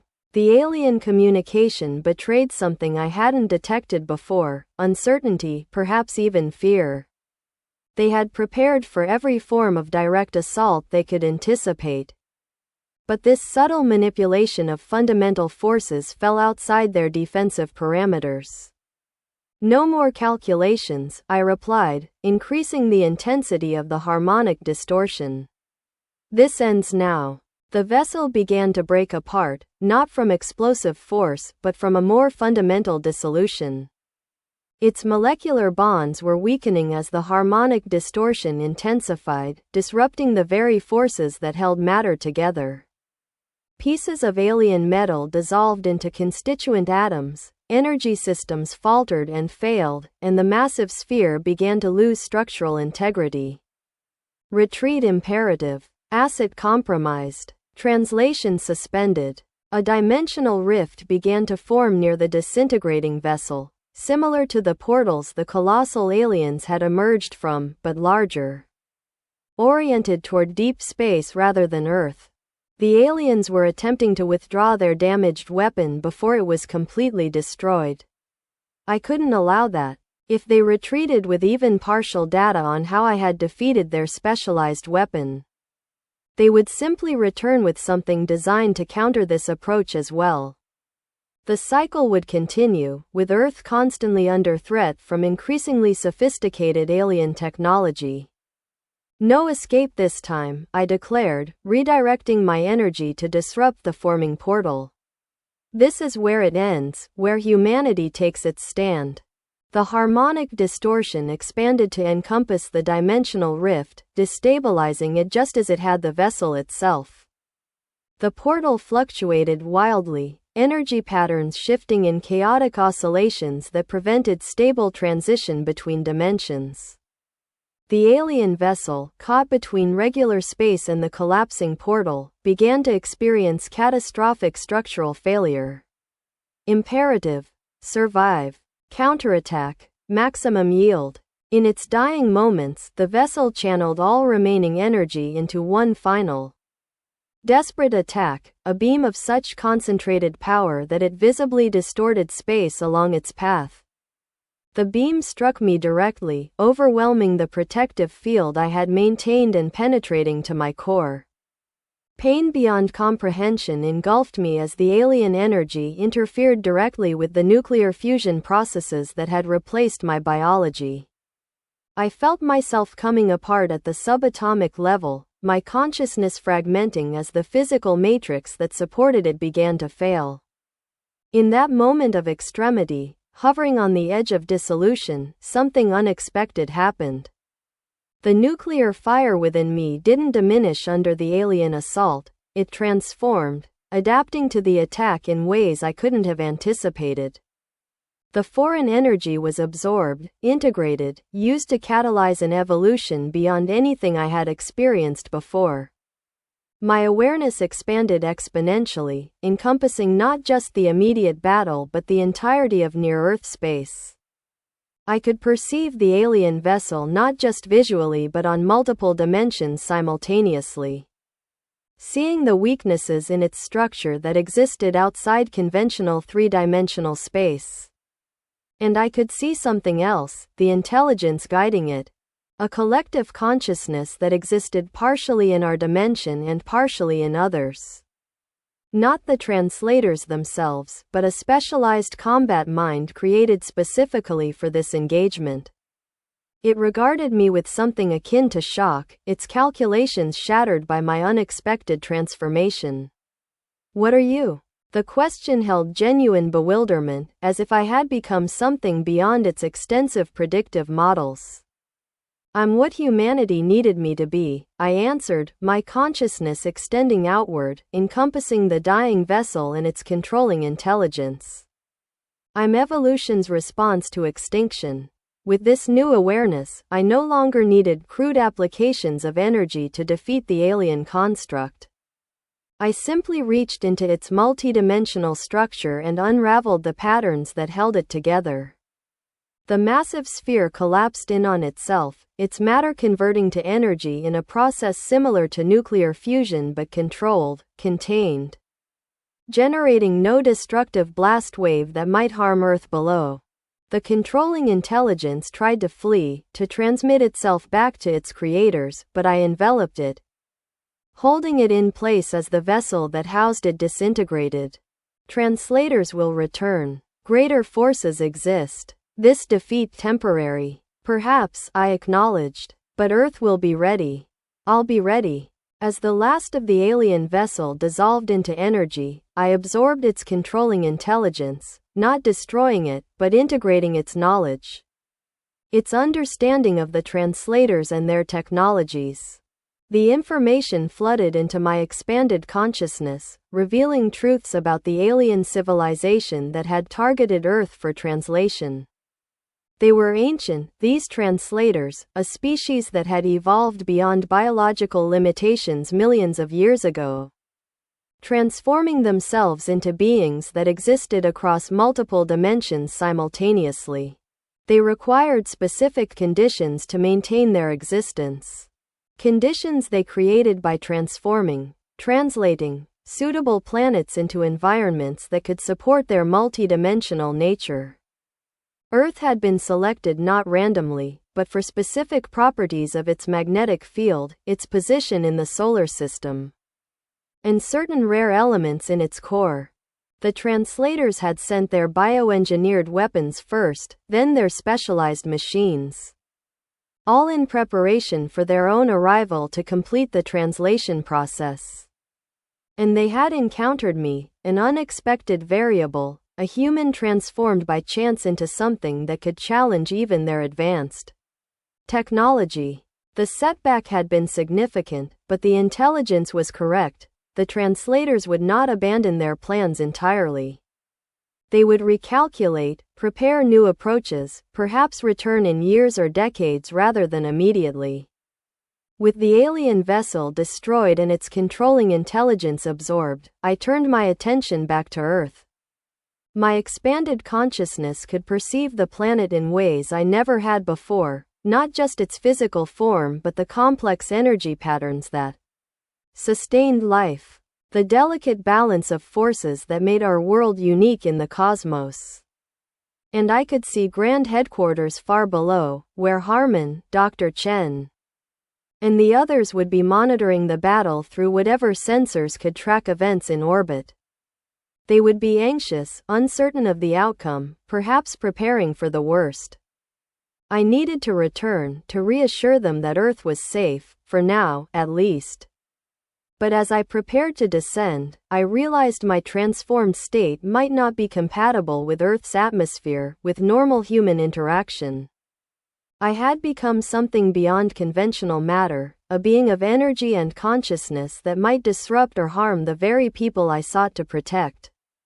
One more evolution, then, I murmured, focusing inward, using my new understanding to reshape my essence into something that could interact safely with the physical world while maintaining the expanded awareness I had gained.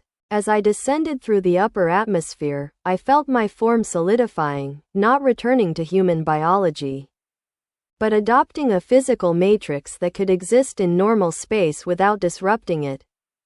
By the time I reached Grand Headquarters, I had stabilized into a form that resembled my human appearance but glowed with inner light.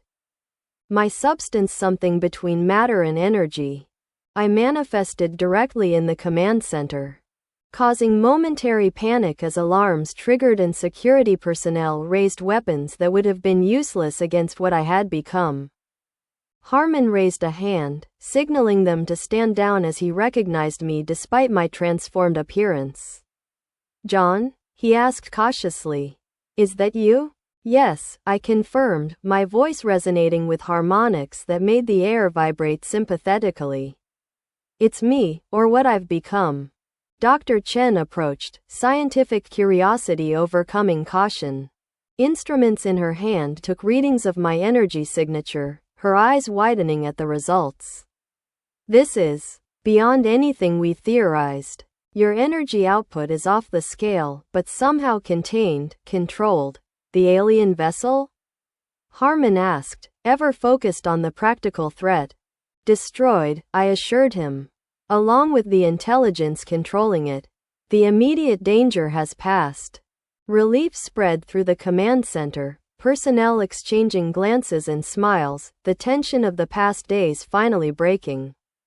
But Harmon's expression remained serious, his tactical mind already considering the longer-term implications. "Will they send something else? Another machine? More creatures?"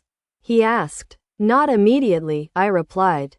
"I've gained insight into their thinking, their plans.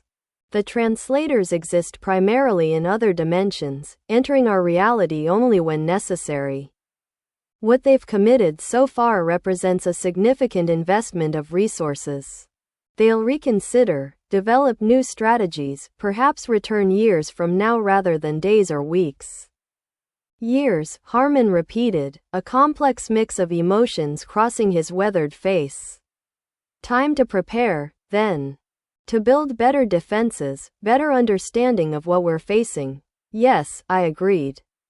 "And I can help with that. The knowledge I've gained about their technology, their vulnerabilities, it could accelerate human development significantly." "What happens now?" Dr. Chen asked, her analytical gaze studying my transformed appearance. "With you, I mean. You're clearly not the same John who left here hours ago." I considered the question, feeling the expanded awareness that had become my new normal. I could perceive so much more now: energy fields, dimensional brins, the subtle interplay of forces that shaped reality itself. Returning to a conventional human existence seemed impossible, like asking an adult to return to the perceptions and limitations of infancy. "I've evolved beyond what I was," I acknowledged. "My consciousness, my understanding, they've expanded in ways I'm still coming to terms with. But my commitment to protecting Earth remains unchanged. If anything, it's stronger now that I comprehend more fully what's at stake." "Will you stay with us?" Harmon asked, the question carrying weight beyond its simple wording. He was asking if I still considered myself part of humanity, still bound by its concerns and its future.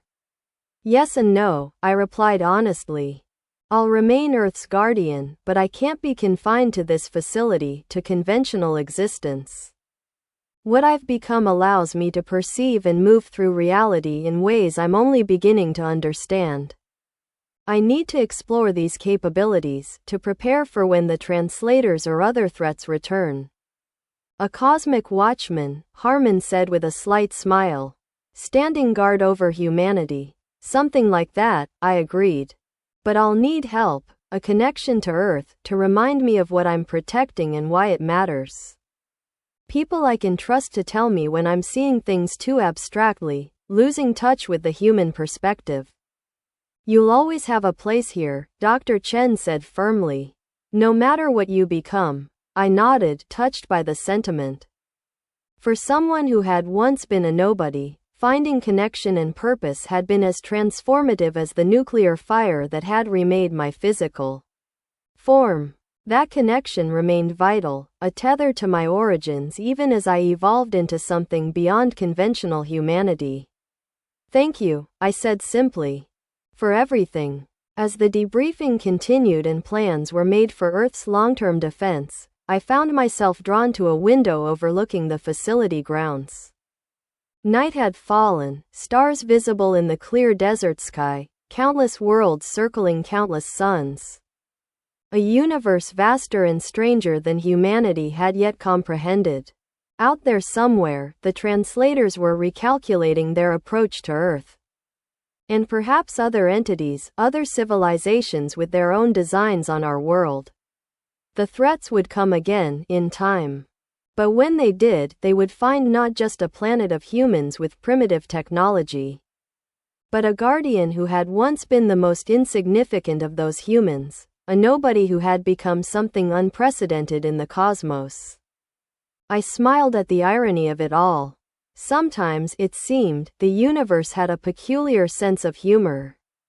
And perhaps, in its ineffable wisdom, it knew exactly what it was doing when it transformed John Michaels, failed programmer and self-described Mr. Nobody, into something that could stand between humanity and the darkness that sought to consume it. Chapter 8. The Sun Goes Supernova. 6 months passed with no sign of the translators or any other alien presence in Earth's vicinity. During this time, I divided my existence between Grand Headquarters and the wider cosmos, exploring the full extent of my transformed abilities while maintaining my connection to humanity. What I discovered about myself was both exhilarating and humbling. I could perceive and navigate dimensions beyond the conventional 3 spatial dimensions humans inhabited. Could travel not just through space but through the subtle boundaries between realities. My consciousness had expanded to encompass awareness that would have been impossible for my previous self to comprehend. Yet I retained my human identity, my memories of being John Michaels, the nobody who had hiked up Badger Mountain seeking meaning. Director Harmon and Dr. Chen had become my anchors to humanity, reminding me of my origins when the expanded perspective threatened to make human concerns seem distant and abstract. They had established a specialized communication center at Grand Headquarters, allowing me to maintain contact regardless of where my explorations took me. We're making significant progress with the alien technology recovered from orbital debris, Dr. Chen reported during one of our regular briefings. The energy transmission systems in particular have applications beyond anything in our current scientific understanding. And the Colossus project? I asked, curious about the massive machine that had once been my primary means of channeling power.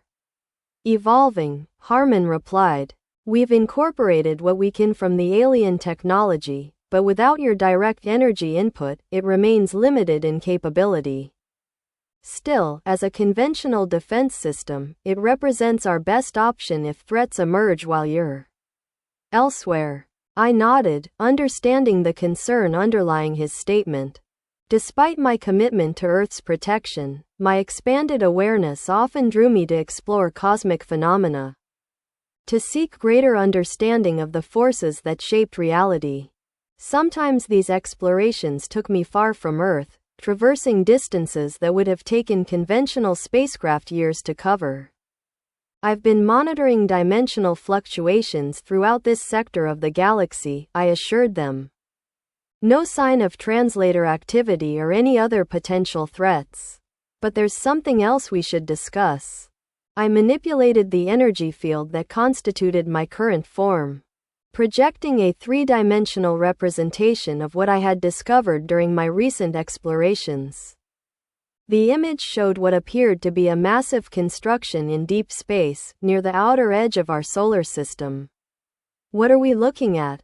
Harmon asked, studying the projection with the intensity that characterized his approach to all potential threats. A monitoring station, I explained. Not alien, at least, not translator technology. I believe it was constructed by another spacefaring civilization. One that has been observing our solar system for some time without making direct contact. Dr. Chen leaned forward, scientific curiosity ignited. Another alien presence? Hostile? I don't think so, I replied. From what I can determine, they're primarily observers, scientists studying emerging civilizations throughout this region of space.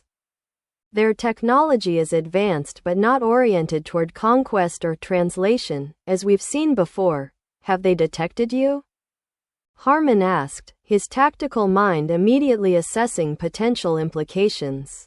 Yes, I confirmed. I made contact briefly. They were surprised. Their records indicated Earth as a developing technological civilization, not one with capabilities like mine. It seems the translator's interest in our world and my emergence as its defender have altered our status in galactic terms. What does that mean for us? Dr. Chen pressed. Are we now on some sort of interstellar radar? In a manner of speaking, I acknowledged. The observers I encountered are part of what could be described as a loose confederation of spacefaring civilizations, species that have achieved faster than light travel and established certain ethical protocols for interaction with less advanced worlds. Like a non-interference directive? Harmon suggested. Similar to concepts in our own science fiction? Something like that, I agreed. Under normal circumstances, Earth would have remained largely unnoticed for perhaps another century until we developed certain key technologies. But the translator incursion and my emergence have accelerated that timeline. Is this good news or bad news? Dr. Chen asked pragmatically. Potentially both, I replied. On one hand, the awareness of these other civilizations could provide a degree of protection against future translator attacks. The translators aren't well regarded among the more established spacefaring species due to their practice of transforming inhabited worlds regardless of the cost to native life forms. And the downside? Harmon prompted. Increased scrutiny, I explained. My existence in particular represents something unusual, a spontaneous evolutionary leap that bypassed normal developmental stages. Some of these civilizations find that concerning, potentially destabilizing to established cosmic order. They see you as a threat, Harmon concluded. Not immediately, I clarified. But as a wild card, an unpredictable factor. Particularly given the level of power I can now channel. The discussion continued, exploring implications and potential responses to this new cosmic context Earth found itself in. Throughout, I was struck by the resilience of my human colleagues, their ability to adapt to concepts that would have seemed pure fantasy to them just a year earlier. Humanity's capacity for growth, for expanding its understanding in the face of new information, remained one of its most admirable qualities. As the briefing concluded, I prepared to return to my cosmic explorations. Recent dimensional readings had shown unusual fluctuations in a region of space near Jupiter, nothing definitively tied to translator activity, but worthy of investigation nonetheless. Before you go, Dr. Chen said, there's something we've been working on that might interest you. She activated a display showing what appeared to be a modified version of the core chamber from Colossus. We call it the Nexus. It's designed as an interface between your energy form and our conventional technology, a way for you to directly connect with and enhance our defense systems without being physically present. I examined the design with interest. A quantum entanglement matrix, I observed, allowing instantaneous connection regardless of distance. Exactly, she confirmed. If it works as intended, you could be anywhere in the cosmos and still channel your energy to Earth's defenses if needed. It would remove the vulnerability of having our primary defensive asset, you, potentially light years away when a threat emerges. Clever, I acknowledged. When will it be operational? Another month, perhaps two, she replied. We're still resolving issues with the dimensional stability parameters. Your input on the quantum resonance frequencies would be valuable when you have time. I promised to review the specifications and provide guidance, then took my leave. Shifting my form from the relatively solid manifestation I used for human interaction to the more energy-based state that allowed efficient cosmic travel. In this form, I could traverse vast distances by moving partly through conventional space and partly through higher dimensions, bypassing the limitations of light-speed travel. The journey to Jupiter's orbit took mere moments in this state. As I approached the area of dimensional disturbance, I slowed, shifting my perception to analyze the fluctuations more thoroughly. What I found was concerning. Subtle disruptions in the fabric of spacetime. Similar to the precursors of translator portals but with a different signature, a different pattern to the energy distributions. Not translators, I realized. Something else. Before I could investigate further, the fluctuations intensified dramatically. Space itself seemed to fold inward, creating a breach between dimensions unlike any I had previously encountered. This wasn't a controlled portal or a planned incursion, it had the chaotic energy pattern of an accident. A dimensional rupture that hadn't been precisely calculated. From within the rupture emerged a construct unlike anything I had seen before, not a living creature or a machine as I understood such concepts, but something that existed at the boundary between technology and biology, between matter and energy. It resembled a crystalline structure the size of a small moon, faceted surfaces reflecting light that shouldn't have existed in the void of space. Internal geometries that defied conventional three-dimensional analysis. I approached cautiously, extending my awareness to analyze this unexpected visitor. The construct emanated energy patterns that suggested intelligence, awareness, but not in any form I recognized from either human or translator paradigms.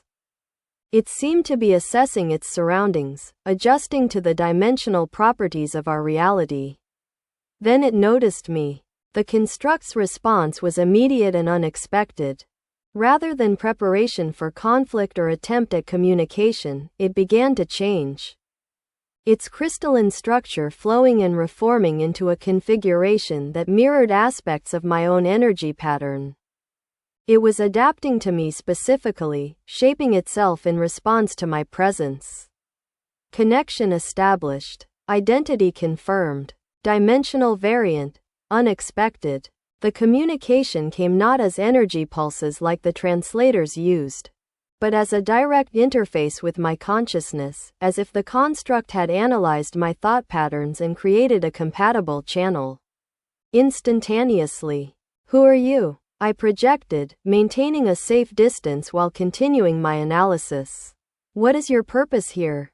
We are continuity. Purpose. Locate dimensional variants. Your pattern. Recognized but altered. The response was cryptic, but certain implications were clear. This entity, or collective, the communication suggested multiple consciousnesses functioning as one, recognized something in my energy signature.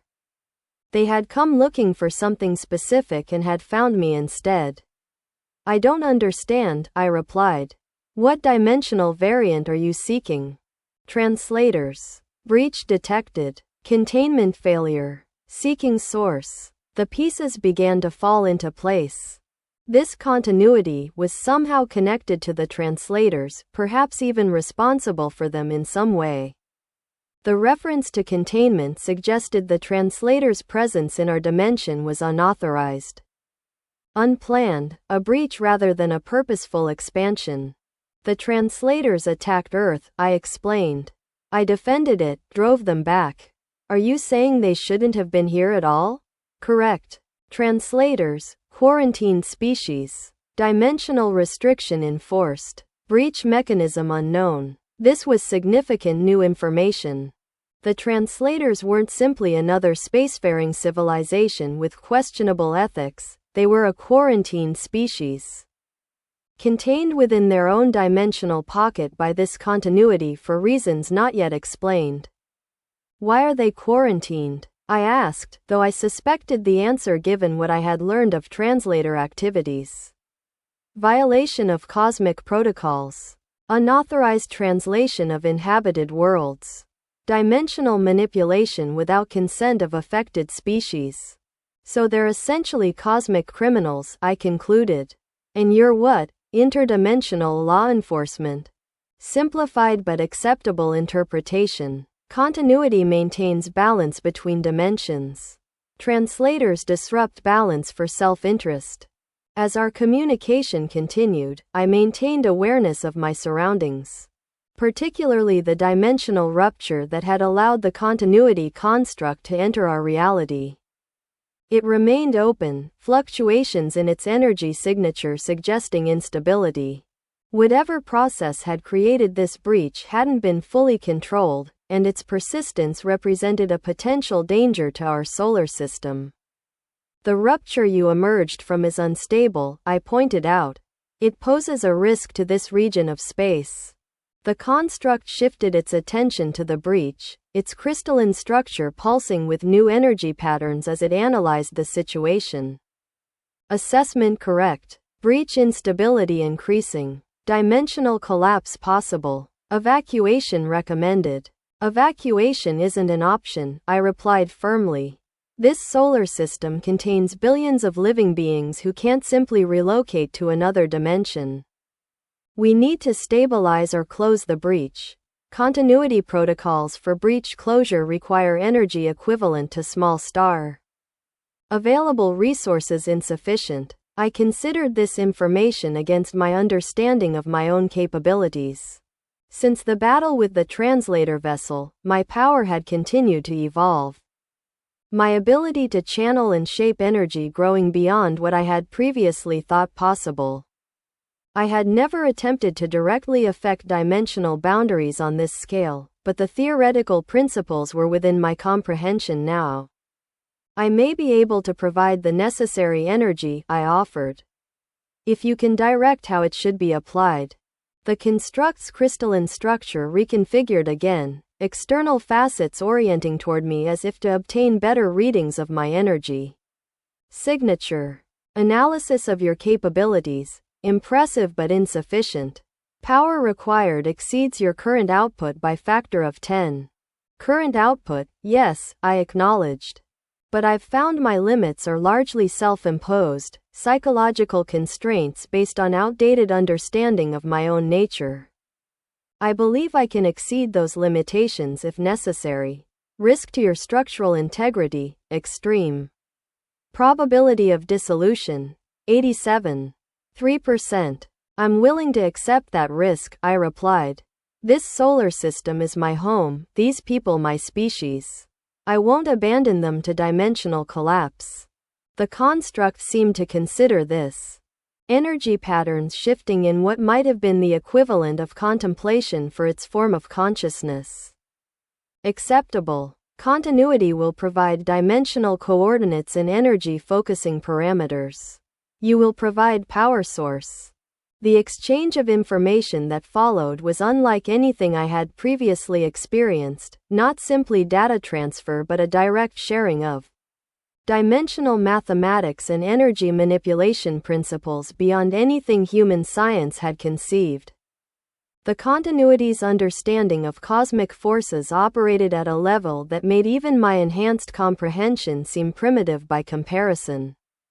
As I integrated this knowledge, I began to understand both the danger we faced and the potential solution.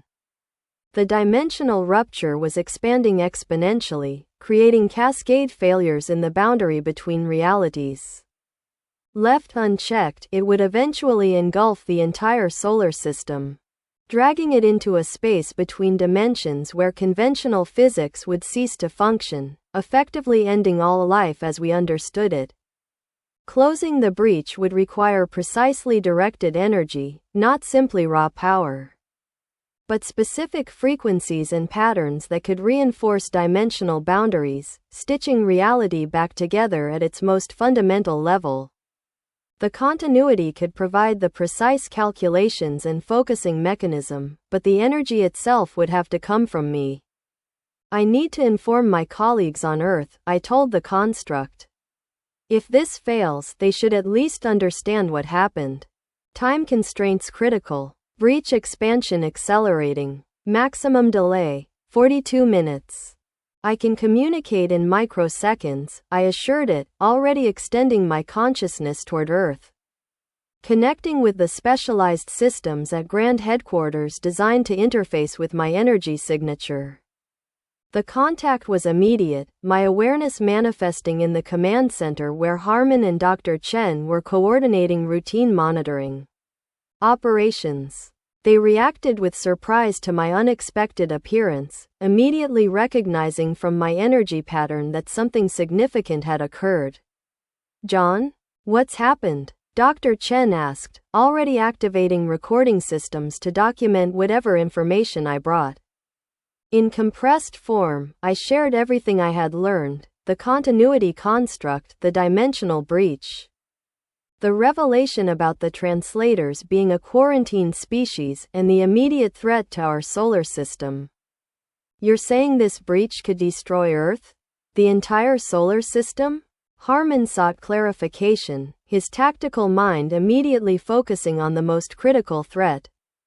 Not destroy in the conventional sense, I explained, but remove it from normal spacetime. Place it in a dimensional pocket where physical laws as we understand them wouldn't apply. The effect on all life would be the same as destruction, and you're proposing to close this breach using your own energy? Dr. Chen asked, concern evident in her voice. At what risk to yourself? Significant, I acknowledged.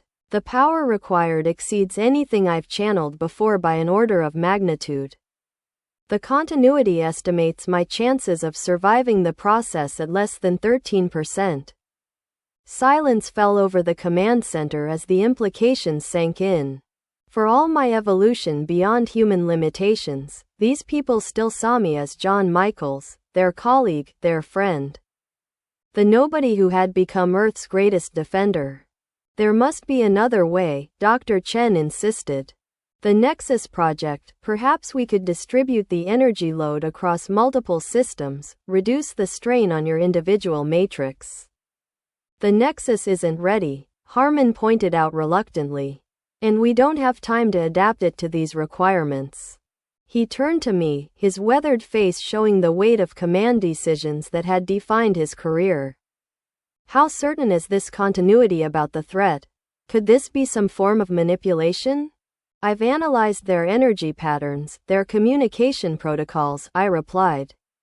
There's no deception I can detect. And my own readings of the dimensional breach confirm their assessment.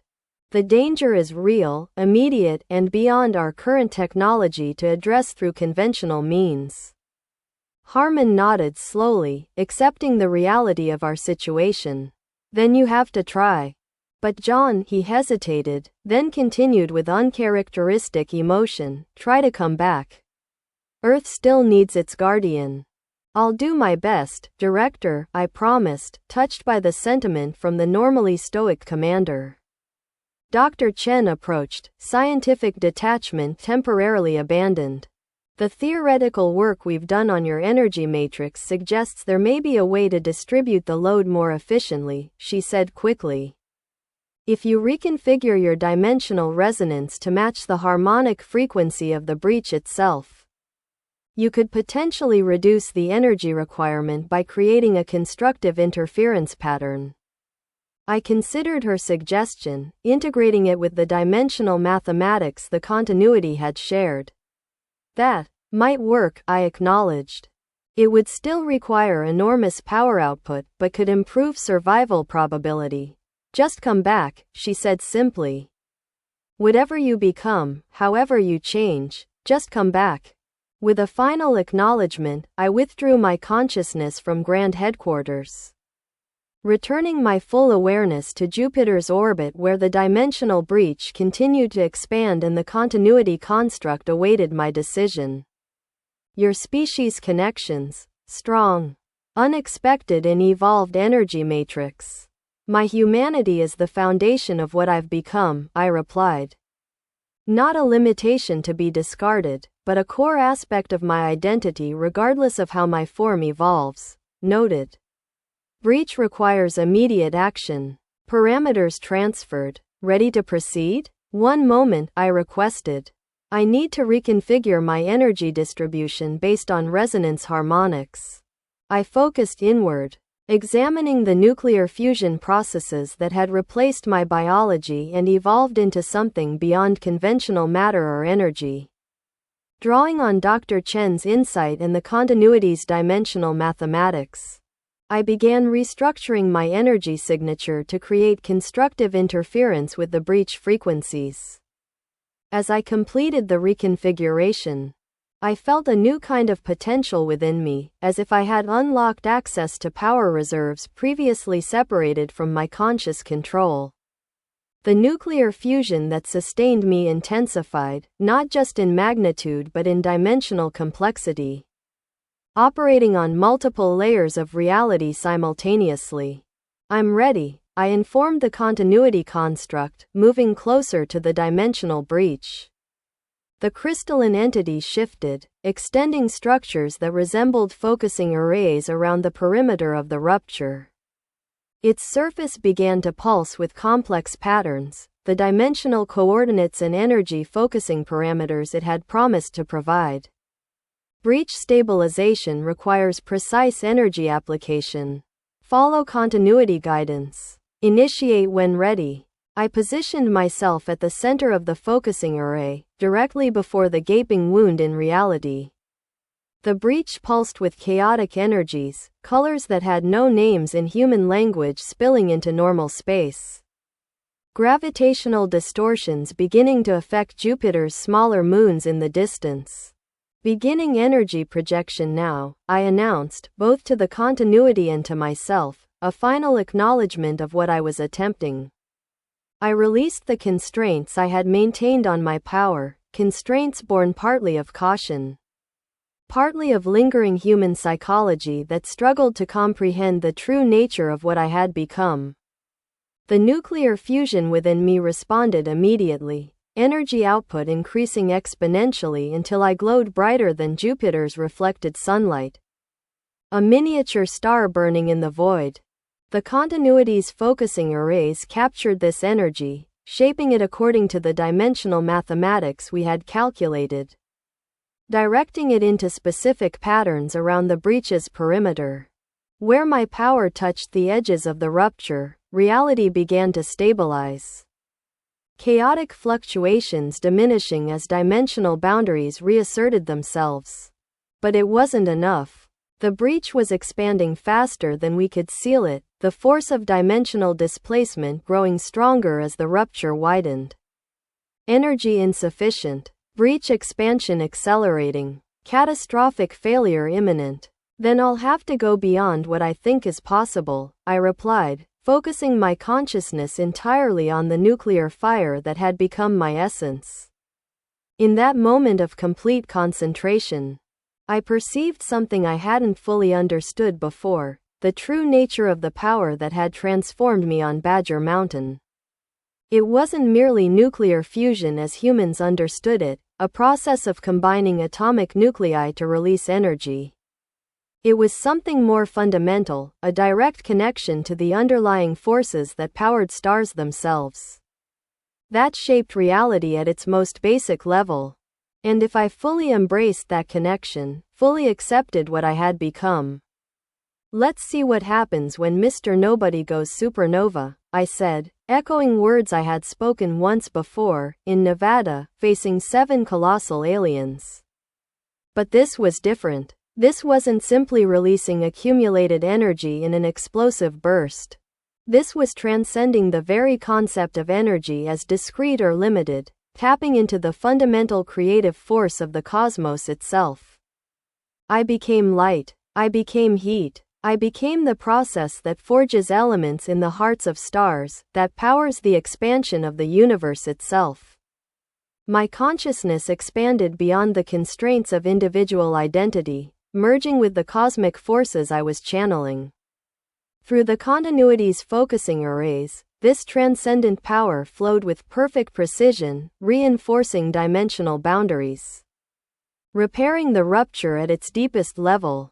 The breach began to shrink, reality knitting itself back together as the proper separation between dimensions was restored. Extraordinary. Power output exceeds all calculated parameters. Breach closure proceeding. The continuity's communication reached me through my expanded awareness. A distant acknowledgement barely registering against the cosmic symphony I had become part of. I was everywhere and nowhere, intimately connected to every aspect of space-time around me yet detached from normal physical existence. As the dimensional breach closed completely, the excess energy I was channeling had nowhere to go. It rebounded through the continuity's focusing arrays and back into what remained of my individual form, creating a feedback loop that pushed my transformation to yet another level. For a brief, transcendent moment, I became a true supernova, a stellar explosion that outshone Jupiter and its moons. Visible as a new star in Earth's night sky despite the vast distance. The energy release was beyond anything I had previously generated, beyond anything humanity had ever witnessed up close. And yet, unlike a true stellar explosion, this energy remained controlled, contained within the framework of consciousness I had established. I was the explosion and its controller simultaneously, experiencing my own dissolution and recreation in the same eternal instant. When awareness of individual existence returned, I found myself transformed yet again. My energy matrix had been completely reconfigured, operating now on principles that transcended conventional physics. I existed simultaneously across multiple dimensions. My consciousness expanded to encompass awareness that would have been impossible for my previous self to comprehend. The continuity construct remained, though it had withdrawn to a safe distance during my transformation. Its crystalline structure reconfigured once more, adapting to interface with my new form of existence. Dimensional breach sealed. Threat neutralized. Your evolution, unprecedented. What am I now? I asked, the question directed as much to myself as to the continuity. My voice no longer produced conventional sound waves but resonated directly through the fundamental fields that underlay reality. Classification difficult. Nearest equivalent. Dimensional nexus entity. Living bridge between realities. I extended my awareness, testing the parameters of this new existence. I could perceive dimensions beyond the conventional 3 spatial dimensions humans inhabited. Could see the subtle interconnections between realities that most beings never glimpsed. And I could move between these dimensions effortlessly, as naturally as humans move between rooms in a house. The breach is sealed, I noted, examining the space where the rupture had been. But what about the translators? If they escaped their quarantine once, they could do so again, correct? Containment protocols require reinforcement. Continuity resources depleted by breach closure. Perhaps I can help with that, I offered.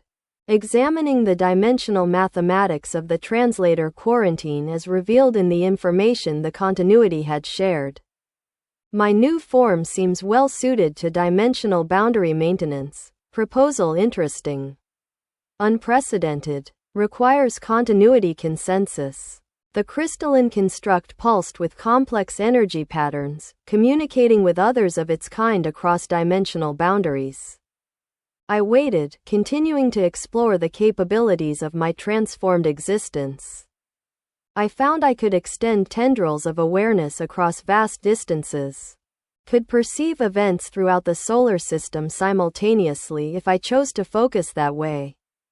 I directed part of this awareness toward Earth, toward Grand Headquarters where Harmon, Dr. Chen, and the others would be anxiously monitoring the situation. Their instruments would have detected the massive energy release when I went supernova. Might even have captured images of the new star that briefly appeared near Jupiter. But they would have no way of knowing if I had survived, if their friend and colleague still existed in any meaningful sense. I needed to reassure them, to let them know Earth remained protected despite my transformation. But I also needed to address the translator threat permanently, to ensure they could never again threaten my home world or any other. The continuity construct's energy patterns shifted, indicating its communication with the broader collective had concluded. Consensus achieved. Proposal accepted with modification. You will assist in reinforcing translator quarantine. Continuity will provide dimensional coordinates and protocols. And Earth? I asked. I have responsibilities there, connections I'm not willing to abandon. Dual function possible with your current configuration. Primary essence maintains dimensional boundaries. Projected fragment maintains Earth connection. The concept was clear immediately to my expanded awareness. My consciousness could now exist in multiple locations simultaneously, with a primary focus on dimensional maintenance while a projected aspect of myself remained connected to Earth. Not a division of my being, but a multidimensional expression of a unified consciousness. Acceptable, I agreed. When do we begin? Immediately. Translator containment priority. Follow continuity guidance.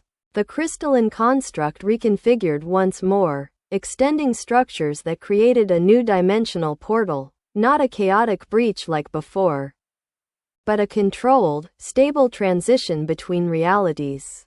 Through this portal, I could perceive the edge of the dimensional pocket that contained the translators. A quarantine zone established eons ago by the continuity to prevent exactly the kind of incursion Earth had experienced.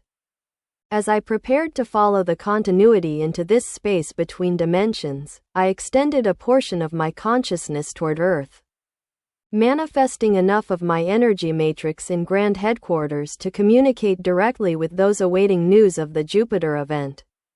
My appearance in the command center caused momentary alarm, alarms triggering security personnel raising weapons that would have been useless against even my projected presence. Harmon raised a hand, signaling them to stand down as he recognized something of my original identity despite my dramatically transformed appearance. John? He asked cautiously. Is that you? Yes and no, I replied, my voice resonating with harmonics that made the air itself vibrate. I've evolved beyond what I was, become something even I don't fully understand yet. But my commitment to Earth remains unchanged. Dr. Chen approached, her analytical mind already processing the implications of my new form. The energy signature near Jupiter, our instruments detected something like a supernova. Was that you? It was, I confirmed. The dimensional breach has been sealed, the immediate threat neutralized. But there's more work to be done to ensure the translators can never threaten Earth again. I explained briefly about the continuity, the true nature of the translators as a quarantined species, and my new role in helping maintain the dimensional boundaries that kept them contained. The information was beyond current human scientific paradigms, but Dr. Chen and Harmon had become adept at adapting to such conceptual expansions. "So you're leaving," Harmon concluded, his expression carefully neutral, though I could perceive the emotions beneath it: concern, loss, a grudging acceptance. "Not entirely," I clarified. "What I've become allows me to exist in multiple places simultaneously. A part of me will remain connected to Earth, available when needed, while my primary consciousness works to secure dimensional boundaries." "A cosmic guardian with a local office," Dr. Chen said with a small smile. Scientific fascination temporarily overcoming the emotional weight of the situation. "Something like that," I agreed. "I'll never abandon Earth or humanity. You're my home, my species, my foundation, no matter how far beyond human I might evolve." The conversation continued, practical matters discussed alongside the philosophical implications of my transformation. Throughout, I maintained awareness of both this interaction and the dimensional boundary where the continuity awaited my assistance. The ability to exist in multiple realities simultaneously, to divide my attention without diminishing my effectiveness in either realm, was perhaps the most profound aspect of what I had become. As our discussion concluded, I prepared to withdraw my projected presence from Grand Headquarters. "I'll return soon," I promised. "Once the dimensional boundaries are secured." "We'll be here," Harmon replied simply. "Earth will be waiting for its guardian to come home." With that assurance, I redirected my primary focus to the dimensional boundary, joining the continuity in the work of reinforcing the barriers that contained the translators.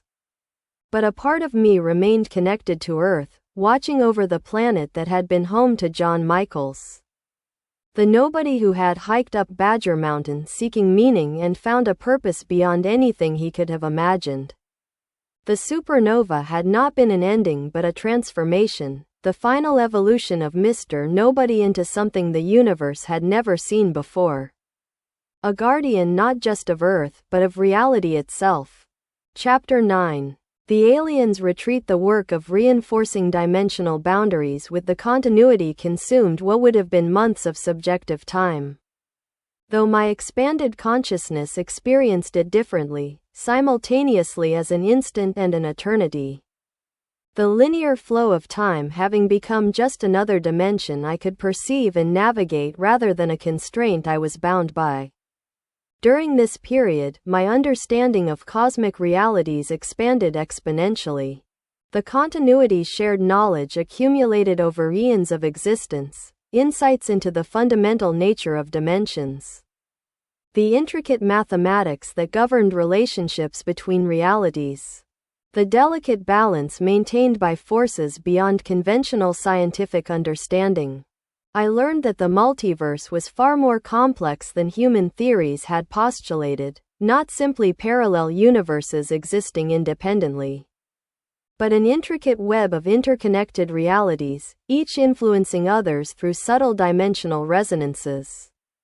The continuity had evolved specifically to maintain these connections, to prevent catastrophic dimensional collapse that could unravel entire regions of the multiverse. The translators, I discovered, had once been part of this cosmic maintenance system. A species evolved to facilitate controlled interactions between dimensions. But they had broken with the continuity's protocols, using their understanding of dimensional mechanics for self-interest rather than cooperative balance. Their practice of translating inhabited worlds, forcibly altering them to suit their own requirements regardless of the cost to native life forms, had led to their quarantine, a dimensional isolation imposed by the continuity to protect the broader multiverse. And they escaped this quarantine to target Earth, I observed as we worked to reinforce the boundaries of their containment. Why Earth, specifically? Out of countless worlds, why mine? Earth. Unique properties. Dimensional resonance frequencies match translator requirements. Facilitates breach of containment. So they didn't choose Earth randomly, I concluded. Something about its specific position in the dimensional matrix made it vulnerable to their methods.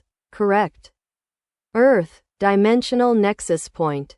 Thin boundary between realities. Contributes to evolutionary potential of species. This revelation carried profound implications. Earth's position at a thin point between dimensions might explain anomalous phenomena throughout human history, experiences dismissed as supernatural or impossible that might actually have been glimpses of other realities bleeding through momentarily. It might even explain my own transformation, the unique conditions that allowed rattlesnake venom and trace radioactive elements to catalyze an evolution beyond conventional human limitations. As we completed our work on the dimensional boundaries, creating multiple layers of protection far stronger than the original quarantine, I considered what this meant for Earth's future.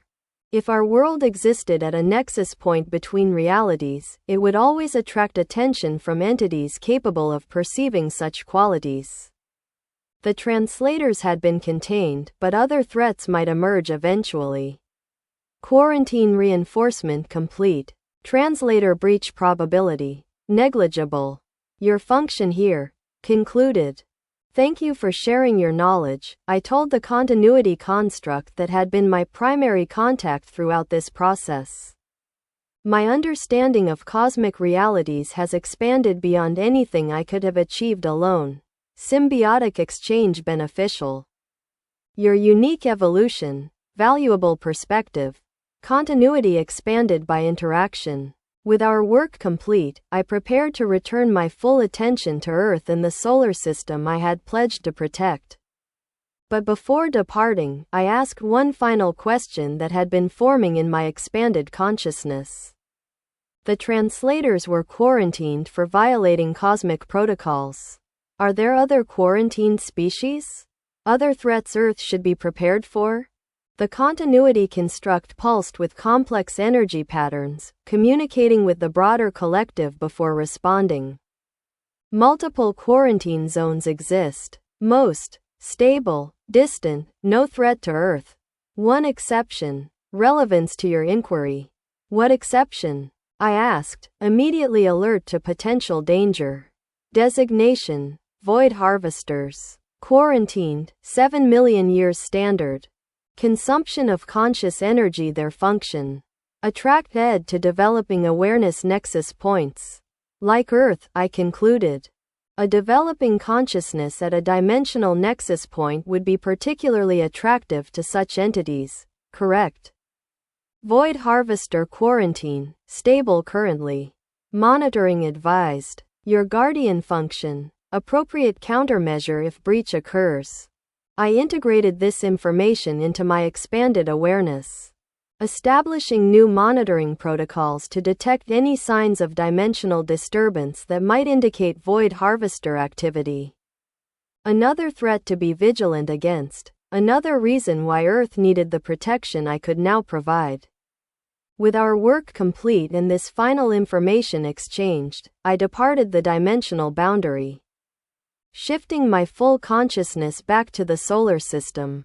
The journey that would have taken conventional spacecraft years occurred in an instant for my transformed existence, distance having become a relative concept rather than an absolute constraint. I manifested fully in Earth orbit. My energy matrix configured to be perceptible to human sensing equipment without disrupting orbital systems or causing panic among those who might observe me. From this vantage point, I extended my awareness, examining the planet I had pledged to protect with perceptions far beyond those available to my former self. Earth pulsed with life and consciousness, billions of minds creating a complex energy pattern visible to my enhanced perception. I could see the dimensional nexus qualities the continuity had described, subtle points where the boundary between realities was thinner, creating unique conditions for evolutionary potential. And I could see something else. Something the continuity might not have recognized given their different perceptual framework, the emerging collective consciousness of humanity itself, still in its infancy but growing toward something new and potentially magnificent. I directed my attention to Grand Headquarters, where the portion of my consciousness I had left connected to Earth had maintained continuous contact during my absence. Through this connection, I had remained informed of developments on Earth while my primary awareness worked with the continuity. Now, I prepared to reintegrate this fragment, to bring my full attention back to my home world. I descended through the atmosphere, a controlled manifestation of energy that appeared to human observers as nothing more unusual than a shooting star. At Grand Headquarters, alarms triggered as my energy signature registered on their specialized equipment, not as a threat but as a recognized return. Director Harmon and Dr. Chen were waiting in the command center, along with key personnel who had been briefed on my transformed existence. As I manifested before them, I adjusted my energy matrix to appear more humanoid, more reminiscent of the John Michaels they had known. Though the glowing, semi-translucent quality of my form made it clear I was no longer conventionally human. "Welcome back," Harmon greeted me with characteristic understatement. "Mission accomplished?" "The dimensional boundaries have been reinforced," I confirmed. "The translators are contained far more securely than before. They won't be threatening Earth or any other world in the foreseeable future." "And you?" Dr. Chen asked, her scientific curiosity evident in her expression. "How has the experience affected your evolution?" "Significantly," I acknowledged. "Working with the continuity has expanded my understanding of dimensional mechanics, of my own capabilities. I've integrated knowledge that will help me better protect Earth from similar threats in the future." "Speaking of protection," Harmon said, turning to activate the main display, "there have been developments in your absence, or at least in the absence of your primary consciousness." The screen showed news footage from multiple sources around the world: strange atmospheric phenomena, unexplained lights in the sky, temporary disruptions in electronic systems.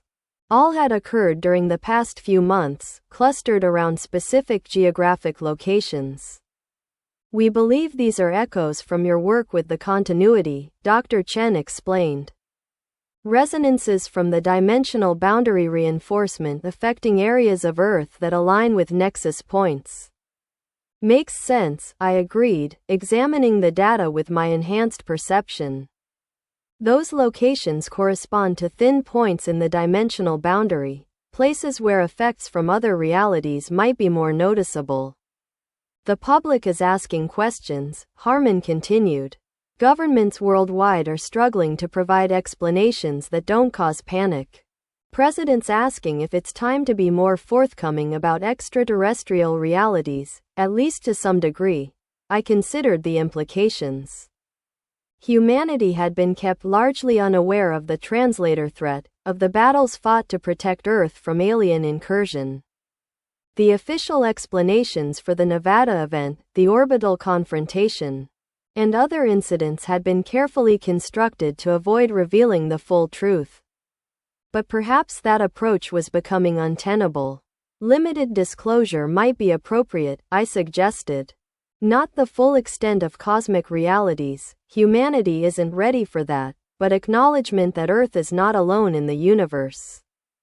That threats have emerged and been countered. "And you?" Dr. Chen asked. "How should we explain what you've become?" "A guardian," I replied simply. "The details of my transformation are less important than the function I now serve. Humanity needs to know it's protected, that whatever cosmic threats might emerge, Earth has a defender evolved specifically to counter them." The discussion continued, exploring various approaches to controlled disclosure. Ways to prepare humanity for a broader understanding of its place in a complex, sometimes dangerous cosmos. Throughout, I was struck by how far we had come since the first colossal alien emerged from a portal in West Richland. Since John Michaels the nobody programmer had transformed into something beyond conventional human understanding. As the meeting concluded, I expanded my awareness once more, examining Earth from multiple perceptual dimensions simultaneously. What I observed filled me with both hope and concern. Hope for humanity's potential, concern for the challenges that still lay ahead. There's something else we should discuss, I said, redirecting their attention. Information the continuity shared about other potential threats, specifically, entities they call void harvesters. Currently quarantined but attracted to developing consciousness at dimensional nexus points. Like Earth, Harmon concluded immediately, his tactical mind grasping the implications. Exactly, I confirmed. The quarantine is stable for now, but vigilance is warranted. More importantly, humanity needs to accelerate its development, technological, social, and consciousness evolution, to be better prepared for future encounters with cosmic entities. You're talking about guiding human evolution, Dr. Chen observed, both fascination and concern in her voice. That's a significant intervention. Not controlling or forcing, I clarified. But sharing knowledge, perspectives, insights that might help humanity advance more rapidly along paths it would eventually discover anyway. The universe isn't always patient. And Earth's position at a dimensional nexus point means it will continue to attract attention, not all of it benevolent.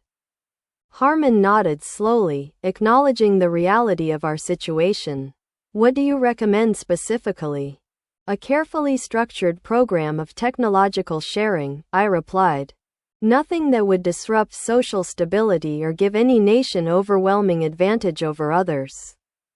But advances that would benefit humanity collectively. Clean energy systems based on principles similar to the fusion processes that sustain me. Medical technologies derived from my understanding of cellular transformation. And eventually, propulsion systems that could extend human presence throughout the solar system, creating a buffer zone, Harmon noted. Expanding humanity's defensive perimeter beyond Earth itself. Exactly, I confirmed. Earth will always be vulnerable as a single point of existence. Distributed presence throughout the solar system provides resilience. Ensures human consciousness would survive even catastrophic events on the homeworld.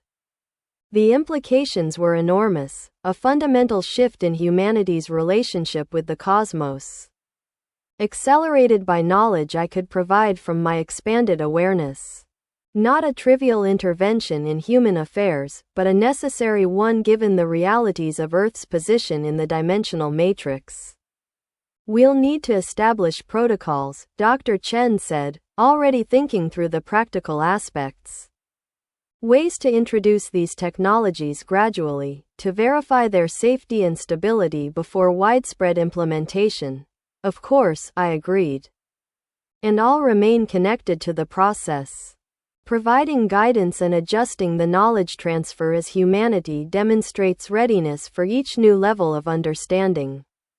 As our discussion concluded, I prepared to depart Grand Headquarters, not to leave Earth, but to establish a more comprehensive monitoring presence throughout the solar system.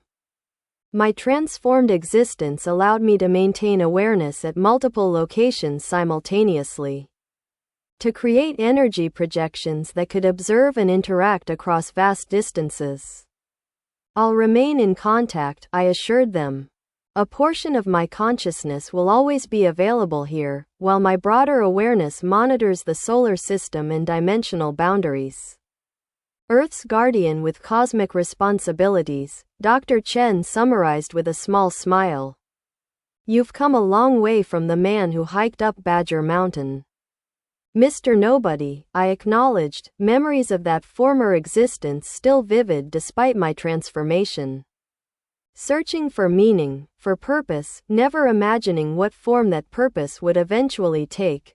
Not nobody anymore, Harmon observed. Quite the opposite, in fact. As I departed, shifting most of my consciousness to the broader monitoring network I was establishing throughout the solar system, I reflected on the journey that had brought me to this point. From an ordinary man struggling to find significance in a seemingly indifferent world to a cosmic guardian operating across multiple dimensions, a transformation that defied conventional understanding yet maintained the essential humanity that had been John Michaels. The years that followed saw remarkable changes on Earth. Under the carefully structured program of technological sharing I had initiated, humanity advanced at an accelerated pace. Clean energy systems based on simplified fusion principles revolutionized power generation, eliminating dependence on fossil fuels and dramatically reducing environmental impact. Medical technologies derived from my understanding of cellular transformation extended human lifespans and cured diseases previously considered untreatable. Most significantly, propulsion systems incorporating basic principles of dimensional mechanics allowed efficient travel throughout the solar system. Within a decade, human outposts existed on the Moon, Mars, and several larger asteroids. Within 2 decades, the beginnings of a true solar civilization had emerged, humanity no longer confined to its birth planet but expanding cautiously into the surrounding space. Throughout this transformation, I maintained my guardian function, monitoring dimensional boundaries for signs of potential threats while providing guidance for humanity's advancement. The limited disclosure program had succeeded beyond expectations, rather than panic at the revelation of extraterrestrial realities. Humanity had responded with determination to prepare, to become worthy of its place in a complex cosmos. Earth's position at a dimensional nexus point, once a vulnerability that attracted threats like the translators, gradually became a strength as humanity learned to harness the unique properties of these thin boundaries between realities. Research into dimensional mechanics, guided by carefully selected insights I provided, led to technologies that would have seemed magical to previous generations. And through it all, despite my continued evolution into something beyond conventional understanding, I maintained my connection to humanity, to the species that had produced John Michaels, the nobody who had hiked up Badger Mountain seeking meaning. That connection remained my anchor, my purpose, my foundation regardless of how far beyond human limitations I might evolve. On a spring evening in 2045, 20 years after my initial transformation, I manifested a physical presence on the summit of what had once been Badger Mountain, now restored following the nuclear detonation that had marked the beginning of my journey. The desert landscape stretched around me, familiar yet changed, just as I had been changed while maintaining connections to my origins.